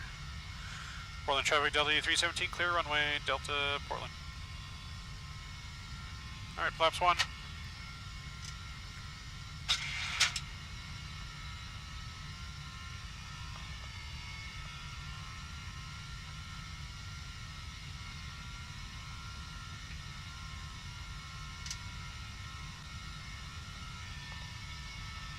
And we'll go flaps up.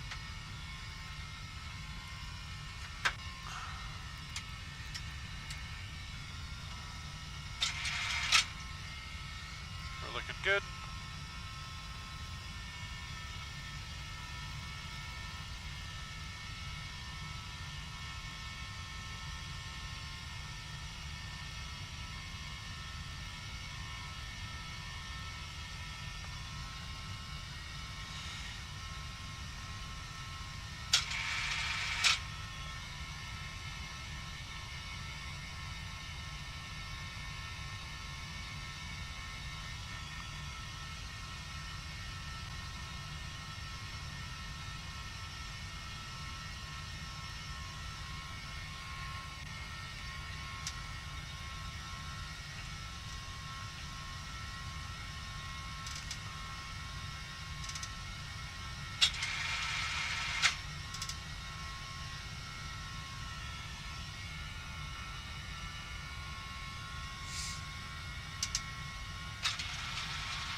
Alright, passing 10,000 feet. Autopilot's coming on. We'll ding the cabin. Alright guys. Damn, Drewstone coming in with the L. Ooh. That's not good, man. That's not good. We gotta get you a W. Gotta get you that dub. Can't be like a LeBron coming in with the L's.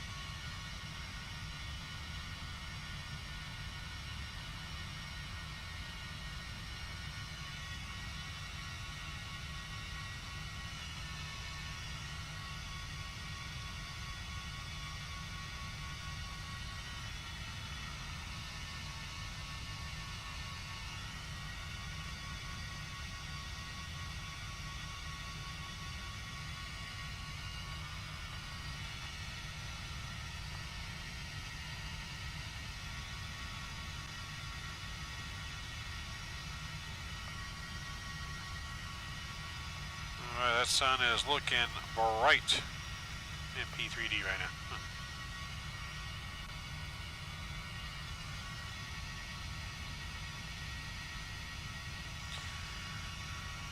I'm not sure why it looks so blinding where you can't see anything, but it does.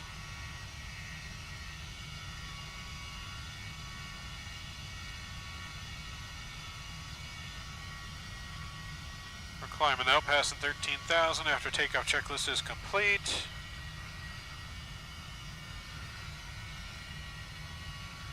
Let's go to our cruise page here.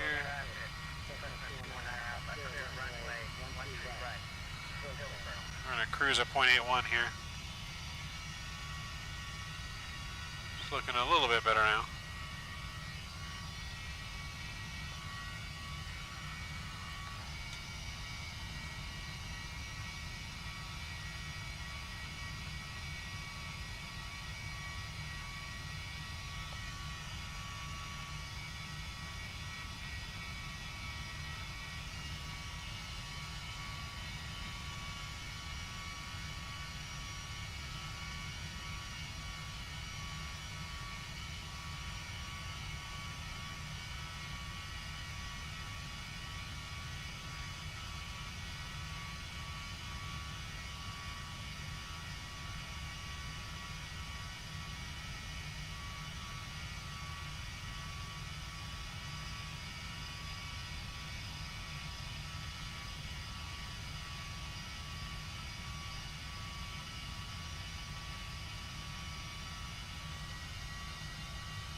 Alright, approaching transition altitude.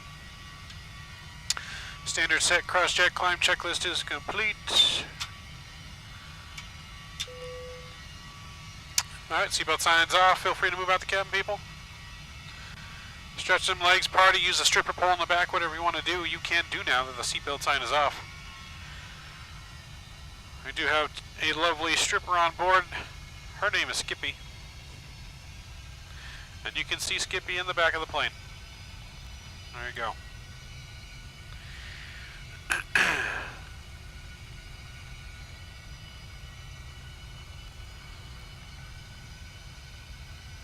Boom, boom, boom, after flight level 10,000.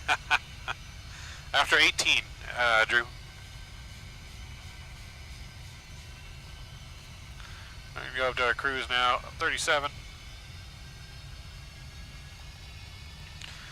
Boom, boom, boom, after 18.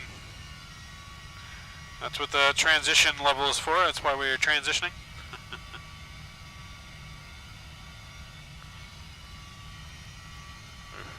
That sun now is just not a good look.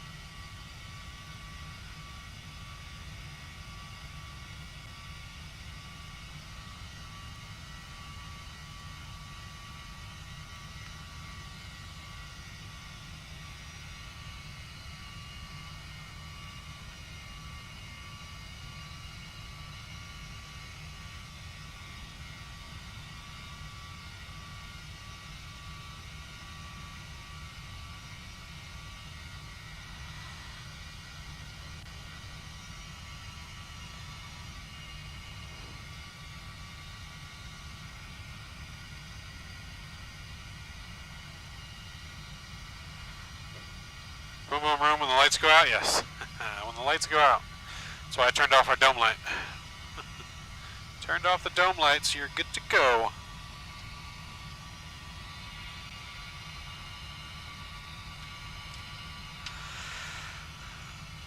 Good to go.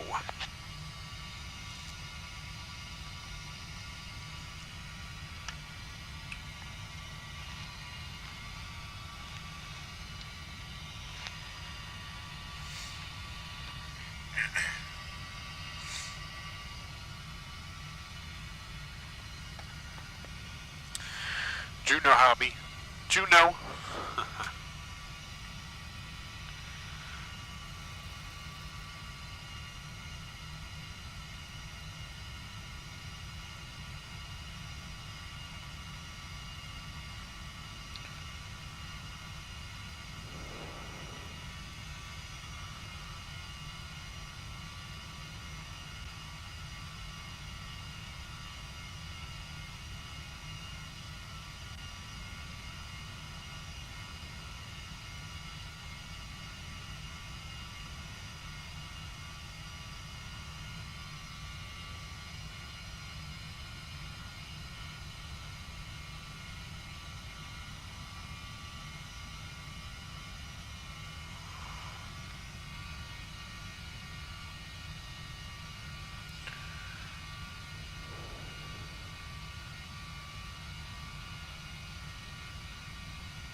Alright.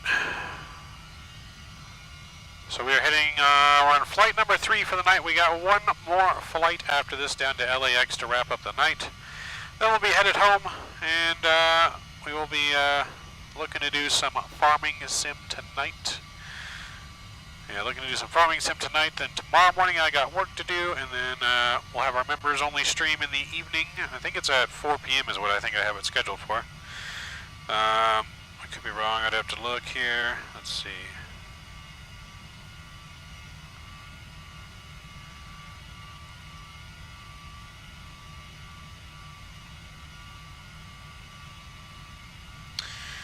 Yeah, scheduled for 4 p.m. tomorrow. 4 p.m. tomorrow is what we got scheduled here.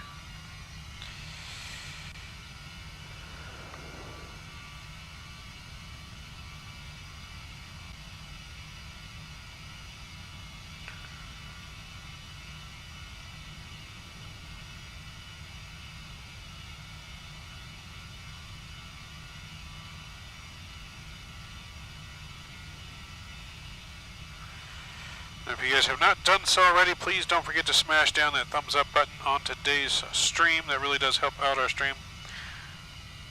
Helps us grow our channel. There's a lot of things that we want to come here as soon as we can, as we grow. A lot more things to do.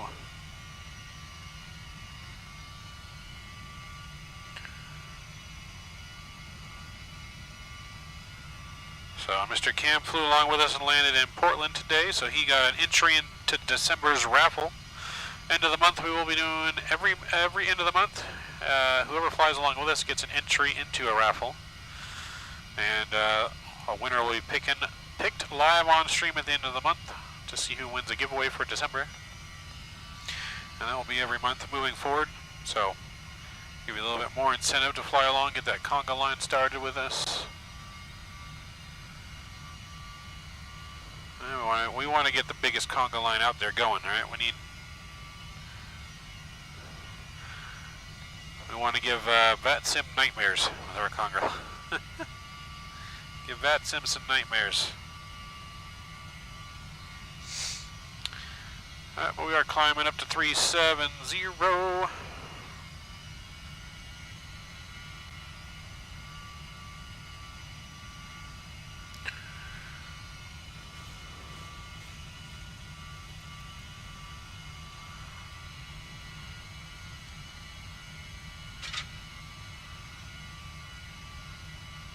We are looking good.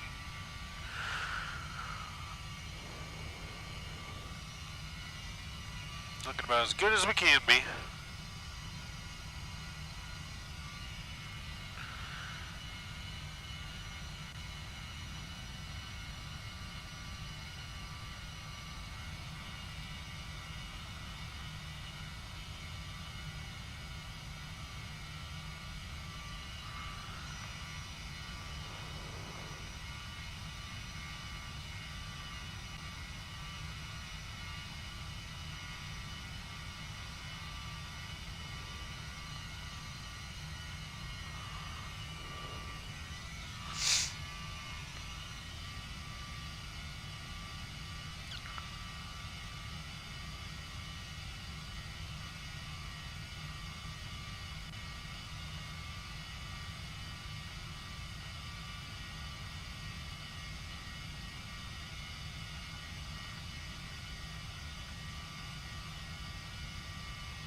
Alright, we're looking good. Gonna be a nice sunset nighttime arrival into San Jose, a nice little nighttime flight to LAX. So we had 2.5 flights in the daytime.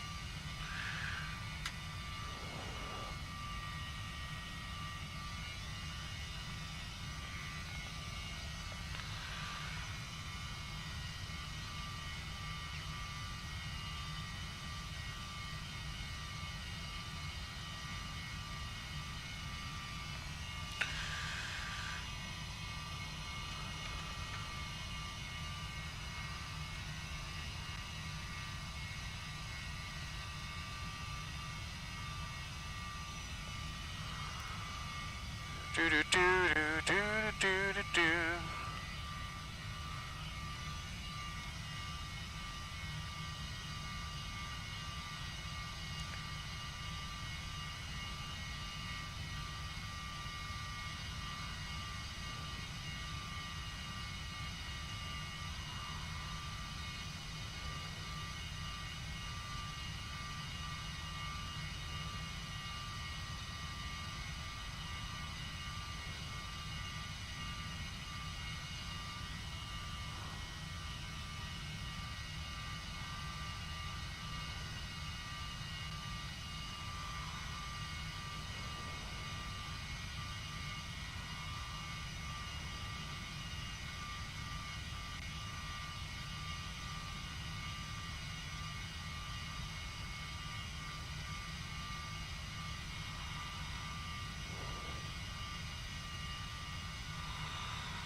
Alright, there we go. Got chat up on the iPad.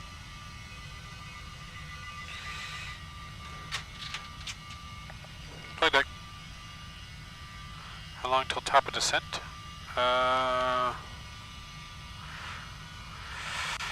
We're 21 miles from our top of cruise, and so we're not even on cruise yet, but roughly about 300-ish miles, 280.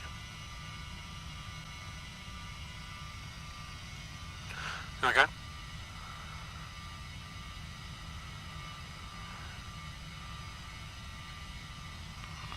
Yeah, let me refresh one more time real quick, and then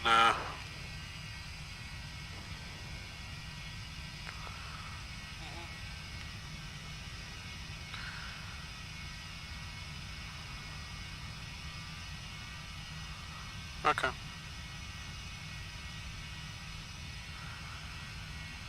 Gotcha. Alright, sounds good. That was our lovely flight attendant just letting us know our status in the cabin. There was an unruly passenger. We had to duct tape to the seat back there. So they're just letting us know they duct taped someone. So we'll need security upon arrival into San Jose. I don't know, some passenger named Skippy. I don't know what the hell's wrong with that guy. Got unruly. Unruly passenger.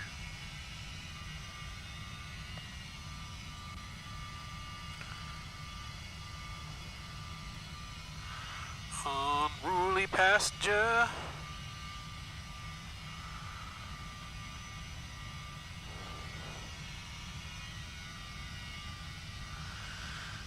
Even with P3D though, it doesn't look half bad as long as you add stuff too. You just have to add a lot of stuff like you would in X-Plane.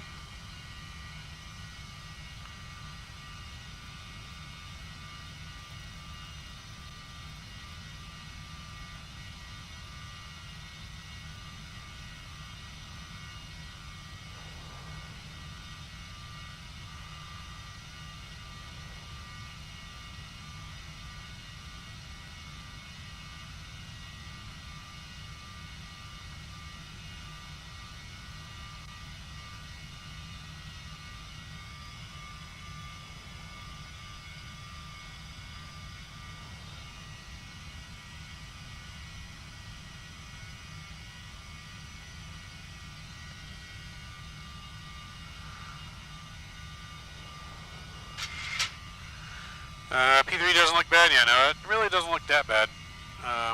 Let's see, I can put it back on the push cam for a little bit here so you guys can kind of see the front view, what I'm looking at.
But yeah, no, it doesn't look that bad.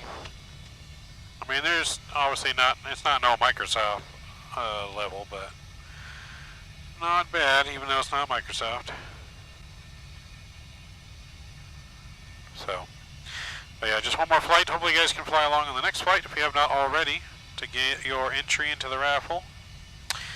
One more flight tonight, and then we'll be calling it quits and going to do some farming sim tonight. Once we get home, that'll probably be around 9 o'clock-ish. Because let's see, it's 4:45 now. We got probably about an hour till we land. A little bit, so it'll be about 6 o'clock-ish departure from San Jose. So 7 o'clock, 7:30. So yeah, about an 8 o'clock arrival. Yeah, I'll be done by 8. Can't wait till Rookie and crew do Microsoft the sim again. Yes, no, I can't wait for that either. It's gonna be so good. Coming soon, man. Coming soon.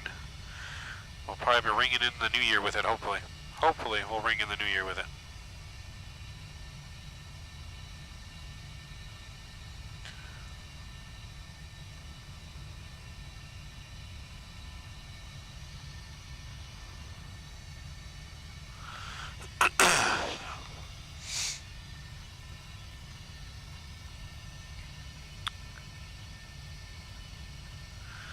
Alright, LA Center is online, so that's good. Hopefully LA Center will stay online by the time we head down to LA next.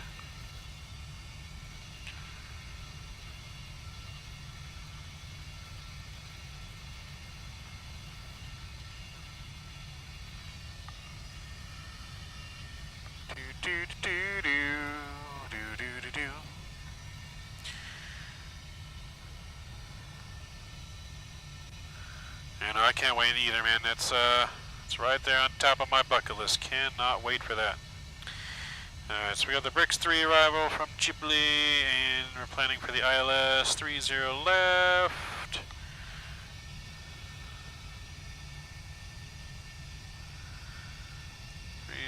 Left.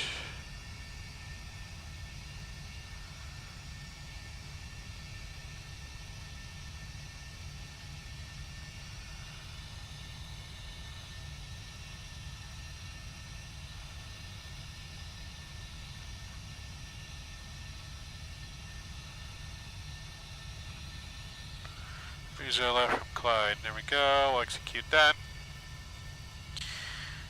Just got vectors to Clyde. That's all good. And we are looking good. If you guys are just joining us, please don't forget to smash down that thumbs up button and that subscribe button for me.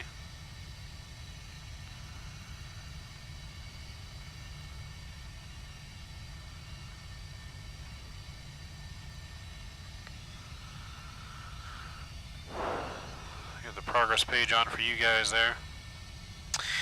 San Jose wind is 280 at 4 knots, visibility 3. Ooh, super low visibility into San Jose as well. Light rain, mist, clouds, overcast 800 feet, temperature 9, dew point 8, altimeter 2992. 2992, huh? Okay.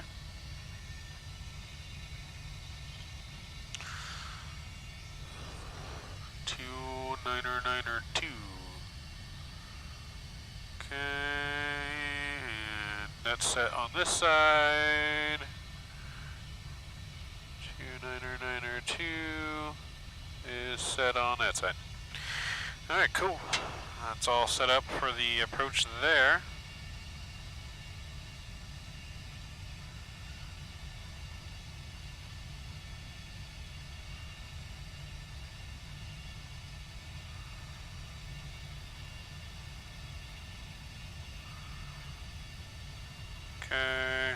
Okay, good. So appreciate your help on that, Mr. Drew. So we are right cruising. I think we're entering Cali airspace here any time now.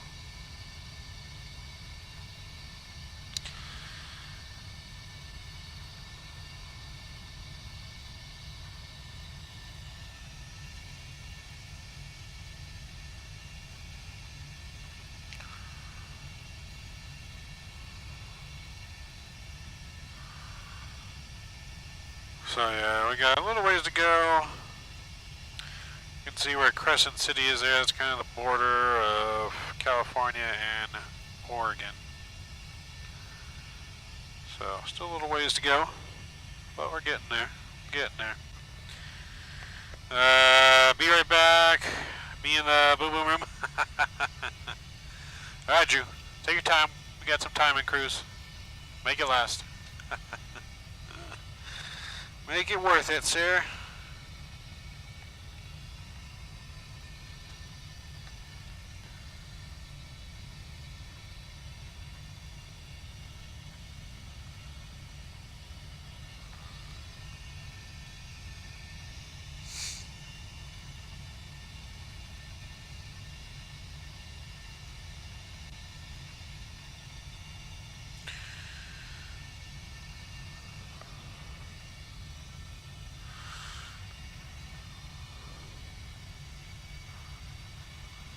Anyone joining Drew in the back of the plane, it is free of admission.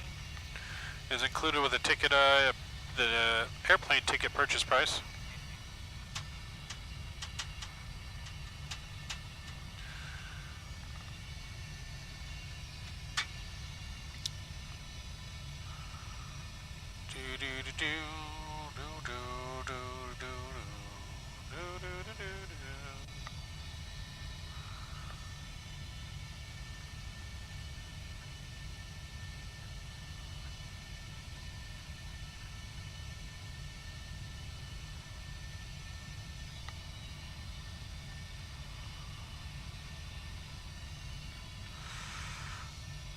So, boy, yeah, we're flying right over the southern part of Oregon, almost to California. On our way to San Jose tonight, if you guys are just joining us. We have one more flight in the full sim tonight from San Jose down to LAX. It's about an hour flight. Hopefully you guys can join along with us, as we are on Bad Sim. So everyone's welcome to join.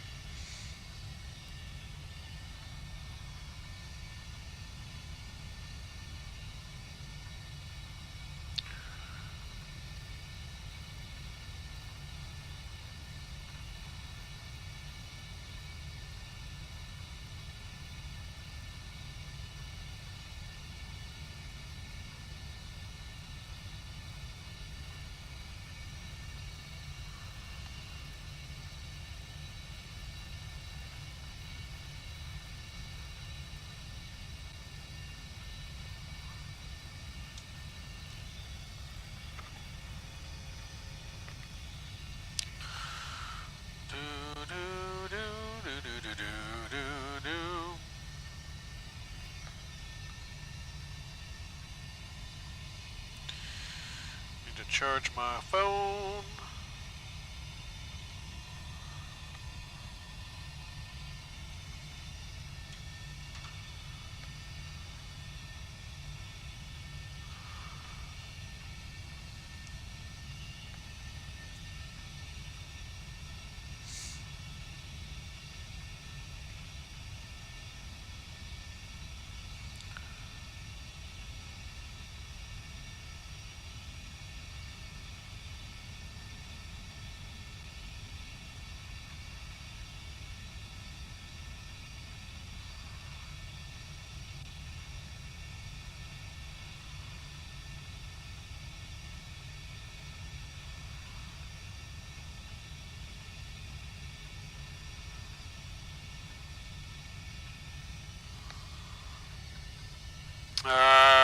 When is that Fly with Rookies next time in the sim?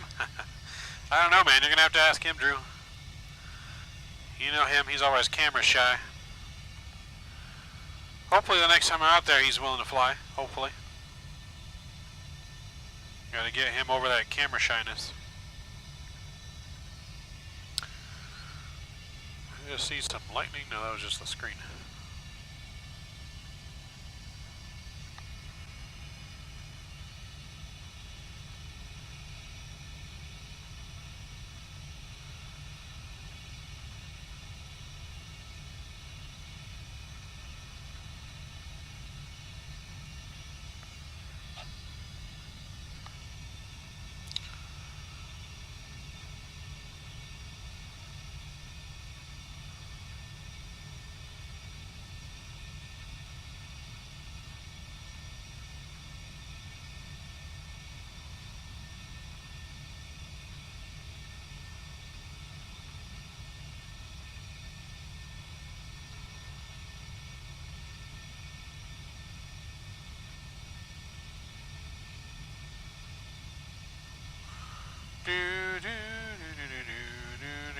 we definitely need to get Rookie in here as our FO man.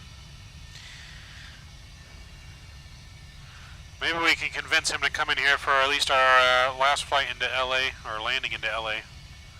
By the time he's back from wherever he went, I forget where he went. He went somewhere.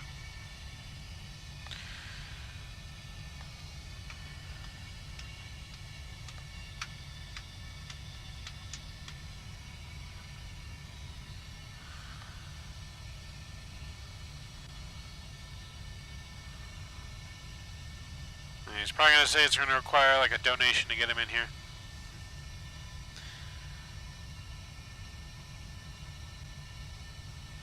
But yeah, no, we definitely got to get him back in the sim. Next time I sim too, we're going to have we'll have our normal music set up as well, so we can have some music in the background while we're cruising. So we'll get that normal setup back here as well.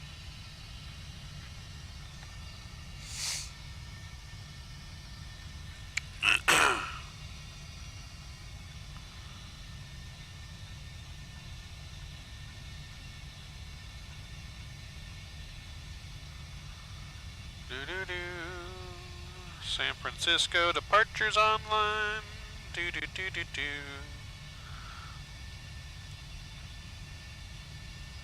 But I don't think he's for San Jose. He's only just for San Francisco. So no ATC for us.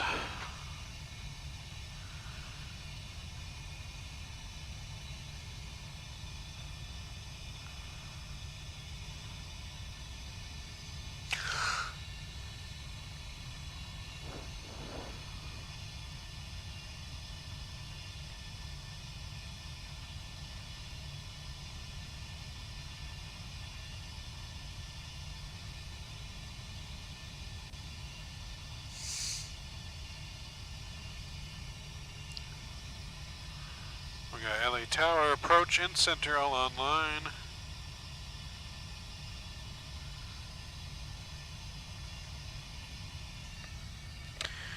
Cool. So we'll make sure we get out of San Jose quickly and onto LA. Lux, what's going on? Hola, ¿cómo estás? Welcome aboard. Good to see you. Let's get some ILS information plugged in while we got some spare time before we forget to put it in. So ILS into 30 left is going to be heading 306. So heading 306. That's good. And 110.9 on the frequency. 110.9. Oops.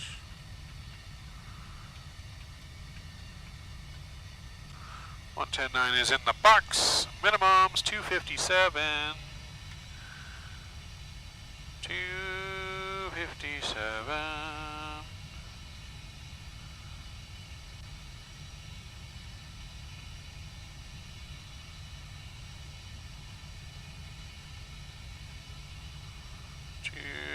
Oops, too far.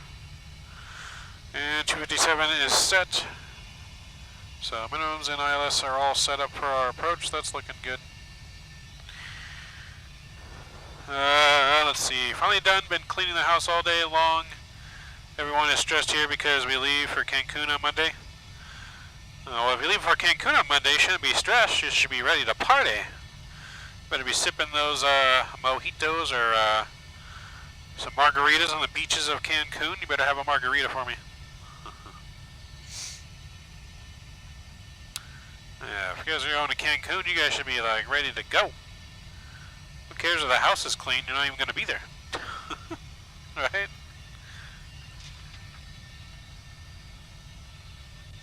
Get my chairs situated here.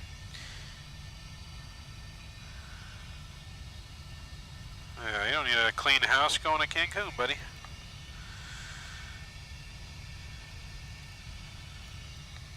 Take me with you. Take me with you. I don't want to go to work. The sun is setting.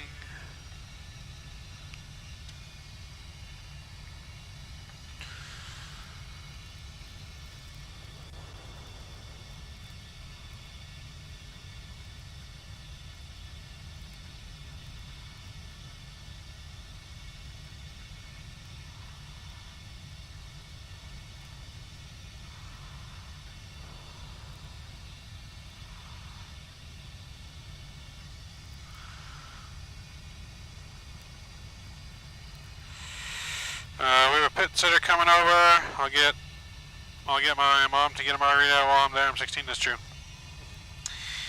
That is true. It's legal to drink at 18 in Mexico, I believe, though.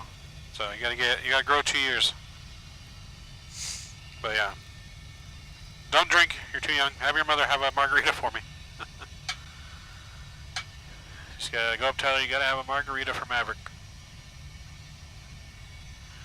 Since I can't be there.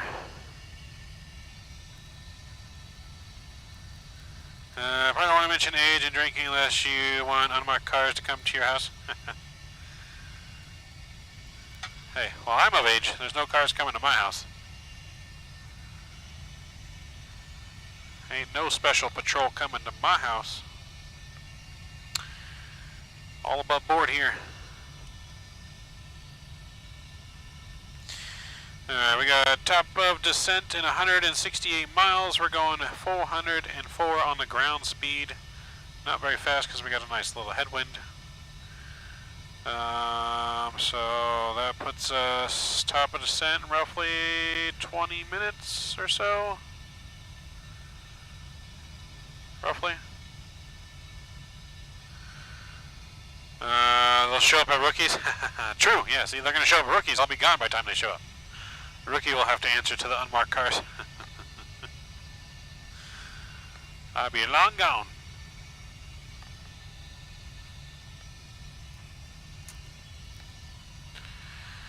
We'll do auto brakes 2 for the landing.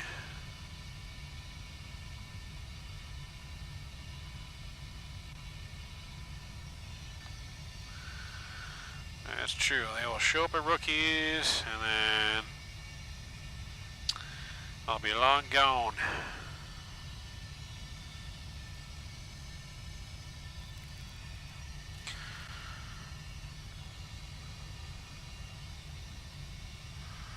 Need someone to hop on and give us some ATC in San Jose.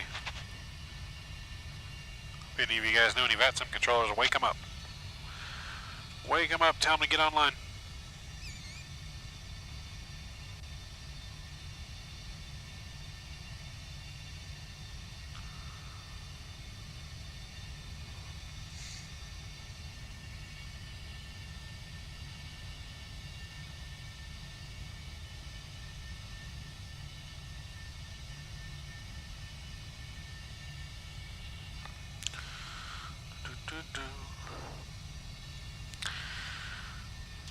Alright, so yeah, top of descent coming up fairly quickly.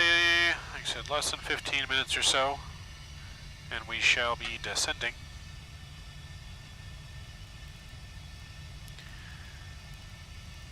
Is it just me, or did our whole overlay disappear?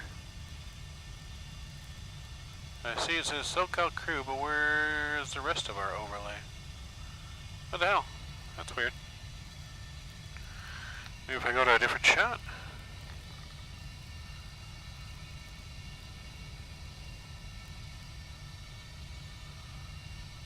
Huh, yeah, that's weird. That's weird. It looks like you have a vector waypoint. Yes. No, I have a vector at the end of our star arrival. I can show you on the FMC screen there on the screen. So you'll see I have vectors here after Jilna, which will vector us to Clyde for the ILS approach, 30 left. So yeah, we do have some vectors. I'm going to put some fixes in as well for my arrival here. So we'll put them at 15, and we'll put them at 10 and 5 mile fix. So that's just my little thing that I use for my approaches. Just lets me visually see easier how far I am exactly from the airport, just to plan my speeds and flaps and all that kind of stuff. But yeah. So we do got a small thing. I can step this through the plan here on the screen. You guys should be able to see this. So we can step through here, zoom in. So we're coming down this way just like so, and then from Jilna we're going to get vectors to Clyde, and then we'll take Clyde all the way in.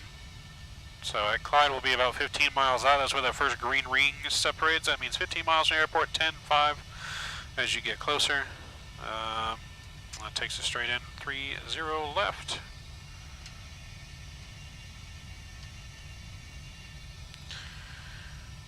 Should be a nice smooth arrival in.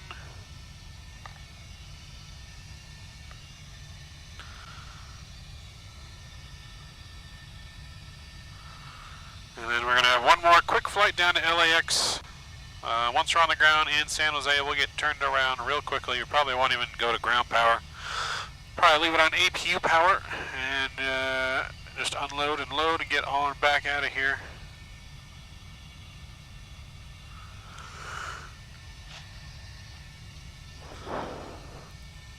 But yeah, so we're looking good. Enjoying a nice Saturday evening flight. So just remember to all of you guys though, if you fly along, everyone that flies along for a complete flight with us gets an entry into the raffle for the monthly prize. We're going to give away something every month for a raffle for those that fly along with us.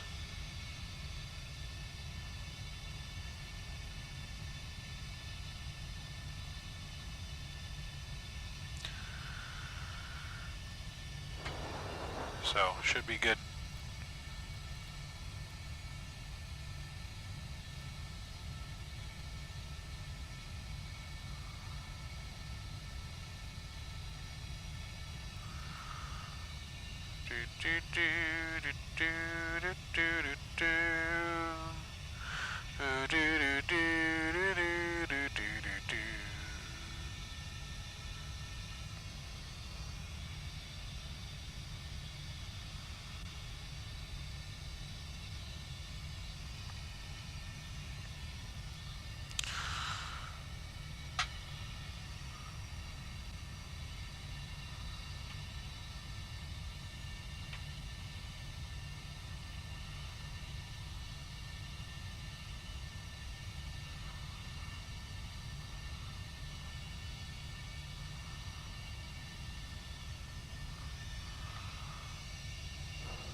Alright, top of descent now is just 117 miles away. So we will be there in roughly like 8 minutes or so. 8 to 10 minutes top of descent, guys. And we'll be finally descending down into San Jose.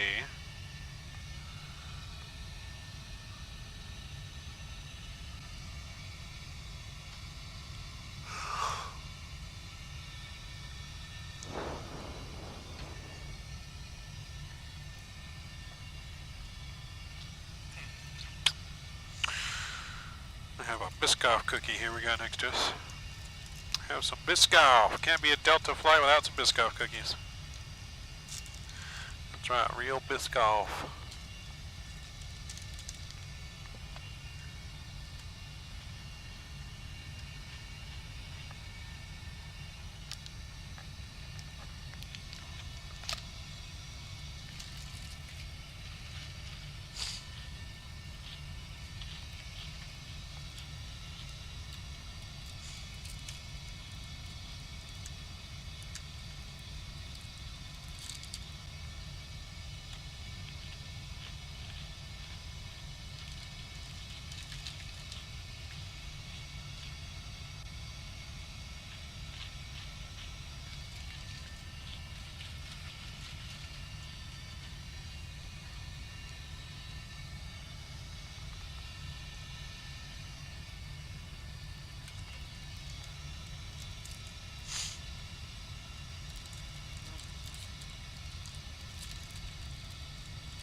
let's see. Should have done East Coast ops. Boston is fully staffed for 60 hours.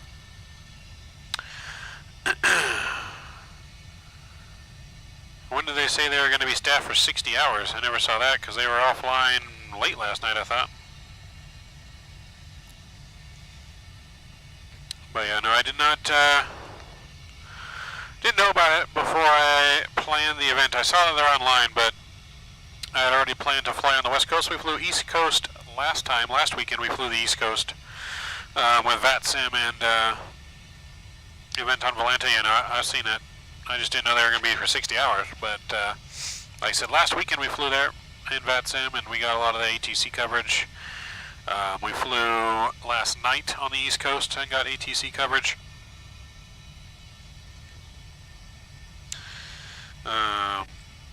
So yeah, we did fly over there, but this was already pre-planned. We bought some truer scenery and stuff for P3D for the simulator here. That was on the West Coast, so that was part of the other reason why we're doing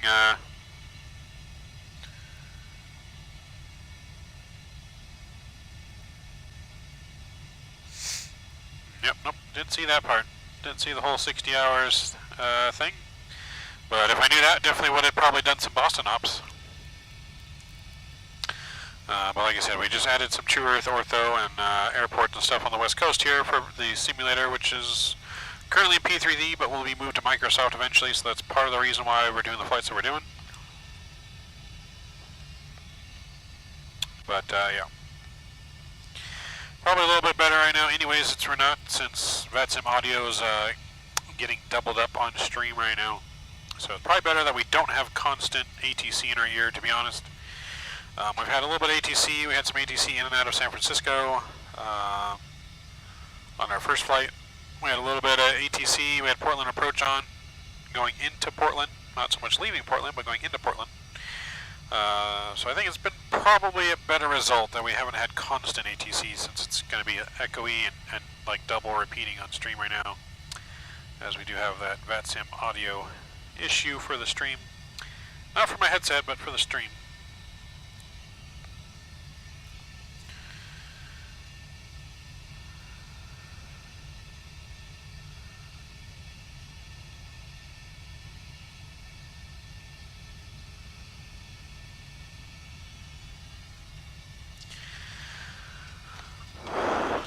But yeah, nope. Did not know that was a thing for Boston ATC. So you win some, you lose some.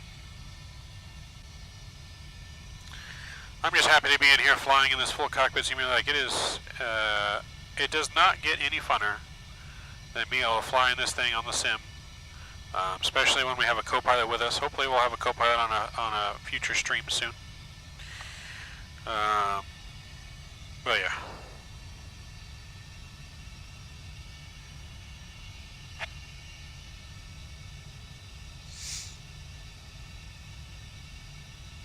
Now our display is up there. That's weird why I wasn't up there earlier.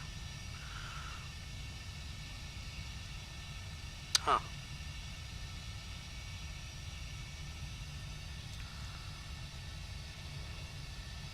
Interesting.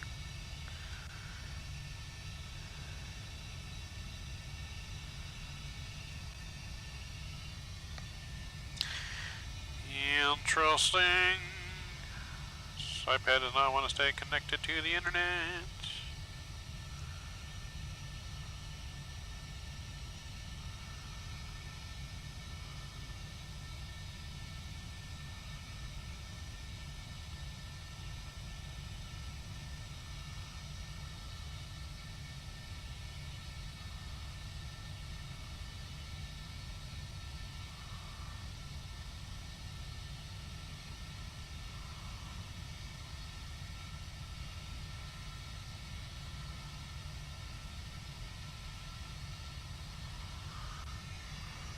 Alright, but yep, looking good. It is dark.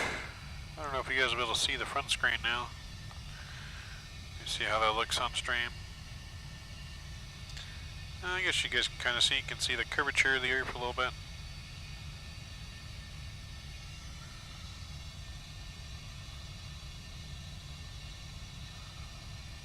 See some cities off to the left there. On my view, it looks like there's fire underneath the clouds, but it's just the city lights trying to shine through the cloud layer in San Francisco.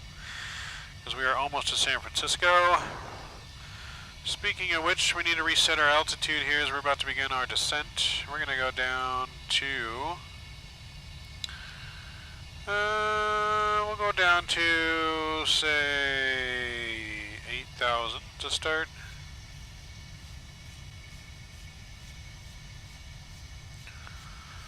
So I'm going to reset that to 8,000.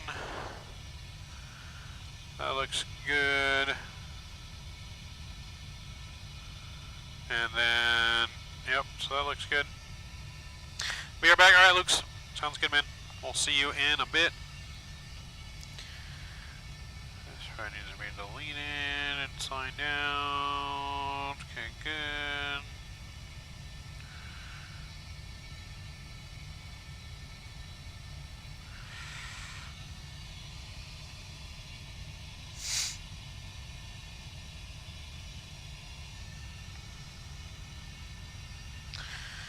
It's about 50 miles top of descent here,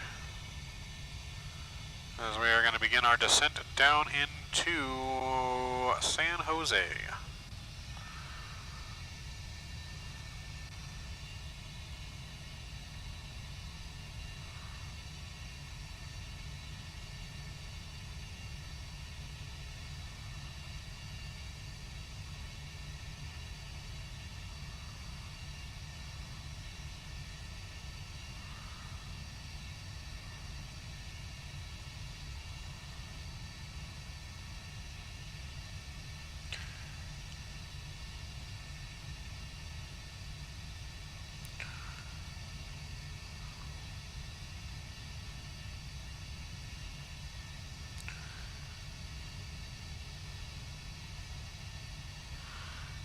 So looks like we're probably going to shoot for gate 12 into San Jose.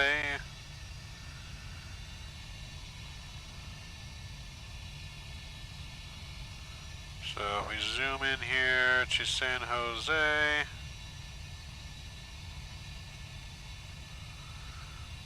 gate number 12. It's going to be right there next, just past Juliet, in between Juliet and Hotel. We're probably going to exit, potentially on Juliet. So we're going to exit Juliet or Kilo. Well, Juliet, Kilo, Lima, one of those is what we're going to exit. We're going to shoot for Kilo. But we'll see what happens. We got auto brake 2 set. We're going to get our landing flap set, 130, 143. That all looks good. Shadow, you're going to be talking to Tom. He is a buddy. Who's Tom? Tom who? Where am I talking to Tom? You're talking about in LA? Tom? Can center in LA?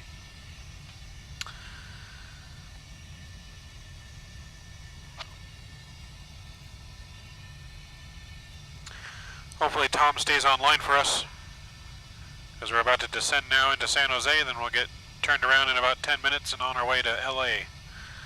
It'll probably take us 15 minutes from resetting and pushback.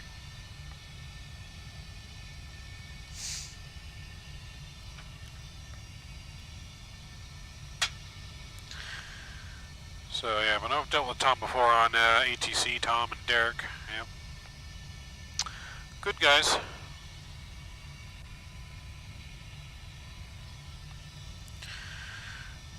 Did you just make it to LA right now, Shadows? You just landed in LA, or are you still in the air?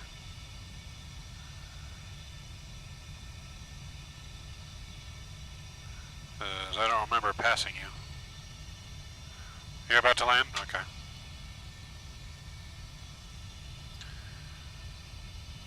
Oh, you had to pause on downwind? Got it.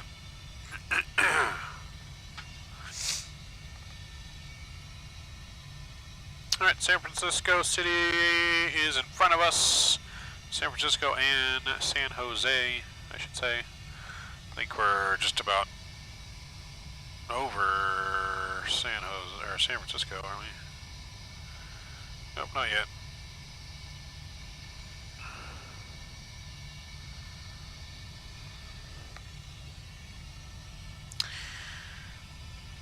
Gotcha.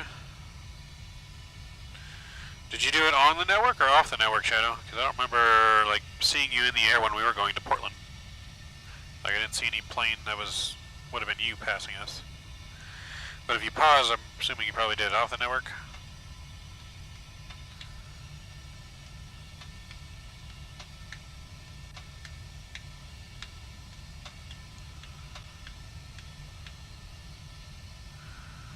Gotcha.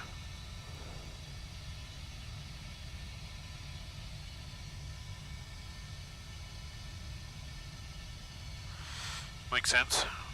Trying to do some farming tonight, Shadow? If you don't have baby duty. Uh-oh.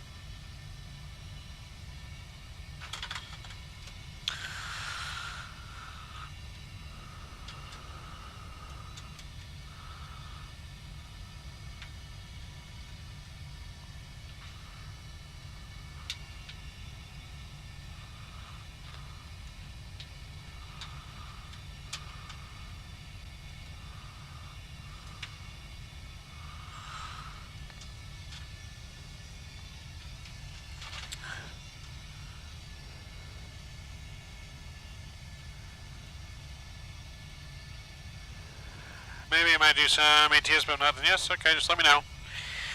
I also try the roleplay server, got it. Yeah, I still gotta get things set up for that, which I was gonna do tomorrow. So, gotta start getting things set up for that tomorrow.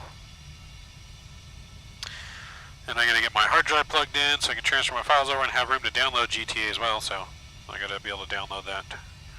Again, because I don't have it currently downloaded, but I know it takes up a lot of space.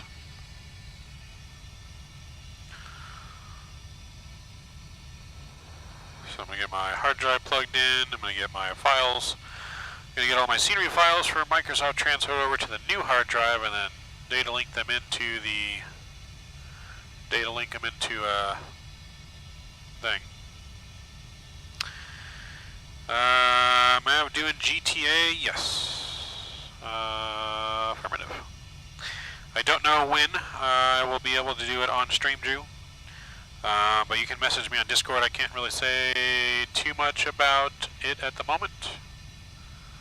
But yeah, I don't know if or when I'll even be able to do it on stream, but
overspeed just a tad, that's alright. Seatbelt sign can come on now.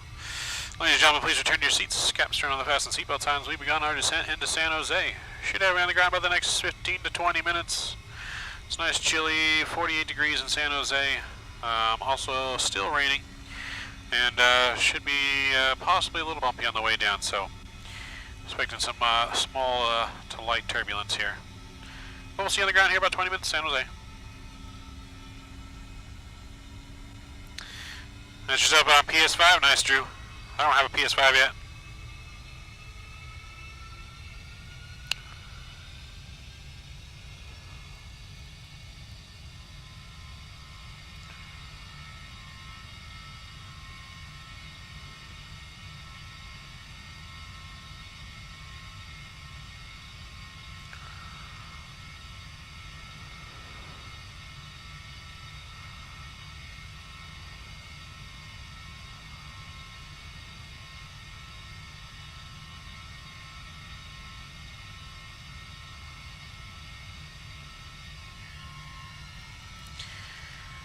Let's see, the rail on PSS Direct, I can get you a PS5. How much, though? How much, Mr. Chad? I ain't willing to pay over market value.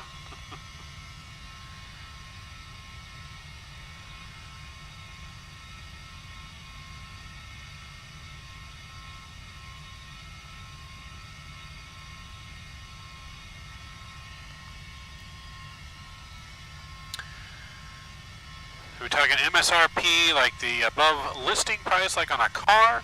Or are we talking about the real price?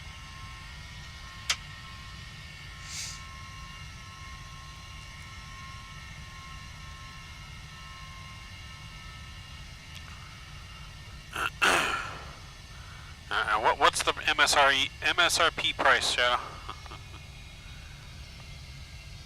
To be honest, I don't even know if I really need to get a PS5. To be honest, I play everything on PC now.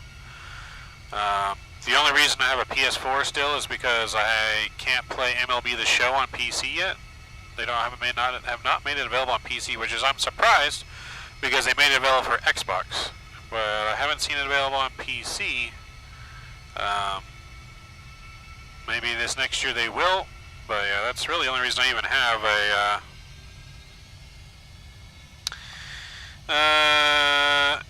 MSRP plus tax, whatever it is. Discount is about $5.50, and digital I believe is $4.50.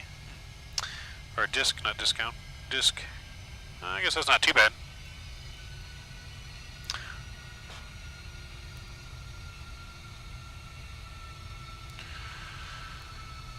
Let's see here.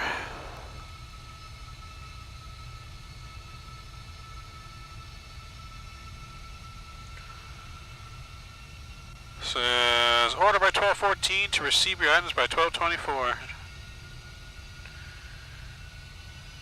God of War is $5.59, digital $4.59. That's not bad. Says out of stock.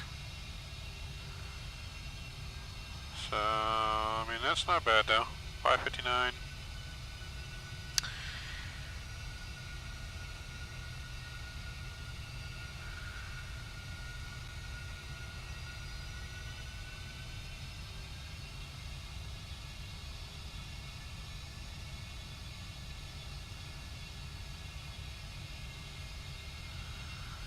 Yeah, that's not too bad. I just don't know if I can really warrant spending that kind of money on something that I probably wouldn't even touch very often. Get the disc version? Got it. I guess the disc version would be better because you probably run out of room too fast if you have the digital, huh? You have a storage issue? Because I remember I had a storage issue with my PS4 where I can only have so many games on there. Because I stopped buying discs, I started just getting everything digitally downloaded, even though I had a disc. Because it was just simpler.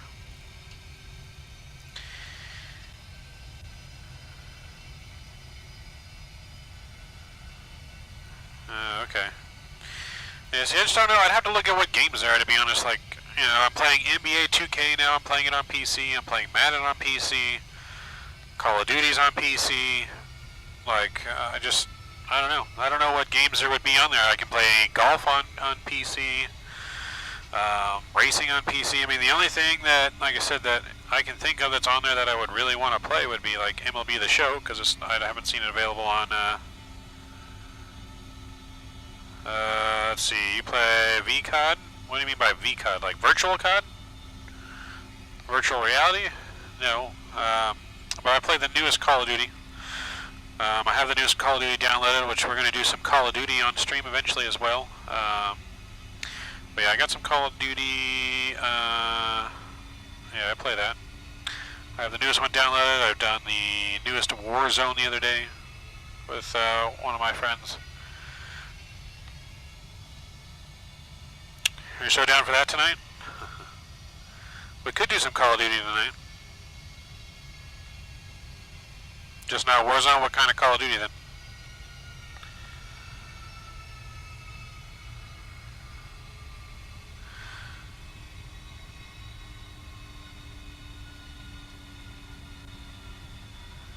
That one just regular multiplayer, or have you tried that? Have you tried the new Call of Duty? The new Call of Duty. God, I can't even think of the name. The new Call of Duty game where it's like kind of like a. It's kind of like Tarkov, but better. Have you played that new game mode? It's like Tarkov. I forget what it's called, like DMZ or DLZ or it's called something like that. I forget exactly. But it's kind of like Tarkov where you go in, you try to collect weapons and get better weapons and bring them back. Bring back some like backpacks and stuff. It's in beta version still, but it was a public beta, I guess. Nope, not yet. You should try that out. See how you like it. I mean, it's beta, so they definitely need some things to be fixed in it, but you're back, cool.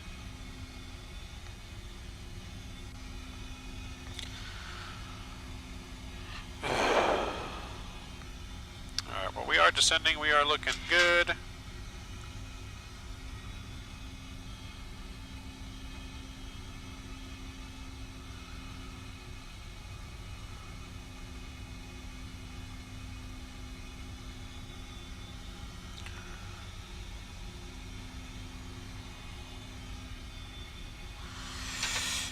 He plays GTA on PS5. Yeah, I'm not sure if he plays on PS5 or computer. Can you do cross-platform on PS, Drew, with GTA, PS5, and computer? I know you can't get like 5PD, I don't think, on like PlayStation, stuff like that. You can't get those mods, but like you can't get all the mods a PC gets, but I think you can do regular multiplayer now, only on PC. Dang, we gotta get Drew upgraded to PC.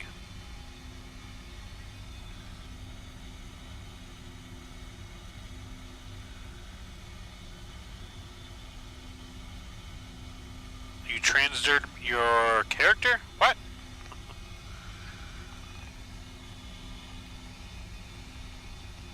I'm reading that entire sentence probably the wrong way, not how you meant it, but...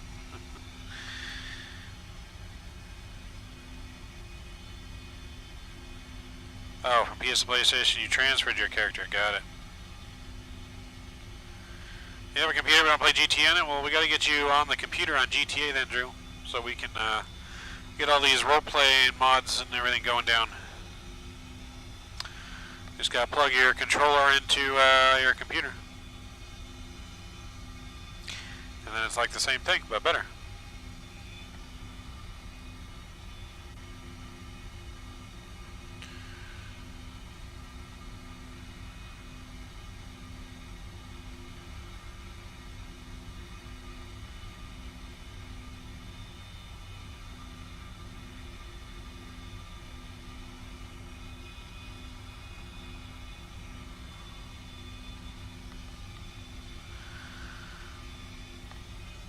I need to play OCRP. There you go.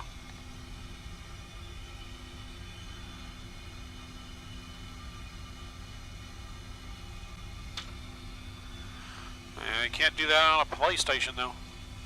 All the good mods, all the good goods on PC. So I think that's one of the things that's kind of really switched me over to PC gaming. Like there's so many more options for the same games that are on console if you just play it on the computer. Like there's so many more options.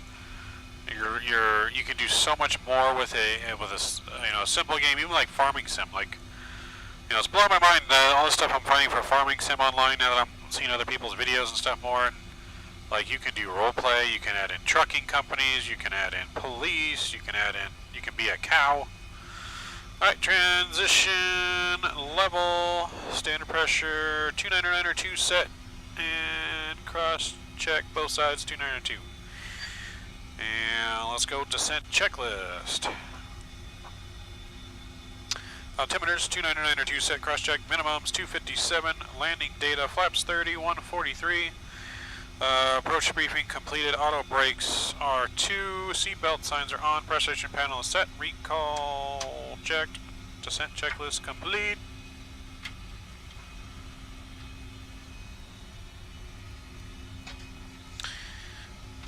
I'm slowly moving from console to PC for gaming, yep.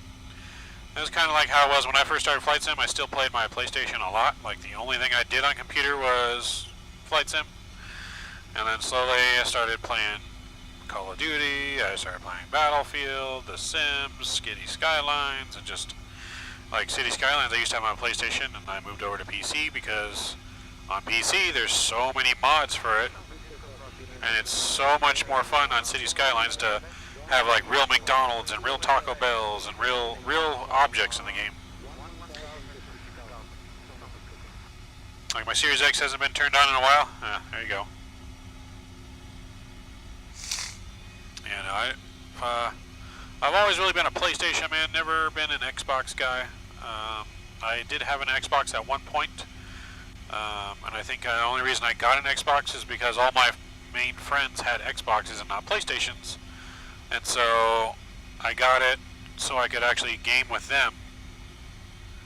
And so I had both PlayStation and Xbox, and then once games started becoming cross-platform, like being able to play Xbox and PlayStation Call of Duty, then I got rid of the Xbox and just stuck with PlayStation once you were able to cross-platform game.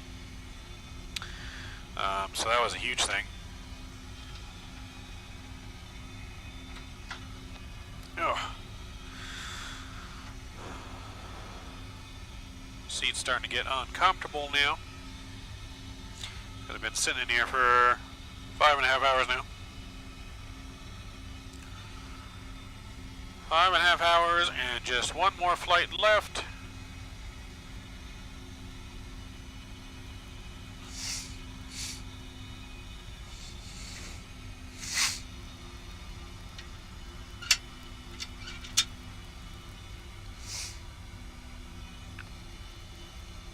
I was a PS guy myself, now I have too many toys.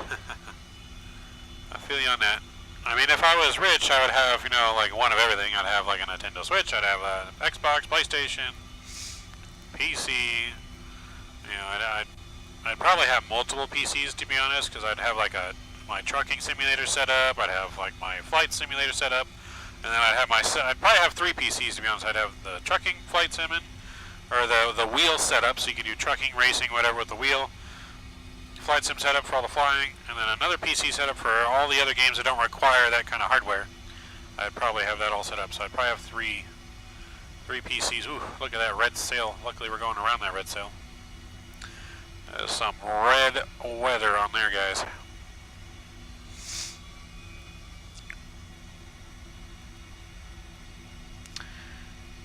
Luckily we'll be going right around it.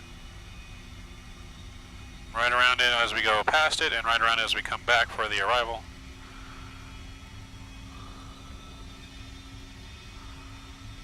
We are going right above another sail right now, though. We can see how red it is right up below us right now. Right below us. Right below us as we are right over San Francisco Airport right now. Just passed over San Francisco where it is nice and red. So it's a good thing we went to San Francisco earlier and not later. Would have been some really bad weather then.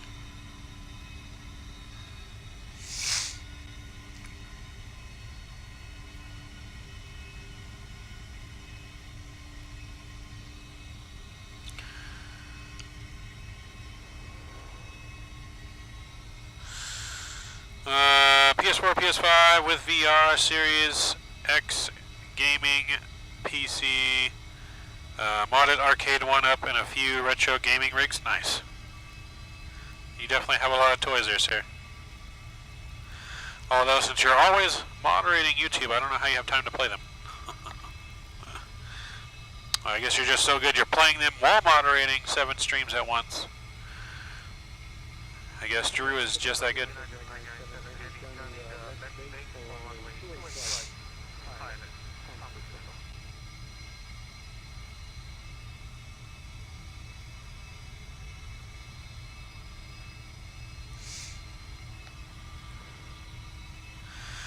Drew's over here moderating 5 streams while playing PS5 and playing his Xbox, while somehow in VR wearing VR goggles. He's got eyes all around him.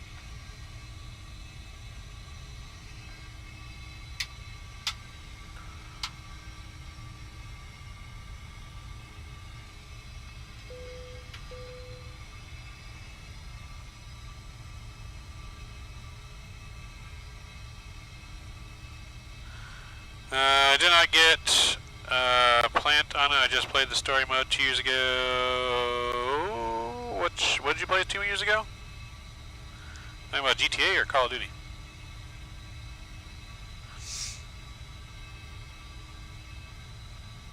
I gotcha. Gotcha.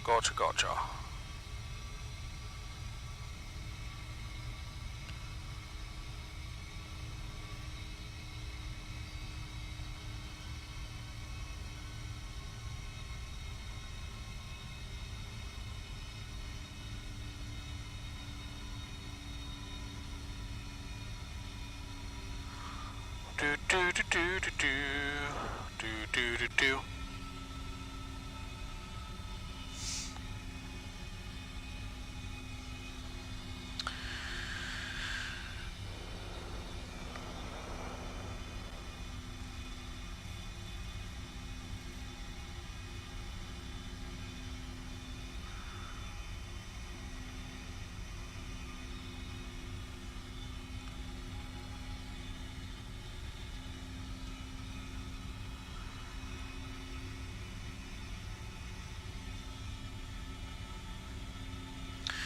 You have a PS1 through 5, VR, Xbox One, 3 gaming PCs, a laptop.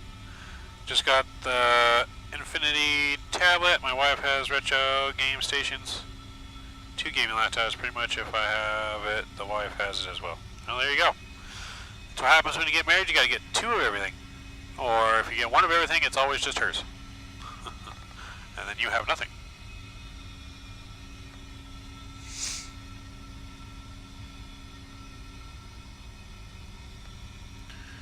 Just hopefully don't let your wife watch my stream and see what you're saying. Don't want to get in the doghouse. Shadow about to get shadow banned to the doghouse.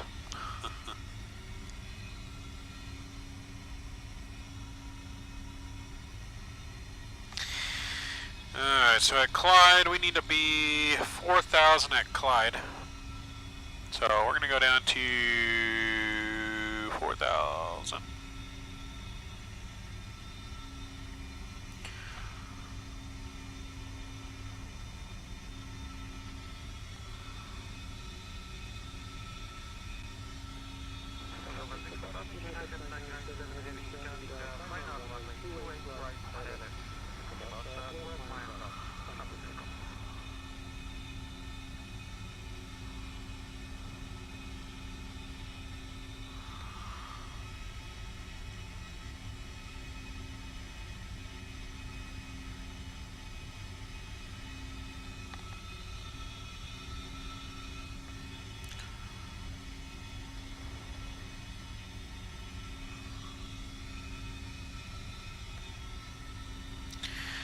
Alright, so descending here, we just got to be careful because there are some mountains. We need to make sure we navigate. We got terrain on the FO side. So, like I said, we just need to make sure we navigate. Don't descend too quickly because we don't want to hit the mountains. It's going to be very cloudy, so it's going to be no visuals for the mountains. It's only a 3-mile visibility for San Jose, in which I can probably reprint out the weather for it here. Let's go KLAS-KSFO-KPDX-KSJC, and we'll send that.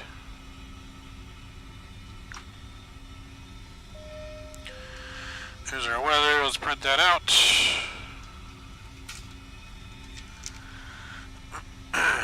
Alright, weather is 3404 knots. Only 2 miles of visibility now, or 2.5, sorry, 2.5 miles of visibility, and it's rain and misty. Clouds are broken at 500, overcast 14. Oh boy. That sure won't be spicy on the way in.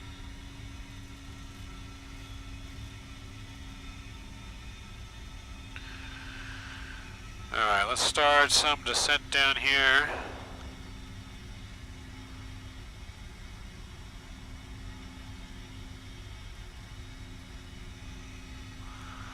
We'll go 700 feet per minute, that should be good enough for now. Maybe 750. 800 feet per minute.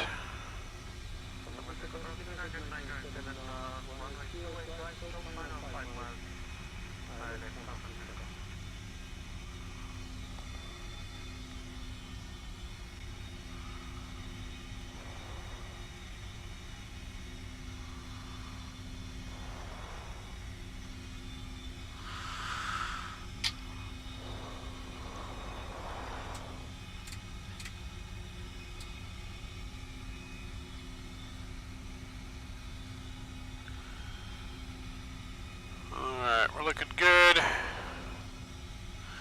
Stage of K2 is a fun game, 2Mav. What is that about? What's that game about, Drew? I don't know if I've seen that game before.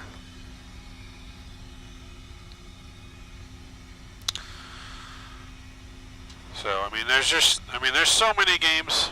Zombie survival, okay, I'll have to take a look. There's just so many things out there that we want to do and just don't have enough time to do.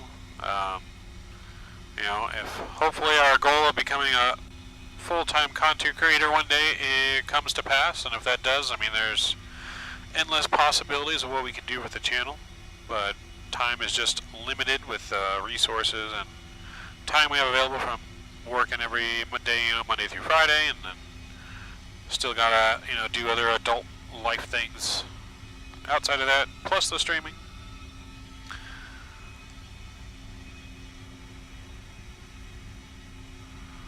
But I think we are going to try and get some kind of stream thing in here. I'm going to try to stream at least every day up until Christmas. I don't know if I'm going to be able to do it, but I'm going to try.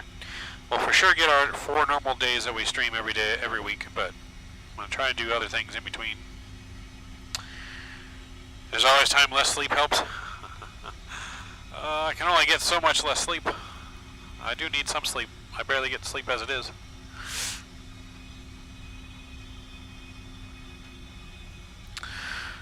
Alright, that's off. Alright guys, I'm going to get our backlight off here for our approach. So it's going to get a little dark here.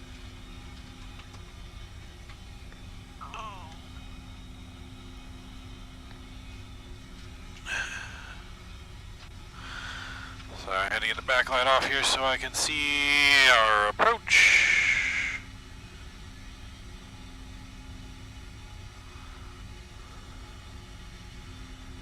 Let me get that down just a little bit. There you go. Sorry, I gotta be able to see the screen. Too much light will wash out the projection screen when it's dark.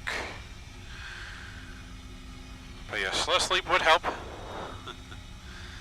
I mean, if there was a way for me to never have to sleep again and not be tired, I would do it.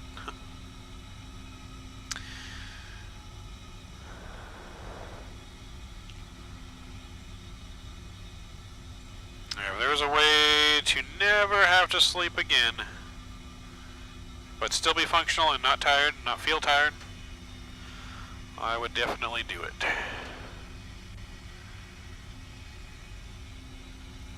San Jose traffic, Delta 8317 is turning in at Clyde 15 mile. Final for 30 left, San Jose. Alright, here we go, direct to Clyde, execute.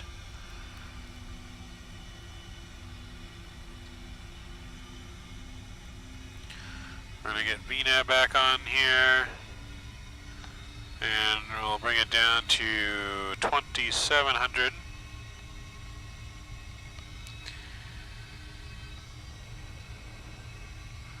Let's turn on our localizer. I'm going to go speed intervention as well. We'll leave it at 240 for now.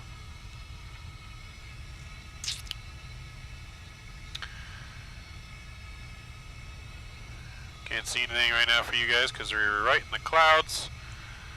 The runway is going to come visible last minute. The runway is only 3 miles of visibility. We're riding the cloud to soup all the way in.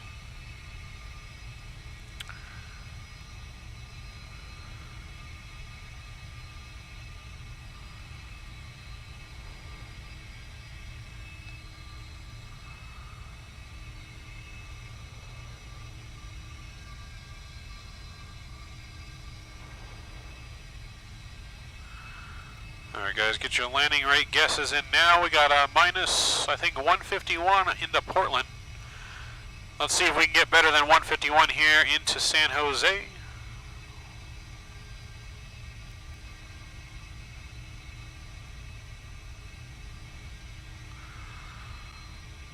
Alright, localizer captured. I'm going to go ahead and arm the approach, and we're going to arm the second autopilot, as we're going to perform a Cat 3 approach here since it's down to 2.5 miles of visibility.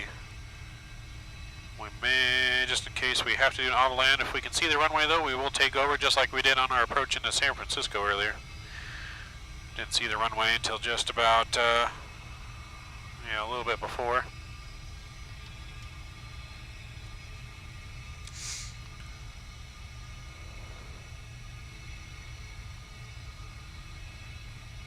So we're 15 miles out. I'm going to go ahead, I'll slow us here to 220. You can see a little bit of the ground next to us here, but no visual on the airport.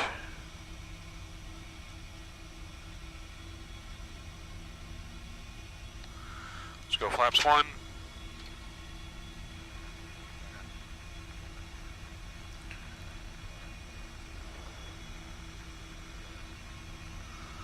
There's the rain. Alright, let's go flaps 5. We're going to go speed 180.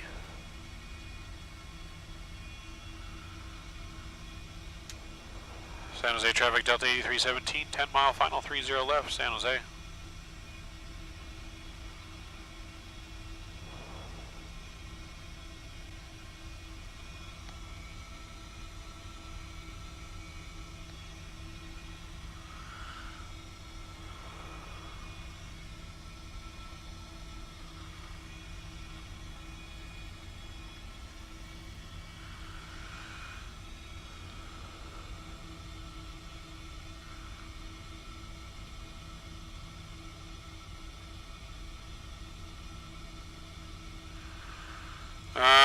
That I'm not sure of, Shadow. I'm not sure of. But I guess we're going to find out.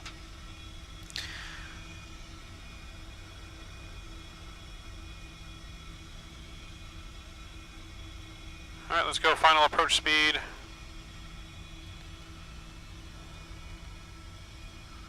One 142, 147.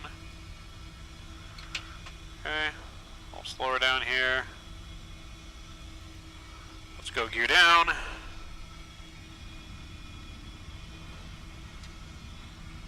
Flaps 10.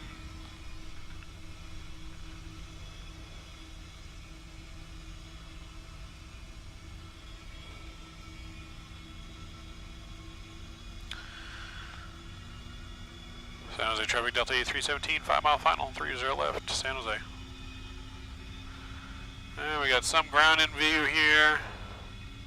Flaps 15 coming out. Alright, I think we got, oh, we had runway lights in sight, they're gone. Flaps 25 is coming out. And flaps 30. Weather radar is off. We are cleared to land. Landing checklist, landing gear is down, 3 green, flaps 30, green, speed brake is still deployed. Speed brake is armed, and engine start switches are continuous, landing checklist is complete. Alright, there's the runway. My controls, guys, we'll see you on the ground.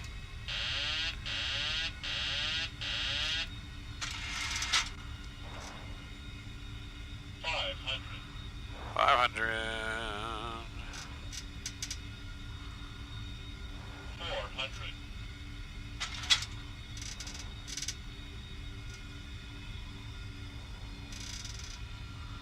Oh no. Oh wait, there it goes. Approaching Ooh, we lost visuals there.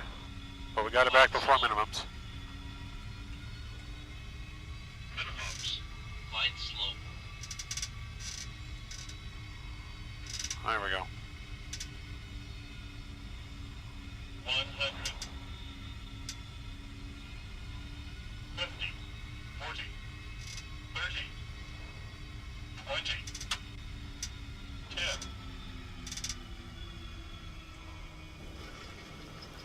Alright, we're down. Reversers are green.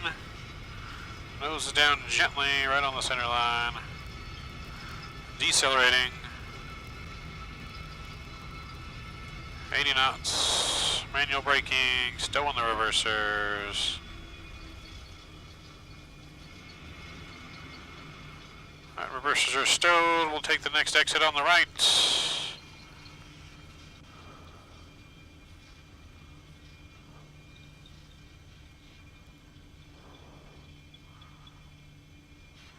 Which is going to be right here. I think this is Lima.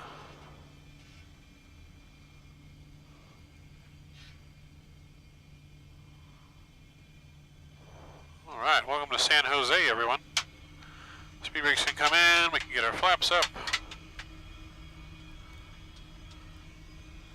San Jose traffic, Delta 317 crossing 30 right.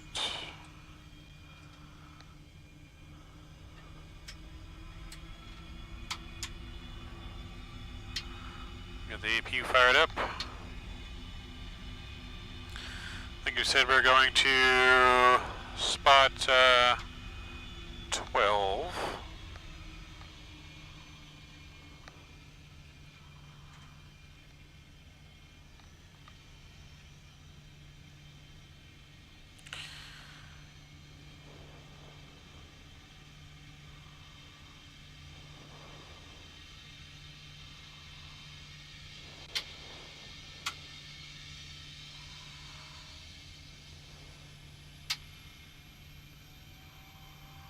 So yeah, it doesn't look like we have San Jose, to answer your question from earlier, Shadow.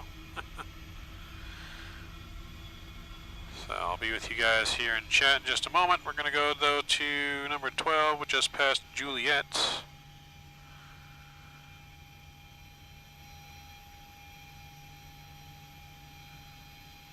Do you have the gain turned all the way down? What do you mean?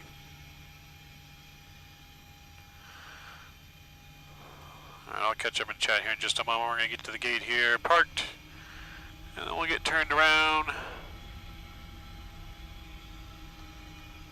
So this is passing Kilo. We're going to pass one more taxiway, and then 12 will be on the left.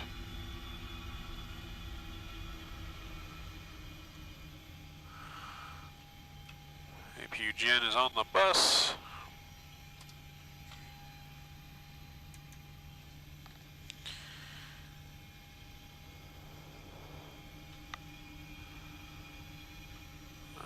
So just past, it should be 11 there, and then the next one I think is 12. So we'll take this next one here.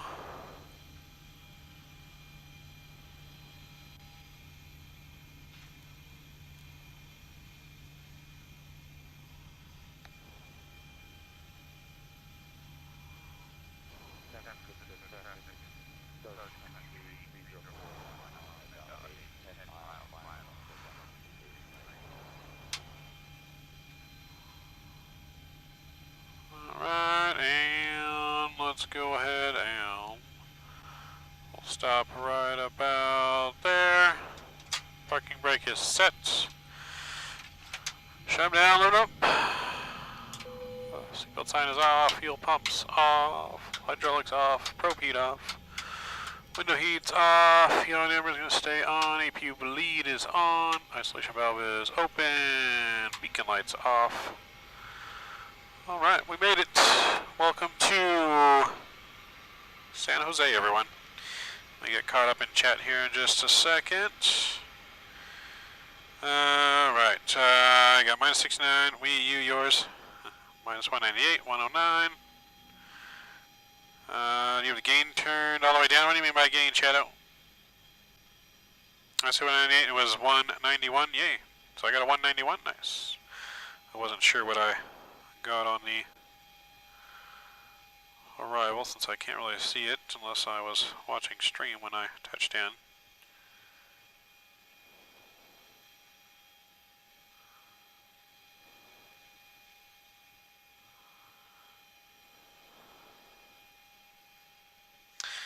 Oh, because the radar was nuts, so I had it on auto.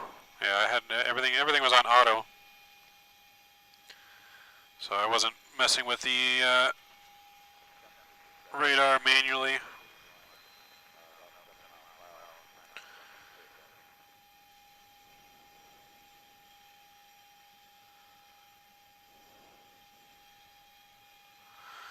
So minus 191, we'll take it though. It was a VR for manual. And the auto was down and on. I turned it off though on approach. Before I landed, I turned it off. But yeah, alright, we're going to get our next flight loaded up though here, guys, and we're going to get on over to LA to wrap up the night. I just need to refresh my new charts, and let's import SimBrief, San Jose LAX, good. I just need to refresh SimBrief now here on the browser, because it's already been filed. And then I just need to file it on BatSim though. Prefile.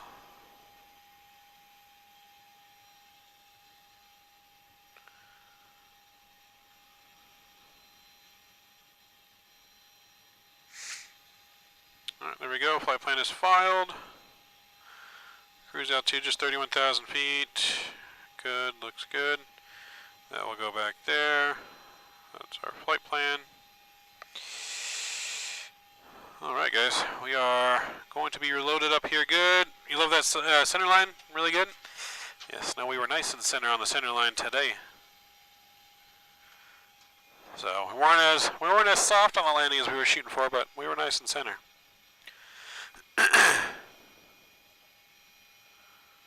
Oh no, not the song? No, we're not switching to the Be Right Back screen on this one. I can for a second if you want the song back. I can switch it for a minute. But yeah, no, we're not going to be switching back. Whoop. Drop my phone.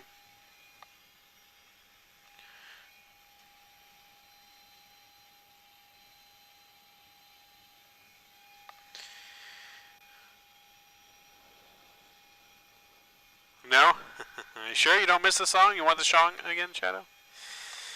Alright, so 55 minutes of total flight time, boys, on the next flight here, and last flight of the night.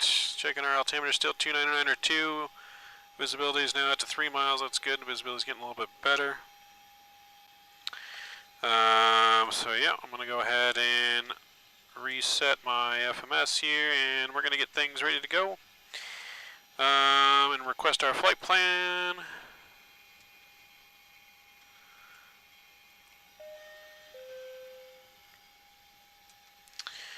Alright, we'll load that, we'll activate, we'll execute. I'm going to do this from the FO side just so you guys can see what we're doing on the FMC here.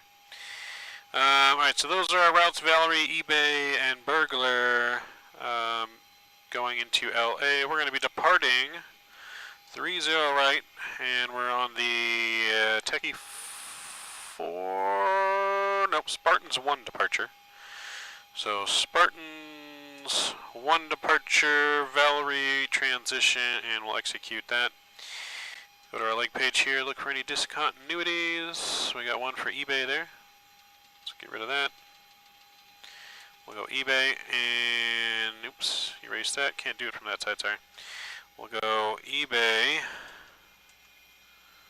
direct, and we can execute that.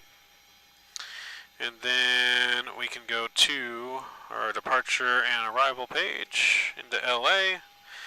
We're going to be on the Ironman 2 arrival. Ironman 2 arrival from Burglar for ILS 24 right. ILS 24 right. And let's check my charts. I forget the transition. The song can be very tired for World Flight 2023 as far as I'm concerned. No, we definitely need a better song. I'm not gonna lie. Definitely need a better song. Okay, so taxi instructions, airport, the approach for 24 right. Alright, so 24 right, we're going to come in from the live-in transition. Live-in transition, and we'll execute that. Go back to our leg page, look for any discontinuities. We got one there for Burglar. So let's put Burglar up in there like that, and we'll execute. That looks good. And then vectors to live-in, that all looks good. Cool. Let's go to our performance data. We're going to request our performance data.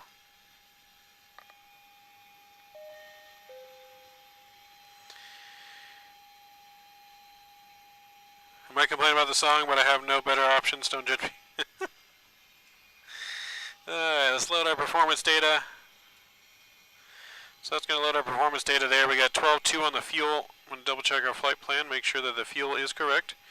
11.9 is what we need. 12.2 is on board. That works. Cost index of 23. That's correct. Going to flight level 310.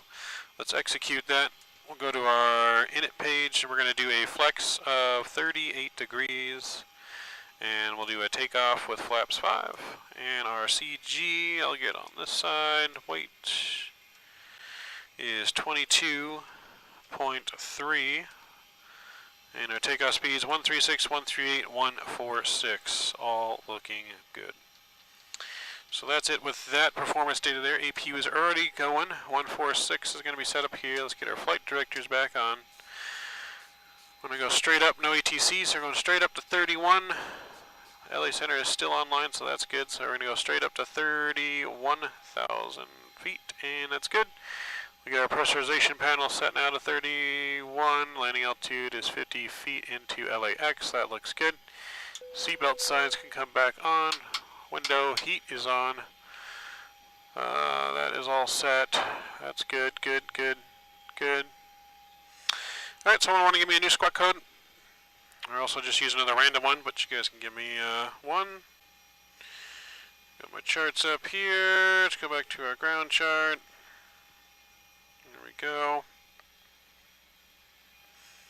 Alright, so with that, I'm going to put the leg page on my side. Takeoff page is on the FO side. 2337, you got it.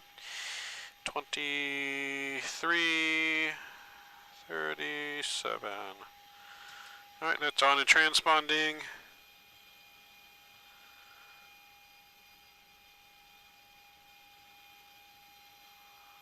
On and transponding. Thank you, Mr. Drew. Always appreciate it. And check auto brake RTO. We check our hydraulic fluid economy is good. That's good. Alright, we'll ding the back, let them know we're pretty much ready to go. Fire test is working.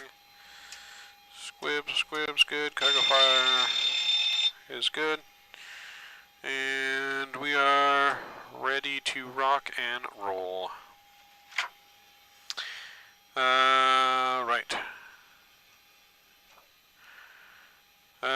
Right, pre-flight checklist, interior and exterior inspection is completed, circuit breakers are checked, nav and display switches normal and auto, passenger signs are on, window heat's on, engineered bleed switches are on, pressurization panel is set, mode selector is on auto, MCP panel is not set.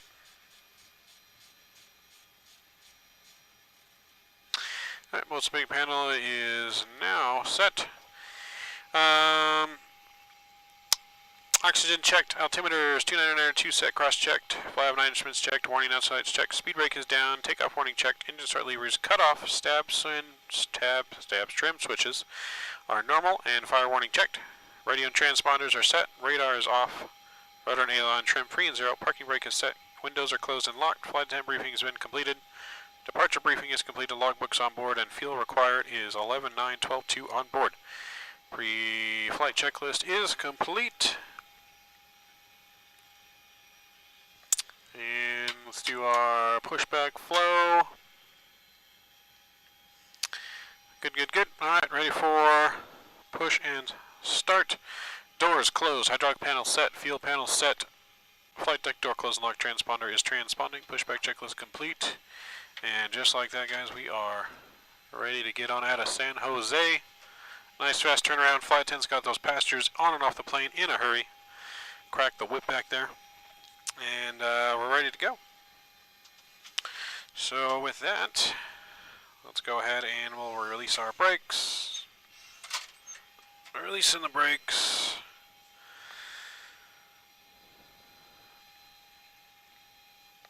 And beacon light is on. Pushback commencing, nose to the right. And we are underway.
Alright guys, I'm back. Sorry about that. I think I accidentally hit a button when I put the iPad on the seat over here on the Stream Deck.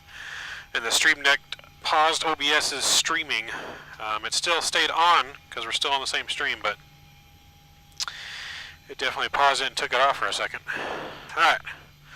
2 good engine starts, generators are on, probe heat is on, PAX auto, ice AP off, taxi light on, dome light off, flaps 5 are coming out, after start checklist. Generators on, probe heat on, anti-ice off, air conditioning panel set, recall is checked, auto brakes RTO, after start checklist is complete, and taxi checklist is up next. Oh. Okay. Alright, brakes are released. Taxi checklist, flaps 555 green. Takeoff speeds 136, 138, 146 are set.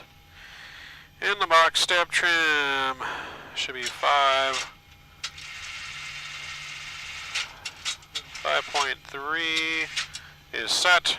And flight controls free and clear. Taxi checklist is complete. Let's get on out of here.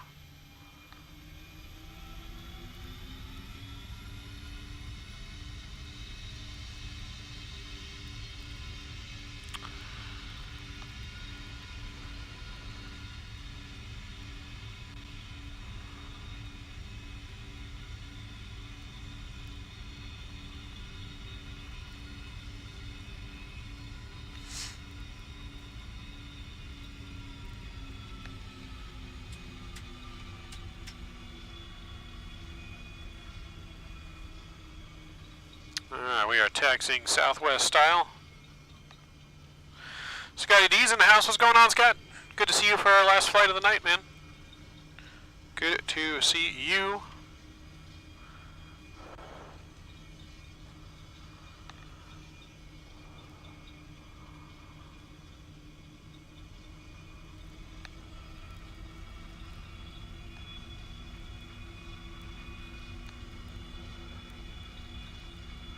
Fix overlay map? Alright, maybe Rookie's here, and maybe Rookie, can you fix the overlay for me?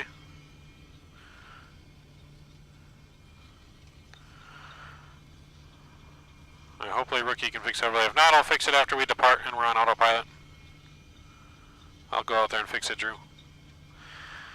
I was more worried about saving the stream than I was the overlay when I went out there. Because I thought the stream had crashed, but I was able to save it.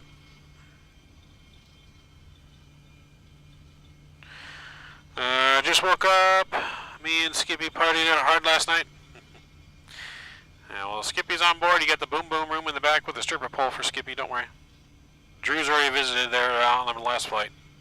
Drew spent like an hour in the back.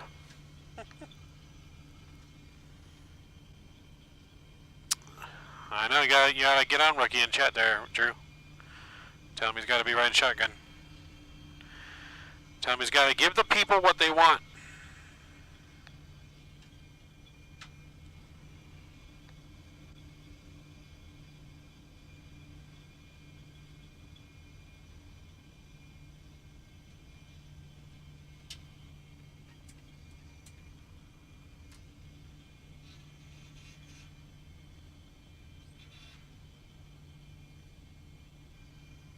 San Jose traffic, Delta A317 taking off runway 30 right, San Jose. Alright guys, let's do it.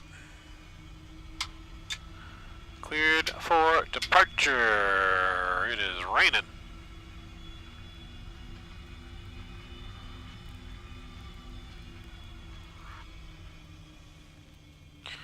Well, let's do it. Engines up to 40% here.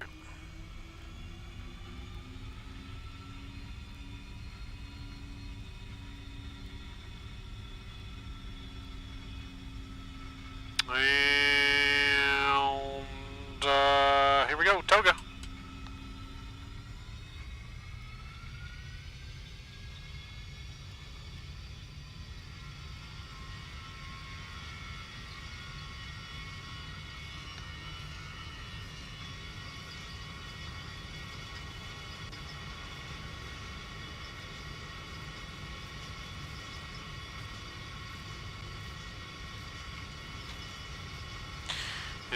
And V1, rotate.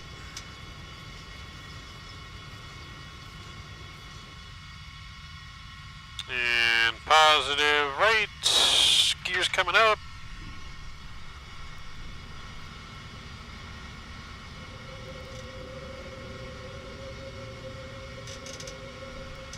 And 400 feet, VNAV.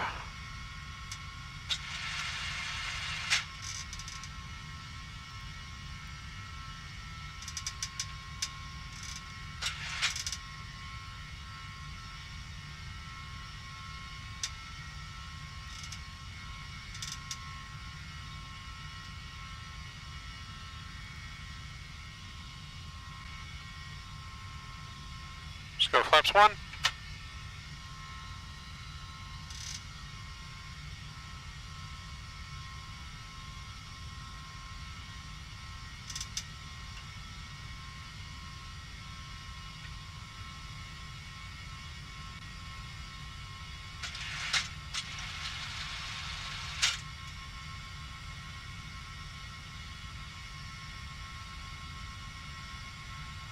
And flaps up.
And after takeoff, checklist is complete.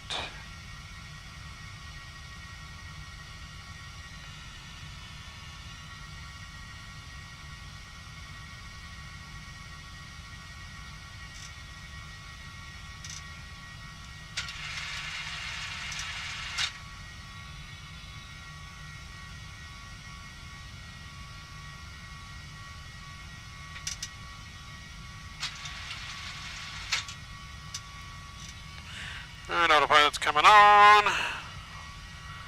Let's see, Rookie managed to fix overlay. Thank you very much, Rookie. Who's dancing on pole next, Kenny? Yes, Kenny's on the stage next. An hour and like 5K? Damn. Drew be making it rain back there at the back end of the plane. Drew be making it rain.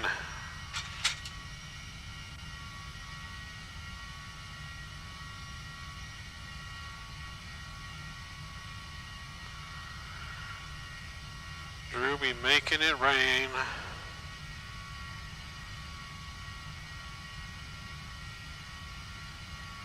Yeah, we're in like 5K. Good Lord.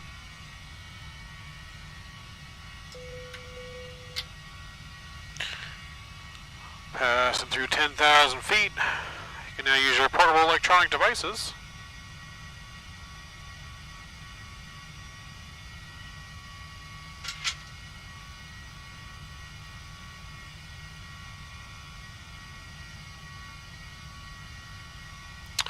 Drew just be making it rain back there. Drew must be VIP. VIP customer.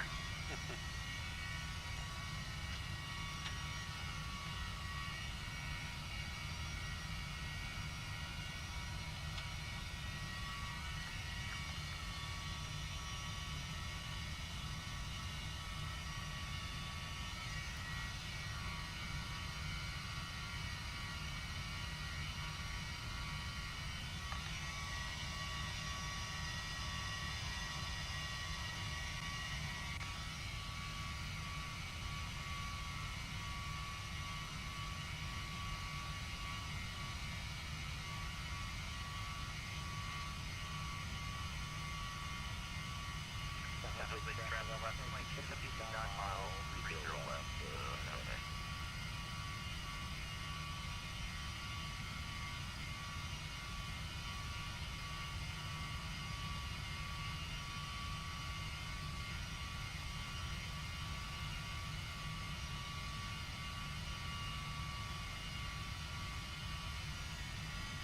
Thanks, I'll come with Al.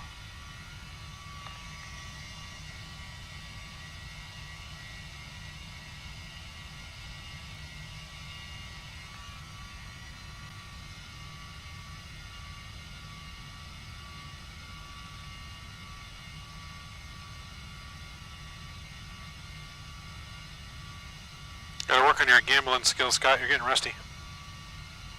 Getting rusty. But you guys can tell me, how do you guys like the new over-the-shoulder cam view? Does it look good?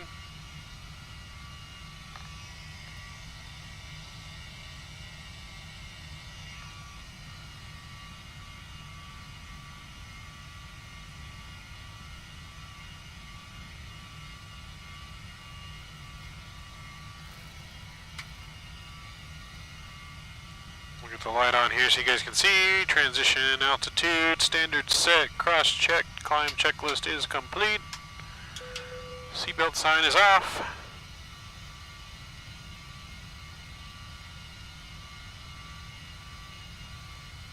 Drew likes it, nice, cool, cool, cool. Drew is all on board. Yes, I didn't have weather on. It's on now though, there you go.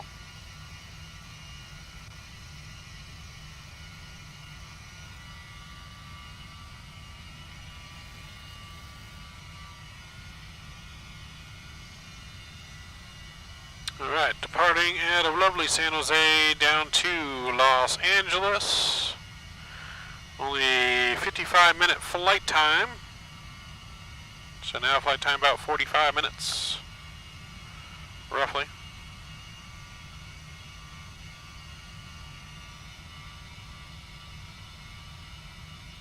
Plus we can read your phone. All you're seeing is chat. Nothing too crazy. You're just seeing what you see on your computer screen already.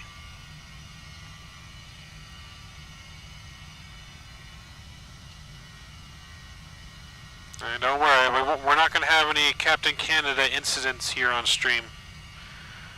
Nothing bad to be shown on my phone.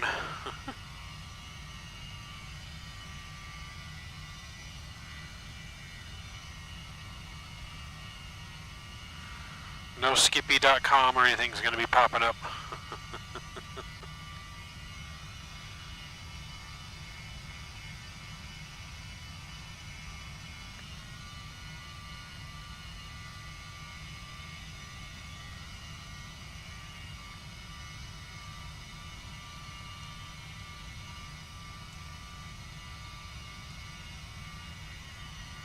So we're climbing, we're looking good. Getting away from the weather here, going into now LA, where it should be nice clear skies. What happened with Canada? You didn't hear about that, Drew? I wasn't there for the moment it happened. I had shown up like just right after, like literally like a minute after it happened. So basically, Canada had a brain fart. He plugged his phone into charge, but the charger was plugged into the computer. When he plugged his phone in, it opened up some kind of stuff that you don't want to open up on stream, apparently. I don't know exactly what it was. I haven't heard exactly, just from the hints though. We can kind of guess that it was something from his phone from his party days back in the day, apparently. But yeah, so basically it opened up something on his screen, but he was good. He had cat-like reflexes. Like he cut stream, cut everything like really quickly, deleted it off of YouTube really quickly, and then restarted stream again. So he handled it like a pro. But he had one of those whoopsies. One of those whoopsies that his channel's never going to let him live down. So rule of thumb, never plug anything into your PC that you don't want to risk something showing on stream.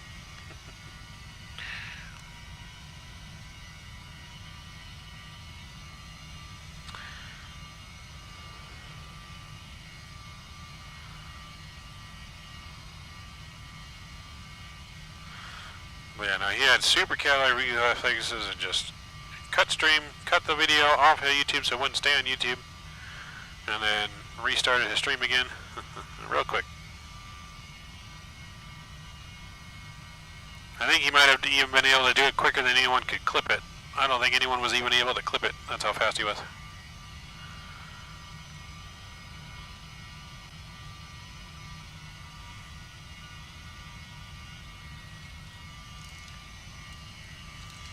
DJ Toby Gaming, what's going on, man? Hopefully you're enjoying your butt kicker that you won during World Flight. What's going on, man? How you doing?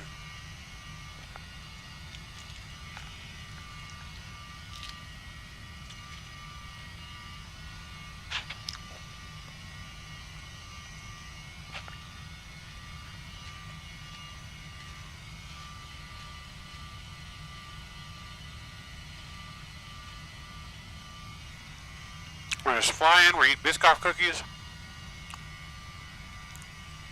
This is our last flight of the night. We're on our way to LAX. Doing well, still have to install it, which I plan to do the next day or two. Nice. See you back in the full sim? Yep, nope. Yeah, we streamed last Saturday, we streamed again this Saturday. So I don't have my FL rookie next to me on this flight, but rookie's been in and out doing things today and helping with dispatch. So, yep, we are here. We are pretty much did a full day of flying. We've been flying since about noon today. And we got about 40 minutes left or so of stream in our flight. But I do plan to do some after dark farming sim. I don't know, would you guys rather see After Dark Farming Sim, After Dark Call of Duty? Yep, he had the barber, and he had some other things he was doing.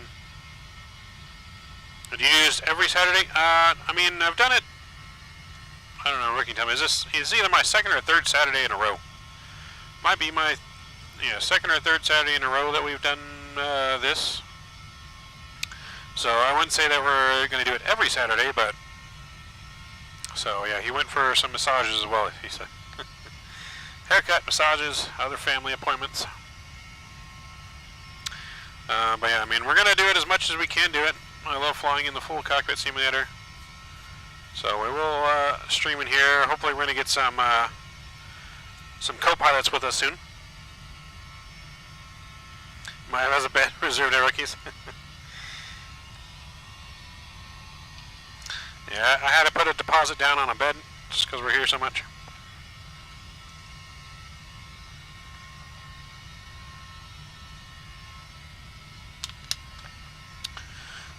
But yeah, no.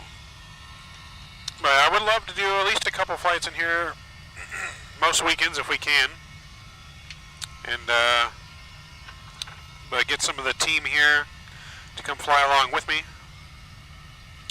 So we are planning for, as a team,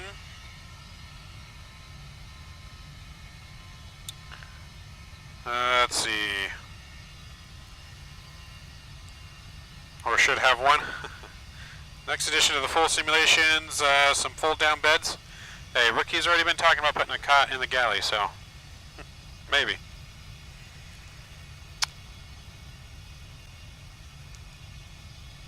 Appreciate it, Galen. But yeah, no, we are planning for our team another charity stream sometime in the beginning of next year, around March or April. I don't have too many details to divulge in that at this time, other than we're planning another charity event that's going to be centered around North America, and it's going to be a weekend thing. So it'll be a Friday, Saturday, Sunday event. So not a full round-the-clock 24 hours a day like it was for World Flight, but we're going to be doing it for pretty much the whole day, Friday, Saturday, and Sunday, from like 7 a.m. to 10 p.m. or something like that. Some good flying. It's going to be a combination of flying here and stuff with other team members, but yeah, we're looking to do that. Would be cool to see the entire crew again. Yes. Drew reserves the cot. There you go. You can moderate chat from the cot in the galley, Drew. There you go. Be like you're flying first class, like on Emirates or something. Got your own bed back there. Flight attendant bringing you snacks. There you go. That's the way to do it. So yeah, but we're planning on something though. Like I said, March, April. We are going to be doing like events. Trying to do events one a month, starting in the beginning of the year. So we're going to try to do something in January, February, March, April, May, all the way up to World Flight. It may not have like. It's not going to be like full day events like that, but just like some kind of event where the team flies here and we fly online together and stuff like that. So that will all be done on our SoCal Crew channel that's going to be made for YouTube. So we do have our own channel coming for the team for World Flight and so on to be used many years to come. World Flight will still also be streamed on Fly with Rookie's channel as well. So Fly with Rookie and SoCal Crew are the two channels that everything will be streamed on for the SoCal Crew events. Anything that's outside of the crew that any team member comes to do in the sim, like me for example doing now, doing it on my channel. This is something outside of the SoCal Crew. Just here having fun in the sim kind of thing. Will be on whoever's channels here at the time. We're not 24 hours, not like you need sleep or anything. The only reason it wouldn't be 24 hours is because during that event we don't know if we're going to have the whole crew here to do it. So some of it may be streamed on some of our other content creators' channels. So we would do like our legs here in the sim, and then we would pass it off and someone else would continue on and continue on. So it's just a logistics thing, you know, it's a lot of money for everyone to travel out here just to come fly in the simulator and, you know, for fun and stuff like that. So we'll see, it depends on how many people we can get that want to come in person. So sleep is overrated, yeah, it's overrated, I agree. Like I said, if I could figure out a way to not sleep and never be tired, I would do it. You know, we don't need to sleep if I'm not tired.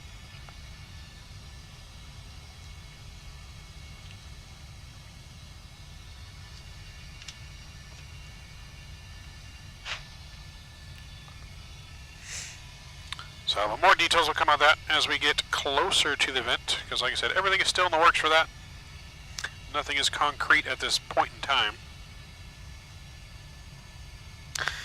Me hands may have a monster half and half. There you go, that'll do it. Well, that'll keep me awake a little bit.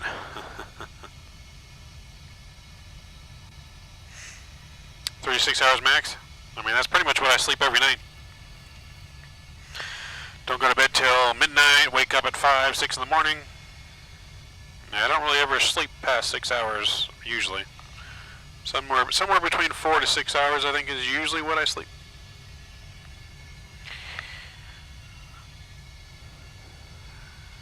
I mean, on occasion, if we're really not doing anything, you know, then we'll just kind of sleep in all day and be lazy.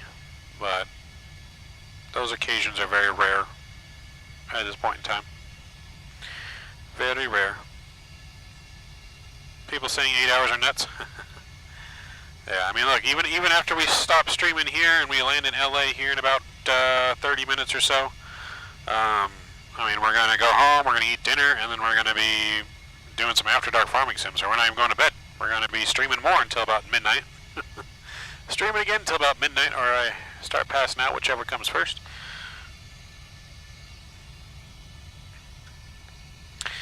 And then we got to get up tomorrow, we're going to go to work tomorrow, and then tomorrow evening is our December's members only stream. It's the first Sunday of every month, since we got members now on our channel, one of the member only perks. Everyone will be able to view the stream, so everyone will be able to see the stream and follow along on the stream and fly with us. Just only the members will be able to chat until the end. When we're on approach into the last airport, last flight, then we'll open up the chat to everyone to come in and talk like normal. We got LA Tower. I'm surprised they haven't beat me yet. I don't know if I'm in their territory or not. Let's go 13555. So I do apologize about the bad sim audio in advance. Like I said, it is a little bit repeating, double audio, and our tech guy's not available, so that won't get fixed quite yet, but it will get fixed. Let me see exactly where I'm at in the terms of LA Center. I mean, if he's beat me, I haven't heard it. Maybe I should check just to make sure that he hasn't beat me and that I just don't see it. Nope, nope, that's Portland approach. Okay.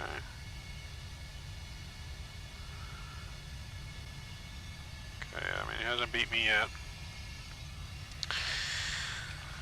Let me refresh this.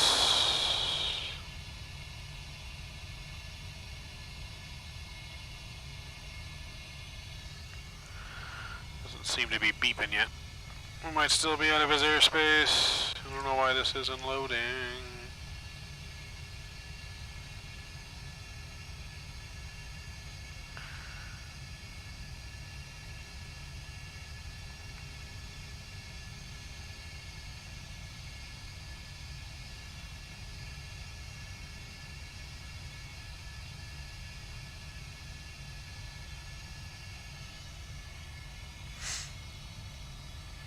My max time I have gone without sleep is 48 minus 48 to 62 hours. After 40 hours I get delirious. Yeah, I went, when we started World Flight DJ, during the World Flight event I was up for at least 44 hours in a row before I actually got sleep. One from like before the event started to when the event started.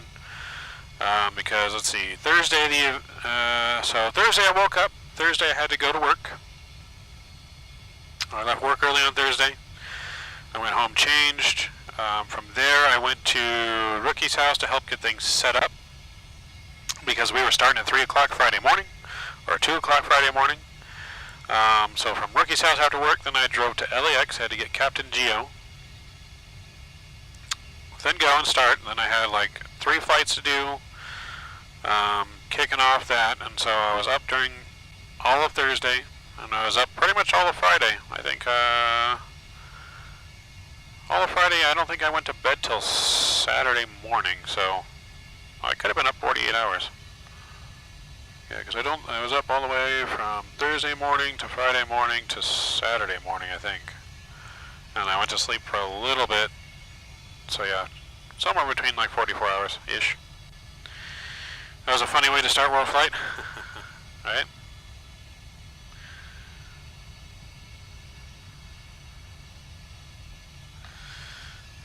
So let's see if this is going to work now.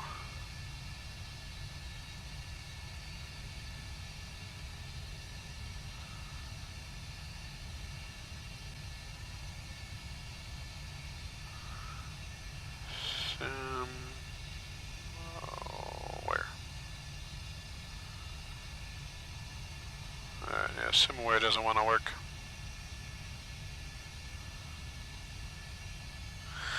Alright, let's just switch over.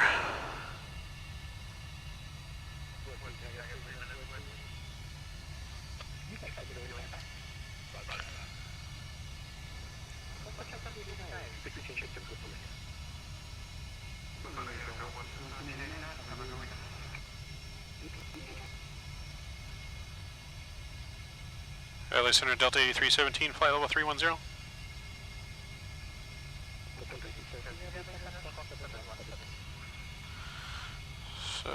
7176, Delta 8317.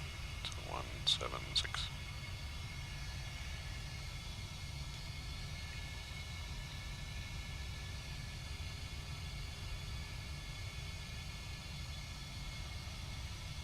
Alright, we're established with LA Center.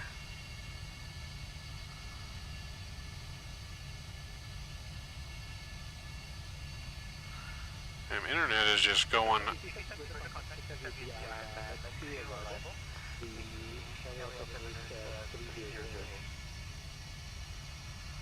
Alright, descend via the Ironman 2 arrival, Delta 8317. 3008, set. 3008, set. Alright, we're going to descend via the Ironman 2 arrival, so that's going to put us. We're going to go down to 6 8,000.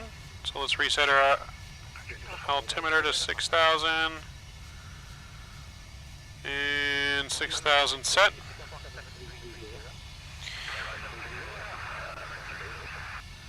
And then we're planning for 2-4 right, so let's get our ILS information plugged in.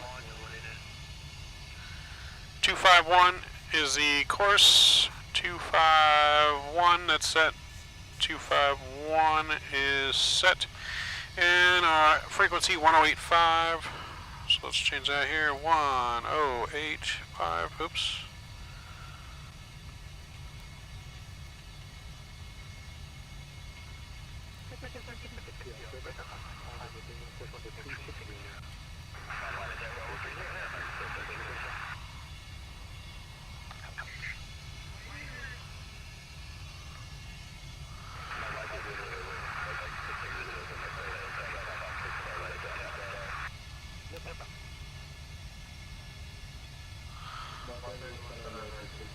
I mean, his mic's really not that bad compared to a lot of people I've seen on VATSIM.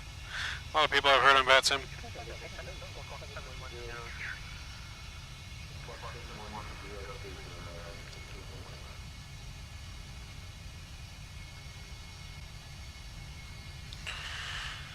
Alright, so looking good. Going to be descending Ironman 2 here. We'll be descending here shortly. We are about 10 miles top of descent, guys. Going to get our seatbelt sign back on. Ladies and gentlemen, the captain's turned on the fasten seatbelt sign as we are about to begin our descent into Los Angeles. Please return to your seat, fasten your seatbelts, put your tray tables and seats in their upright and lock position.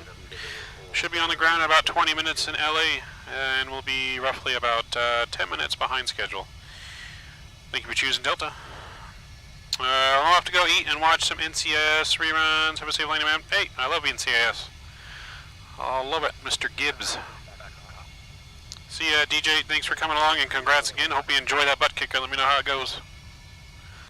Let me know how it goes.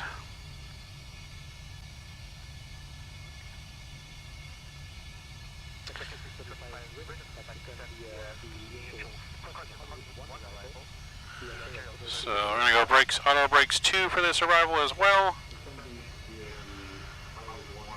And let's go flaps 30, 144 for the speed.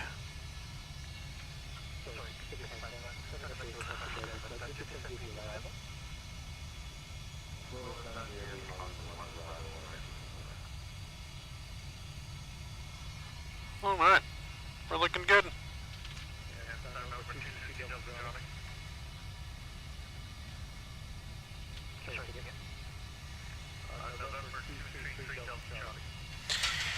Two, 3, Delta Charlie.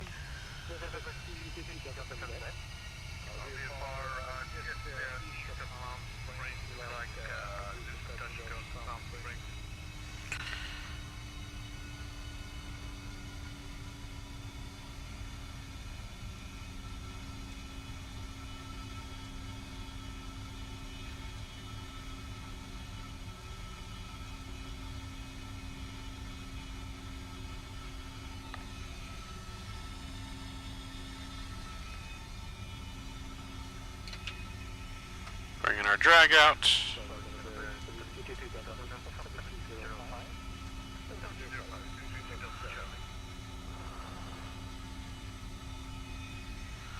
Alright, we're looking good. Looking good.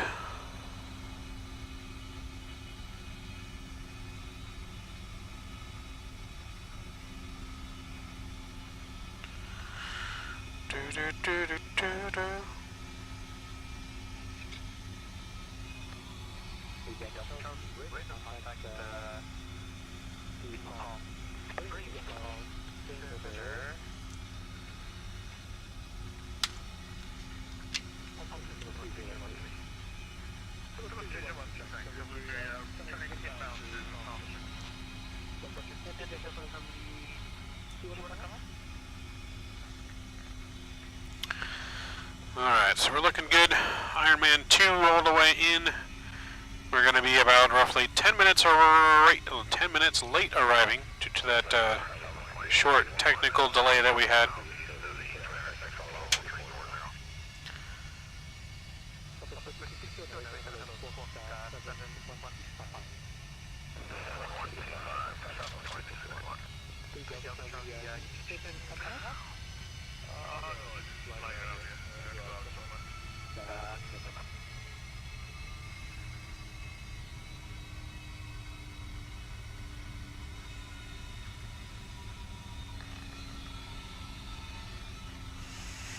Working on the car wash. I don't know why I got that song stuck in my head. Working at the car wash right now.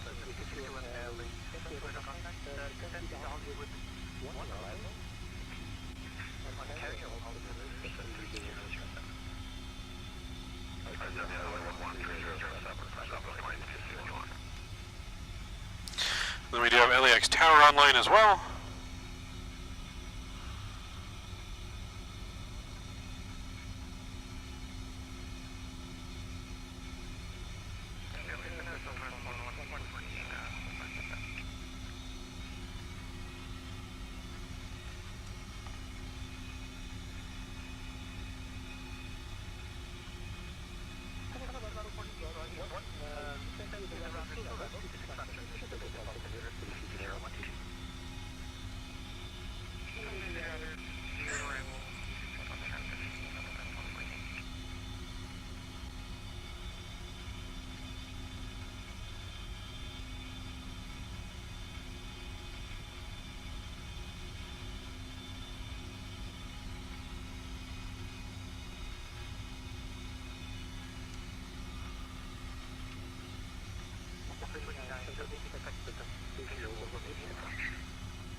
Alright, we're looking good for the approach. Oh, seat though. Oh.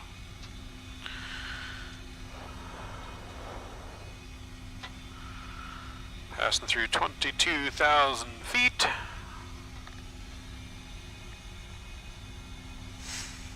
We just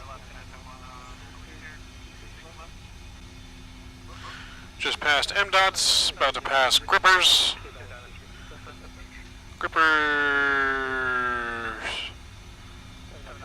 Viking.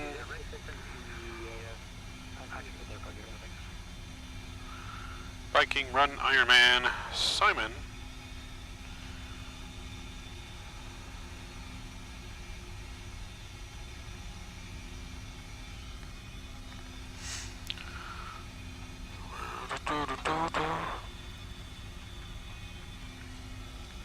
Alright, we are descending. We'll be on the ground here shortly, which is also, like I said, going to wrap it up for us tonight on the flying.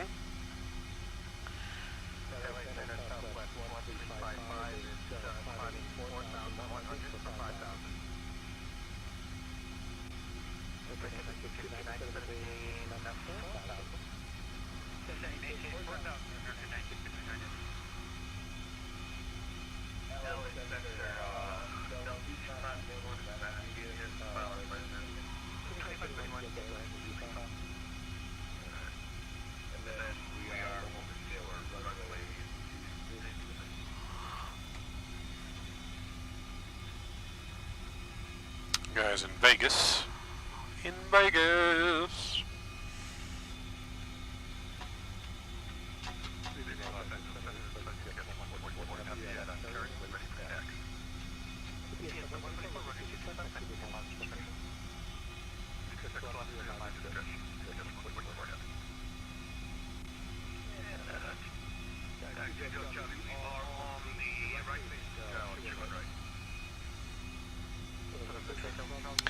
Got a nice UPS Heavy, probably a 7.4 taking off out of Ontario. That's cool.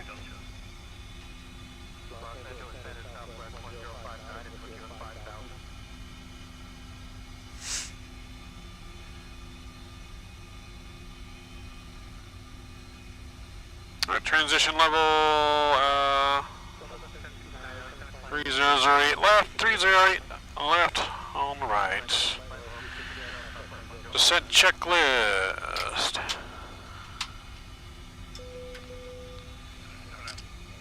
Altimeter is 3008 set, cross-checked. Minimums. I don't know, make sure I have the right minimums in here.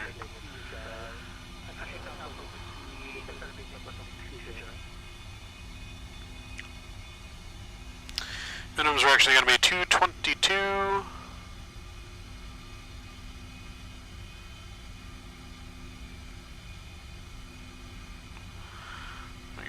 Setting here.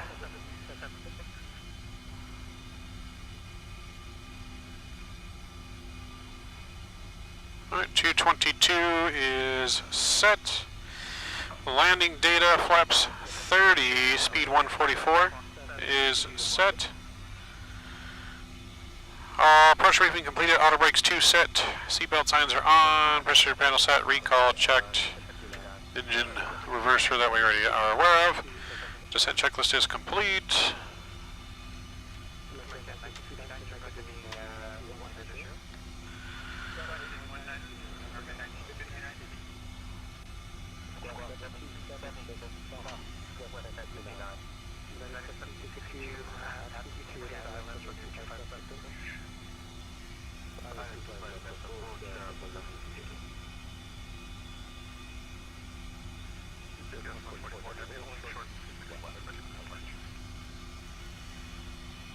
Alright, we're going right through the clouds. Not much to see outside yet.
I didn't see I show up at my job once at a time. What happened, Drew? I might need some details. What happens? How was Gib? How was Gibbs in person? How was Gibbs? How was Tony? And was it Ziva or was it the new chick? I'm just kidding, but yeah, really, what happened though?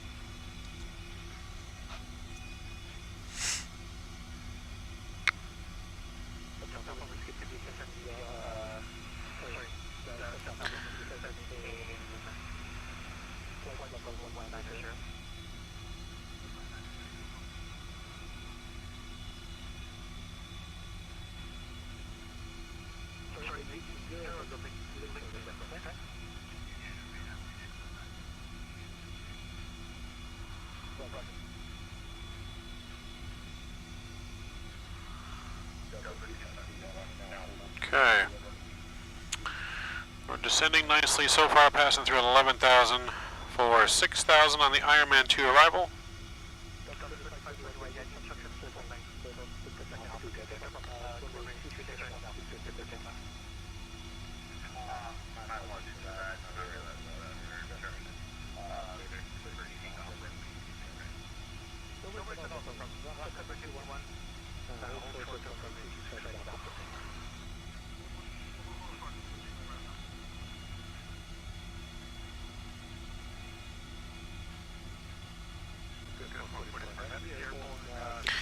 Once we make our left turn here on the approach, we're going to get the light off in the back for the approach, so it's going to get a little bit darker in here, and we'll get changed over to our new view.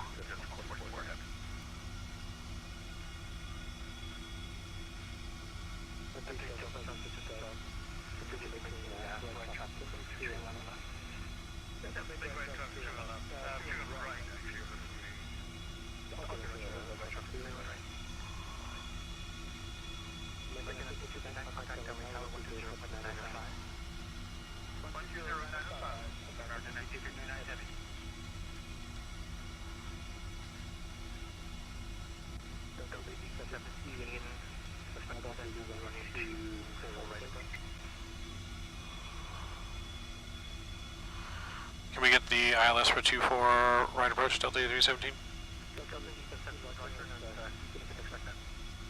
Roger, expect an ILS-24 right approach at Delta 8317. Alright, and 15.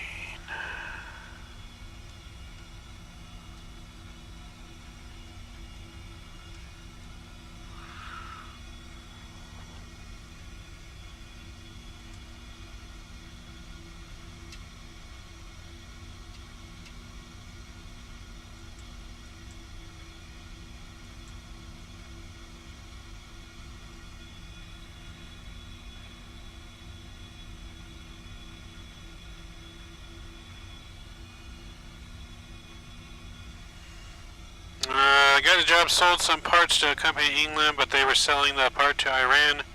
The part was for an outdated F-14. Ooh. Well, that's not good that they were selling that to Iran. It's not good at all.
Alright, coming in for landing here very shortly.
We're gonna go flaps 1.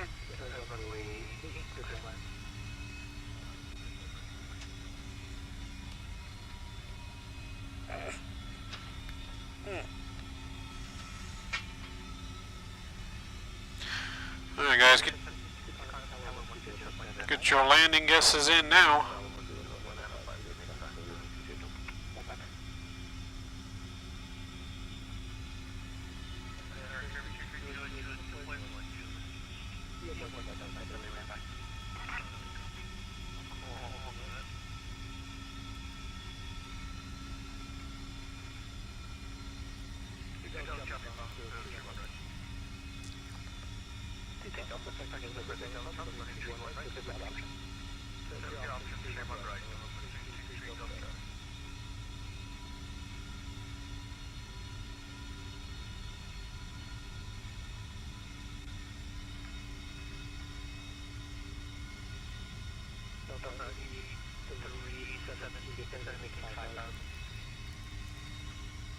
$5,000 Delta 8317.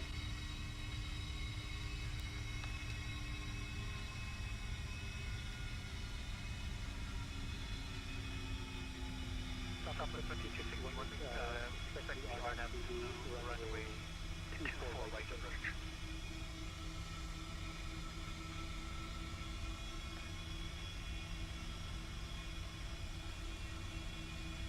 Southwest 261, runway. Yeah, sorry, go ahead. We'll walk up there.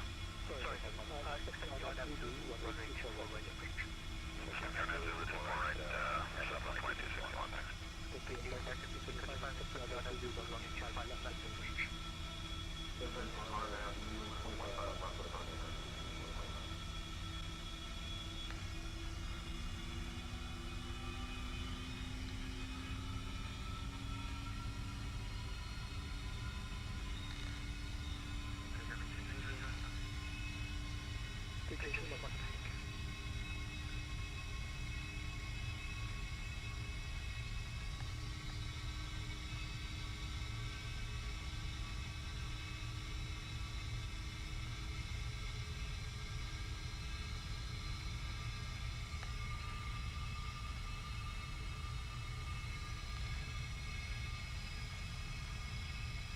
Alright, we're looking good.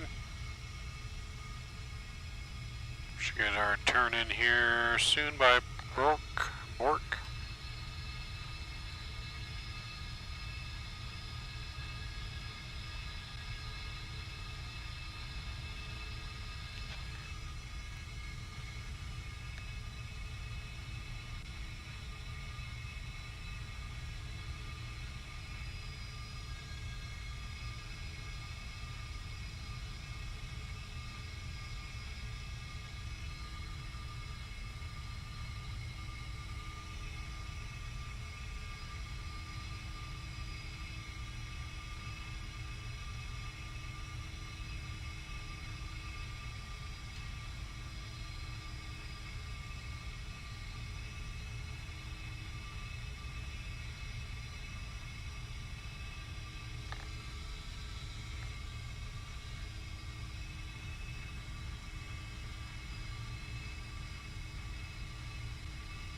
Early center Delta A317, can we turn in towards final?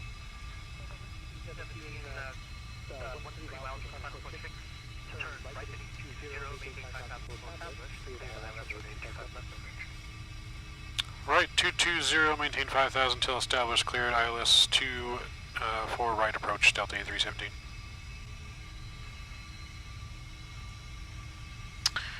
Alright, turning right 220, localizer is active.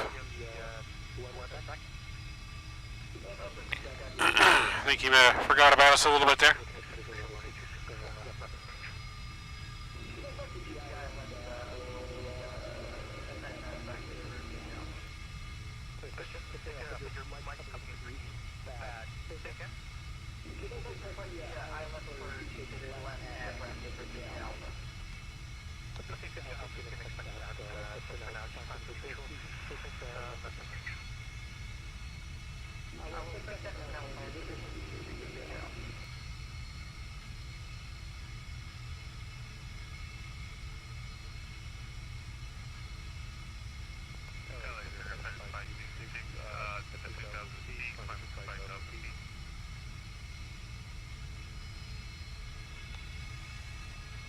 Alright, we're coming in, guys. We are going to be about 15 minutes late, but we're coming in.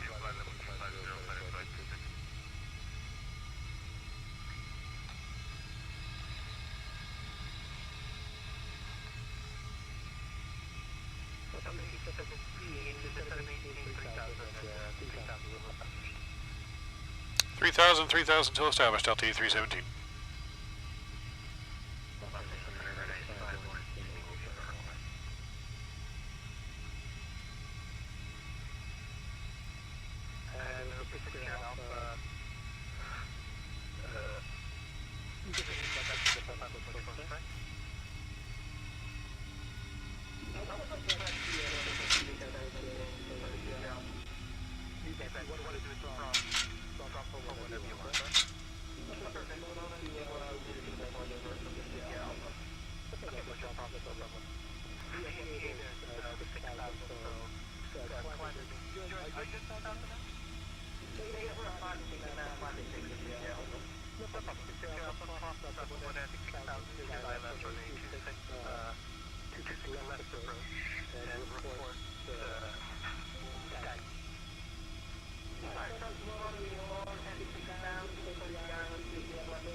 Was that for Delta A317 you were stepped on?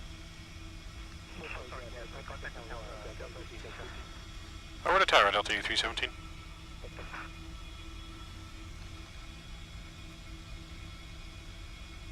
LA Tower, Delta A317, ILS 24, right approach.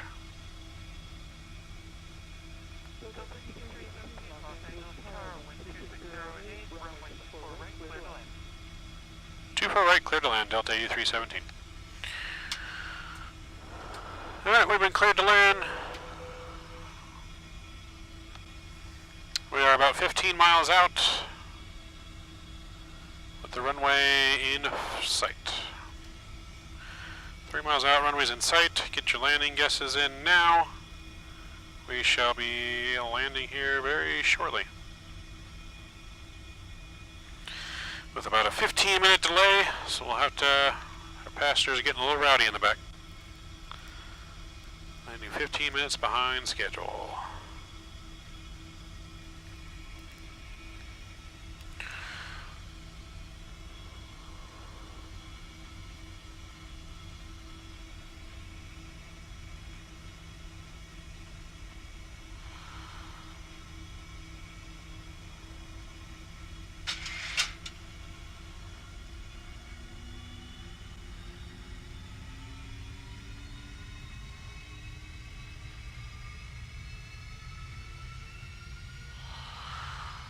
Let's go 190. I'm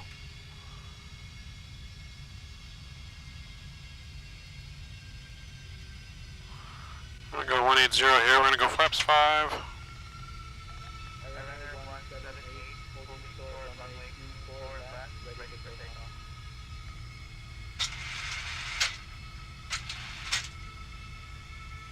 Glide slopes captured. Only going rally because the boom boom room got out of hand. That's true. That's true. That tends to get out of hand sometimes.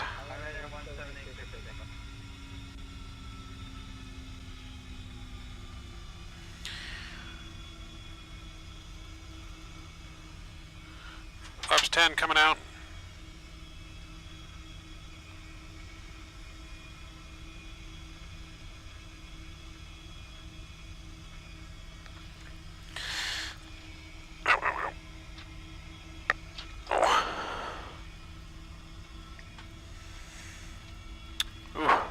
Another L.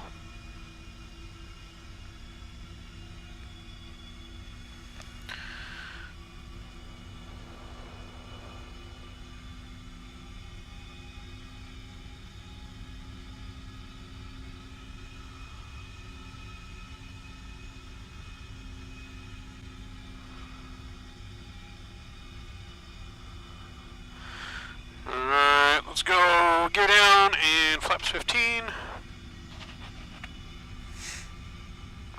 Go final approach speed.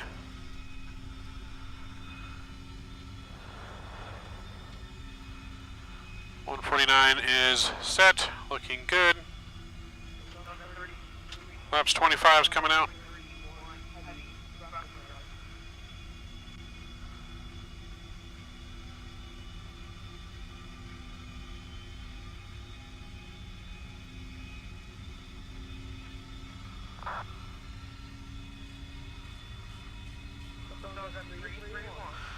And flaps 30 is coming out, landing checklist. Alright, landing gear is down, 3 green, flaps 30, 30 green. Speed brake armed, into start switches continuous, landing checklist is complete.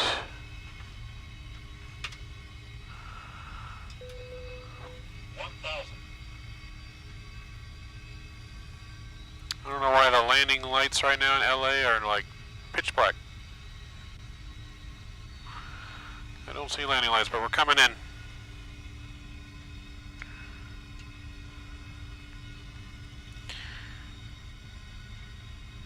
Is that the runway crooked? Nah, that can't be the runway. Alright guys, my throttles, my controls. See you guys on the ground.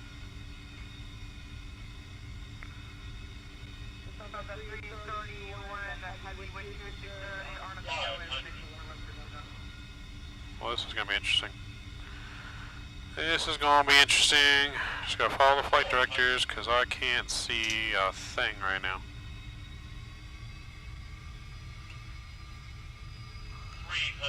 300. I see no runway lights. Something's going wrong in LA. 200. Approaching minimums. We're landing in the dark. 100 minimums. Continue. 50. 40. 30. Okay, I don't know what we're landing on right now, but we're landing. 10.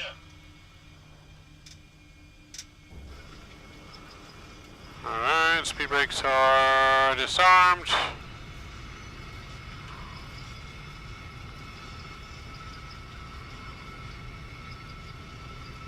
I don't know if we landed on the actual runway or not, because there is no landing lights.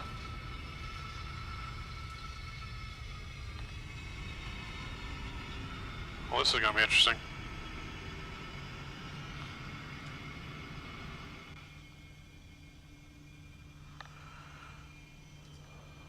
We have appeared to not land on the runway, I don't think.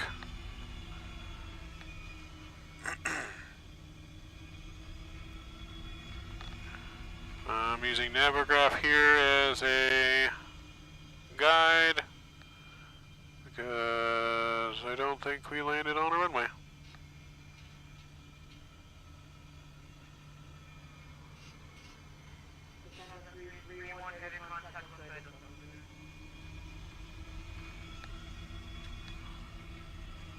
Alright.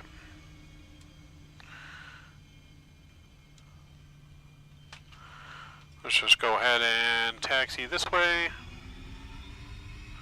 because I don't think it's on a runway, but that's alright.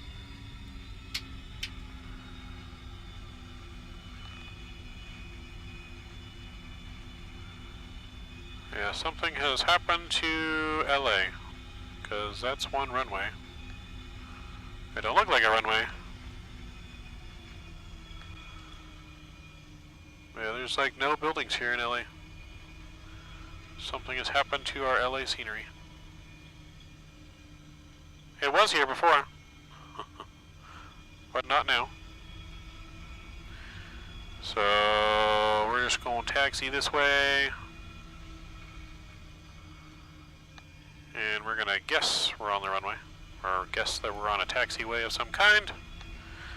Trying to use Navigraph. Navigraph is delayed is the issue. So, but alright.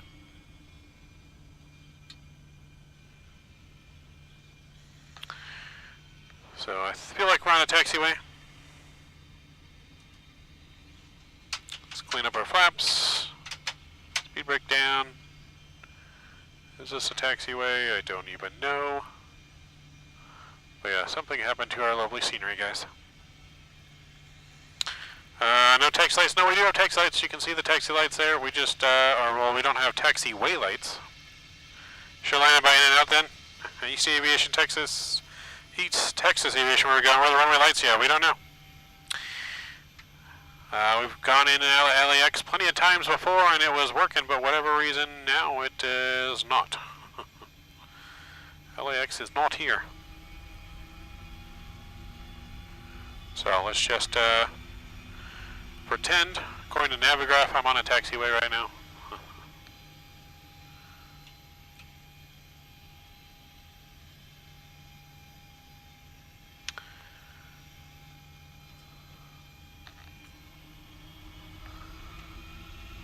Yeah, according to Navigraph, we're on a taxiway. And this is a taxiway right here, potentially. Just gonna make a slight turn, and then another slight turn.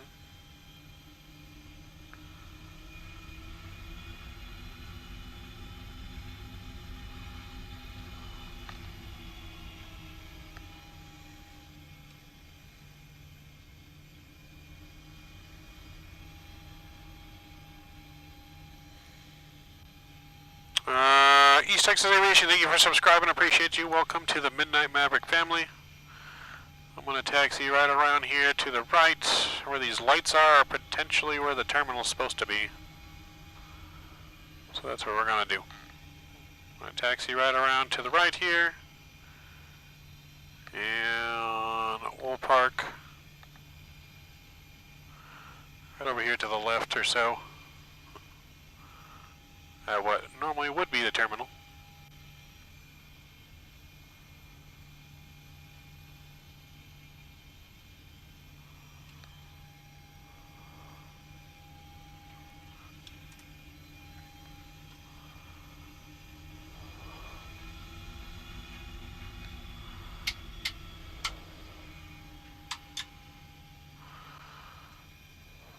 So yeah, I guess we will pull up right here.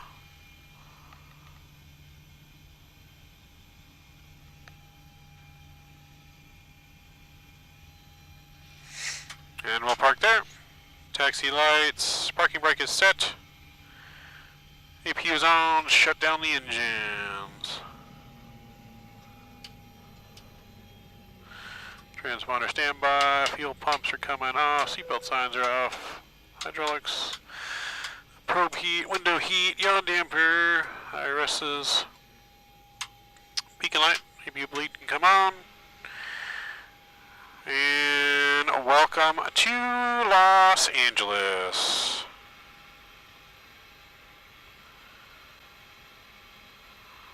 Right, Rhoda? So, welcome to Los Angeles, guys. We made it. We have made it.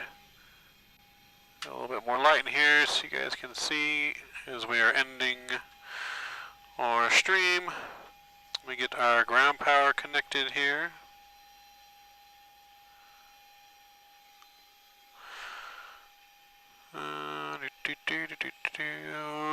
Ground power is on, ground power connected, good. APU can come off, fuel pump's coming off. We can turn off the emergency exit lights. Good, good, good, good. Let's get our trim reset back to 0.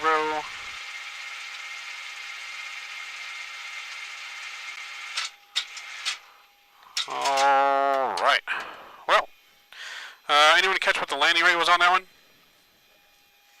Oilers, I thought you were an ass fan. I am an ass fan. This is a shirt my mother got me during a Christmas for whatever reason. Last Christmas. It's kind of just my comfy shirt. You know, plus McDavid's a good player on the Oilers. You know, McDavid's a good player. But yes, no, I'm an Avalanche fan. Don't worry. Definitely an Avalanche fan. So if you guys are just joining us too, please don't forget to smash down that thumbs up button and that our subscribe button and that like button. We did 4 flights today. We went from Vegas to San Francisco, San Francisco to Portland, Portland to San Jose, and San Jose to LAX.